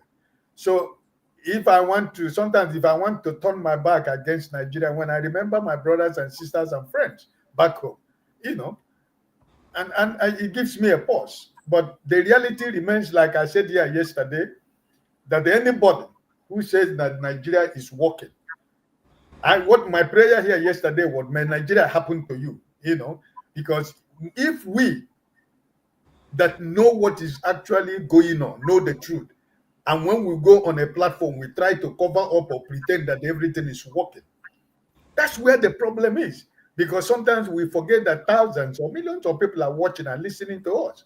So all those people who come here to claim to you that Nigeria is working, I said it yesterday uncountable times, because something happened that I was so upset and angry.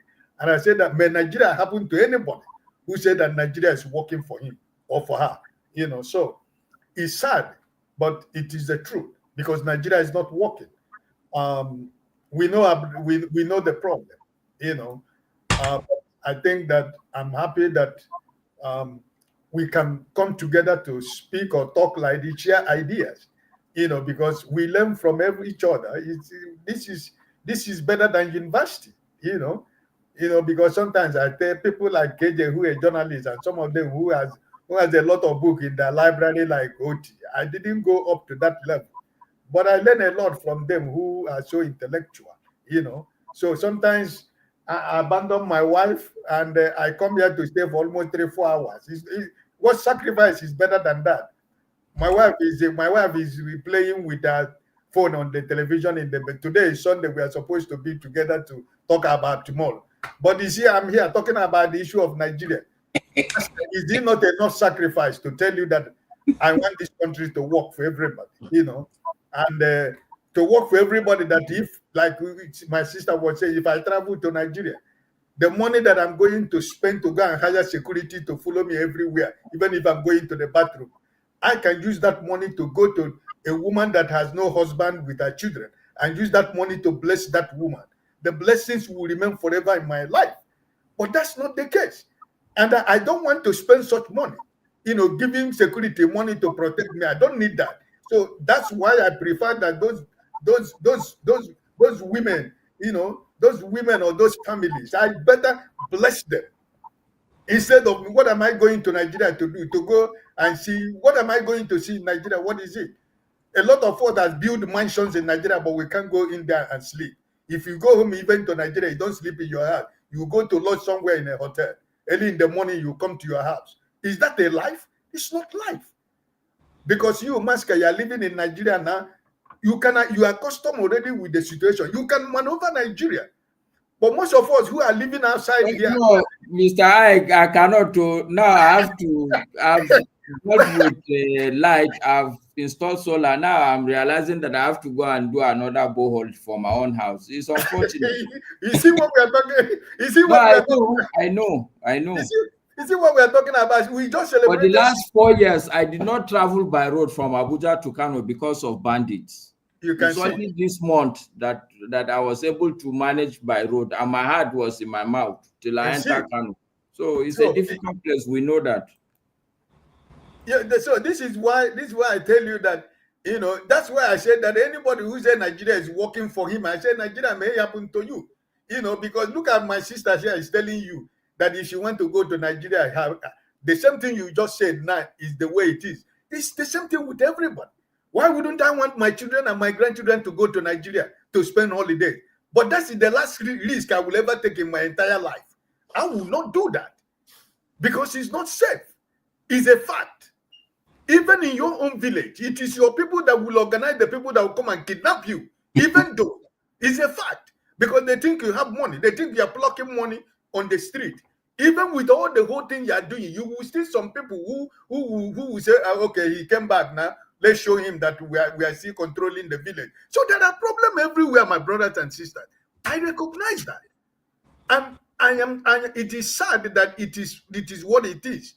You know, so like as you said, I said it here yesterday, they have used poverty to weaken the soul, the mind and the spirit of the common man in the street in Nigeria. They can't react, they can't resist anything. Sometimes I don't blame them. Because somebody who would have not eaten for 2 days or who is looking for how he can get one bread to eat, they are telling him about people in Abuja. No, right. He will have to look for money first to eat. So thank you so much. I really understand that. So my sister, I love you so much. I'm happy to see you, and please, everybody have a good and a wonderful new week, and we hope to see ourselves on Saturday. Remember that. Now play. They just want. They are trying. They are just stirring the water in Edo State. They're testing the waters. Yeah, they're testing the water in Edo State. So shine your eyes. Okay. All right. Thank you so much, Ify. What else do you want me to say? Yeah. What's your rant? What say that Nigeria will work. What's your party Nigeria word? will not work. What's your party word? See this one. Me and you will not agree. Nigeria will not work. Let us stop lying to ourselves, okay? I remember when I was growing up, we all hoped that things will get better. Is it getting better? It's getting worse. Just quickly, Ife, I will agree with you. What I will say is that Nigeria is in inertia. We need some push so that it will work. No, there is no push. Okay. We are not pushing anything. We are still talking about we are 65 years, right? But okay. Let me just rewind. Masker, or anybody here, tell me one thing you can say that you have benefited from Nigeria as a country. Just one thing. Don't ask me that question. No, I went to school on scholarship. Okay, you did. Yes, I did. Okay. I won't lie. I won't lie. All right. My teachers in secondary school were very good teachers. My English teacher is from Ghana. My physics teacher is from I think Pakistan. My chemistry teacher from India. It was a good country. Then I went to ABU. It was fantastic school. I went to other universities. I could see that I went to an exceptional university at that time. I have never benefited anything from Nigeria. Not even one thing. I cannot think of anything. My parents saw me through college, right from nursery school up to university. I cannot think of anything that I would say that this country called Nigeria, what they have done for me. But now they're talking about introducing tax in a country where the government is not doing anything for the citizens. So I was talking about that with my sister, and she said, you know what? Many people will stop going to banks. Many people will start going to banks, and what's going to happen? You know, stealing and armed robbery and all that stuff might increase. So, I mean, no matter however you want to look at it, left, right, back and front, I don't see no hope. There is nothing I can think of that I would say, okay, every morning if I wake up, I look forward to, you know, something is going to happen or something is going to change. We keep borrowing and borrowing and borrowing. What are we doing with the money? What are we doing? It's just like every month or every 2 weeks, they will borrow. Where is the money? I can't think of, there is no infrastructure. My sister just came back from China. She said, you know, they are not part of these Chinese people. Every time she goes back, she will see more development, more infrastructure. He says sooner or later they will take over. I said they have already taken over. This thing in America, they are doing it just mago. There is no infrastructure here in this country called America. None. She took pictures and was like, whoa, these people, this is anyway dinana, meaning this is heaven on earth. That's the way she described it. We are busy praying, binding and casting. I can't hear Adeboye anymore. I can't hear Onyedepo. Onyedepo even speaks back and, you know, every now and then. But Onyedepo just all of a sudden went numb. We can't hear him no more. In this country called Nigeria. And somebody is telling me that it will work. It's all imagination. We are just imagining it. Imagining it. It's going to happen. Let us tell ourselves the truth. I tell people, if you have the opportunity to japa, that's where I am now. If you're hoping that anybody's going to, including P2B, nobody's going to fix Nigeria until we are ready to drive this elite, so-called these grandpas, great grandpas. Tinubu is the president of Nigeria. We don't even know his actual age. We don't even know his real name. Everything about him is just so weird. A president of a country. And you're telling me that now the minister for power came out, and now I think he's running for a state governorship election coming up. Right? And he said it's his turn. It's turn by turn. When will he get to my own turn? Let's not even talk about it. When will he get to my turn? Okay. Thank you. If it never happen. Masker, if me and you have to set up a fight. It's your imagination running away with you. It will work. Masker, me and you go fight, tire. It will not work. Let us tell ourselves the truth. Whether we like it or not. Today is what? Today is October 5th, 2025. 10 years from now, we'll be like... In all honesty, 10 years is too short a time to fix this country. Even 100 years from now. No, I think hope. Give Nigeria 30 years. No, give Nigeria 30 years. You'll be shocked. I mean, that's what they told me like 20 years ago. They say Vision 2020. I was so looking forward to that Vision 2020. And guess what? This is 5 years from now. If I think that 20 years ago, they told you Jesus is coming soon now. So no, I said so. No, don't bring us into it, please.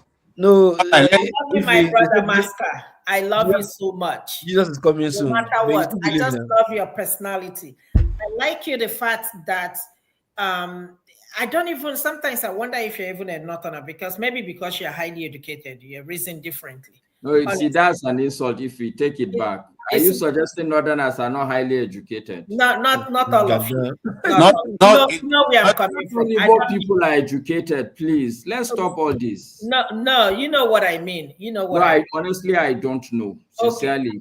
Okay, I apologize, but I'm sure other people know what I'm talking about. Okay, thank you so much. If I love you, Master. I love you too, It's not gonna change anything. It's not gonna change anything. It's okay. I still love you with all my heart. Okay, I thank you so much. If you, at least we know the people you love on the channel. So those of us who are not loved, let us move on. Are you jealous? Not a problem. It's okay. Local P. No, that is my turn. Okay. Anyways, I don't know. The idea of Nigeria will work or Nigeria will not work. The truth is, most of us are really, really complaining. Yeah. If we really ask the question, to be sincere, what are we really, really, really doing? What effort are we really putting? Let's be sincere first. What effort are we really putting to make sure it works? That this country we are looking for, we are really putting effort to work. Because what most of us are really doing is just this nonsense mentality of so let me not call it Christian mentality, but leave it for God. No, God go down. Let's pray. God will send somebody. God will do it. We always want to leave everything for God. We don't really want to do anything, not to put any effort, not to sacrifice. I mean, there was a time in England when if you go to some public place, they will tell you no blacks, no Irish, no dogs. Yeah. So it's only strictly British people, you understand? And it was too much that the Irish and the black people, they did not say no because they are marginalizing them. Let us leave this place for them and go somewhere else.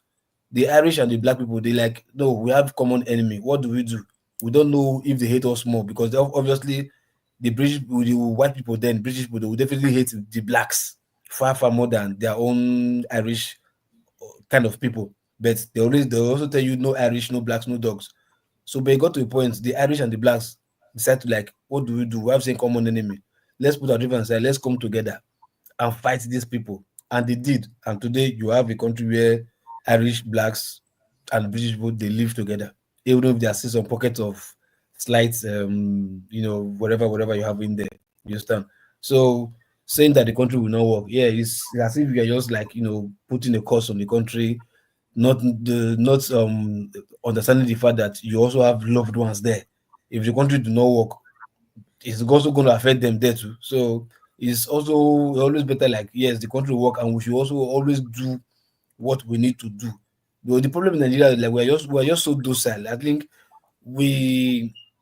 this I too know syndrome that we have in Nigeria, like we know best and we always give idea, give 2 cents, but the action is not done, it's not seen. Because if you do 1 or 2 things, we try the first time, try second time, and we fail. We just believe and leave it, and we've tried our best, nothing happened. Yeah, at least there's what we call consistency. They say practice make perfect. So by the time you try, one day you break through. These people you are fighting against, they know what they are doing. They know that if these people wake up one day, their own is finished. So what do? Let's divide the states. Yeah, I believe in the 70s when we see had no, I think even you are up to 87. You understand? Where we only have 2 major eastern states, which is Anambra and Imo. Yeah, if that is what we still have to today, I don't think this division that you have amongst even within the southeastern region will happen. They will be there. At least they will believe that yes, we have 2 states, and this is all what we have. It is you and me together. Let's fight these people. But now that we now have 5, before you now rally up together, this and that, there's division. Same thing with what you have in the what do you call them, the southern part of the country. You understand, or rather south. They also, what did they do? Divide Bayelsa and Rivers. What did they do in the other one? Akwa Ibom and Uyo, the same thing. I said Akwa Ibom, Uyo. Rivers, exactly. Bayelsa. Then what else again? I think then Edo Delta, the same thing. We agreed. Osun Ekiti, we agreed for this things to be done, thinking we are smart, not knowing that we are punishing ourselves by becoming smaller entities. Now that we are much in number, now look at where we find ourselves. And now they are even still pushing of another Anyoma state coming up to make it even more smaller, to be oppressed. Not that you are making it smaller to have more power. These things just come because you just want greed. Let us make it small so that the money that we are sharing instead of development will go around. Meanwhile, you're supposed to talk about development, not even money sharing. So I think the best thing for us to just do is look, rather than us complaining, let's look for how we can. I know, yes, it's somehow because we kind of those are in the way we think or the way we act. Let's try and put in effort, not even by money, action. You understand? If we have like, I always tell these people, this young woman in from Edo State that is doing this thing they call Very Dark Man. If they have like 20 Very Dark Man in during Obasanjo's tenure till now, I think by now there would have been a serious effect of people change, because I see youth these days. There was one video I was watching, was it not yesterday or thereabouts?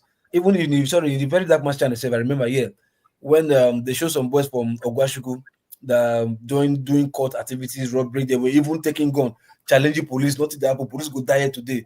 And what are these boys' age? From 16 years to 20 years. They're just, 16 to 20. What God? I remember by 16 years old, they're not bombing away. So I said, I challenge police. We have the mind compare. Look at what these boys are doing. So because we are just talking, Nigeria will not work, we're not doing anything. These young boys that we think nothing is happening, these boys are going to unthinkable things that we can't even imagine. You understand? So please, the idea of nothing can happen, let's divide. No, let's put hands together, because if you are complaining that the country is not working for you, ask yourself truly. All right. That you are living. Is it that how they just still keep their hand? The America is not working and they kept quiet? No, they don't have the perfect leaders then, but they also fought. The city also fought to make sure that they have what they have today. Civil rights that we have in America today, they've killed lots of black people, but black people they were still pushing on the civil rights came through, and look at where they are today. Okay, I need to. No working, man. Come on. Thank you so much, Local P. In fact, you all have done what Napoleon could not do, and I praise you all for sitting around. We have had a 4 hours 30 minutes, and I don't want to drag beyond that. Well, our maximum hour was supposed to be 3 hours, but because of the very eminent personalities that came in, I said to allow you guys to say more. So I want to thank you, Mr. Chris, for coming in. Thank you for your contribution. You have been sitting throughout, right from the very first, hour till today, till this moment. Thank you, Otti, who also has made a very useful contribution to all of us. And I thank you, Maska, for coming in and your time and your treasure, because I know that out here we can say our data is a bit flexible, but yours there we know it's not flexible at all. We know it's a lot of money. Even for 1 hour. I saw how the invited guests were struggling. In my mind, I'll say, okay, now these people. No, we will have to find time to give you that Maska, because I really feel, when you stay this long, what goes on, God bless you for coming in and giving your thoughts. I pray that those people in policy should sit down sometimes, not only send their people in here, but also listen to the suggestions being made. And then take that and run with it, because these are the thoughts and the feelings of Nigeria in the street, and it will make a lot of difference if they take it. Thank you, Mr. Ike, for coming in. Also, you've been here, and I understand that you have to be with your wife, but here you are, right from the very first show till now. Thank you so much. I appreciate it. Ify. All of us will join you in thanking Ify. Yes, I'm glad that she's made it clear that we are not how do you put it now? We black people, we are friendly with our women. No, I mean, of course, I love coming to, this show all the time. But I gotta go make money, Maska, because look, the people back home will be dragging you as if you don't have. And that's what Uncle Ike was saying, is that once you are, just if I show you my messages, sometimes I just wonder, do you think that we don't have responsibilities here? Yesterday I was talking about inflation. Uncle KJ, you know what I mean? Everything is going up, but your paycheck remains the same. You know, we are supporting a lot of the money. Most of us here send money back home more than we spend on our own. Yes, very true. I can imagine the country. People are really suffering here. People are really suffering. You know, the private have a lot of stuff just to support people back home. Sometimes I feel like, wait a minute, did I just send this money? But I can't even do $50 or $100 of something for myself. But you will send money just like that. That's how sad it is. Thank you so much. God will bless you. God will bless you. Good night, guys. Thank you. It's my pleasure seeing all of you. Thank you. Hi, Uncle KJ. Good night, everyone. Have a nice week. My brother. We didn't thank Lokopio, maybe because of the Uncle Ike. Good night, everybody. All right. Thank you. Thank you so much. Thank you, Lokopio. Good night, everyone. Thank you for hosting. Thank you. As we put our red eye on what's going on in the Oba's palace, and hoping that they will not try what they have been trying also with the revered Oba. I want to thank all those who are able to also support us. Oscar Blackbone, thank you so much. You have been so wonderful. Thank you for your comments. I read all of them. And thank you also, Young One, right? Thank you. You did so much. Thank you for also supporting us. God bless you and replenish all that you have been able to exhaust this evening. And that is it. That is it. The beat goes on, as they say those days. And we are only trying to just contribute our part. And for those who would say we're not doing, that's local people who say we're not doing much. This is the much we can do right now. We are spending our time and our talent. These are the lives we have spent together this evening cannot be recovered. We have spent it, And we have spent it not on any other thing, but discussing the national issue that have come to be on our plate at this time of Nigerian development. Whether you agree with our ideas or not, that is how we see it. You can come and join us and also say how you think it can be done better if you think we're not saying it the way it should be. But then let it not be misconstrued. Nobody here who hates Nigeria to be together. Nobody here who hates one Nigeria. The only reason why we discuss some of these things because we don't want more people, more carnage to be going on in that locality. You know, we also discussed about the Igbo reincarnation and the Igbo methodology, the Igbo cosmetology, and the Igbo man's worldview. Although we didn't do much with the Igbo man's worldview, and the Igbo man's worldview is simple: you live, let me live. Ebe boro, uge boro. That's what it means in Igbo language. Let the kite perch. Let the eagle perch, you know. All of them have a place to perch. And the sky is always beautiful and big enough for everyone to be able to find his level. And that's what we pray for Nigeria. It doesn't matter whether you're a northerner, you're a southerner, you're easterner, you're a westerner. We all have the same blood, one blood, red. You know, when you go to the hospital for blood infusion, they don't ask you whether is this Hausa man blood. I want Hausa man blood only. It doesn't happen that way. They don't ask you, is this Igbo man blood? We are all one blood. Unfortunately, the system has said to divide us and make it a bit difficult for people to come together and, you know, chart a way forward. You know, and just like Maska said, the more we are divided, the easier it is for us to be taken. But I don't know how else to say it. Because the system won't even discuss those things we see as a problem. So it becomes difficult to even talk about it. But on that note, we say today has been done, and we thank you all for being here. We thank you all for your time. We thank you all on behalf of Dr. Damages. I say thank you very much until we meet you again next week. God bless all of you.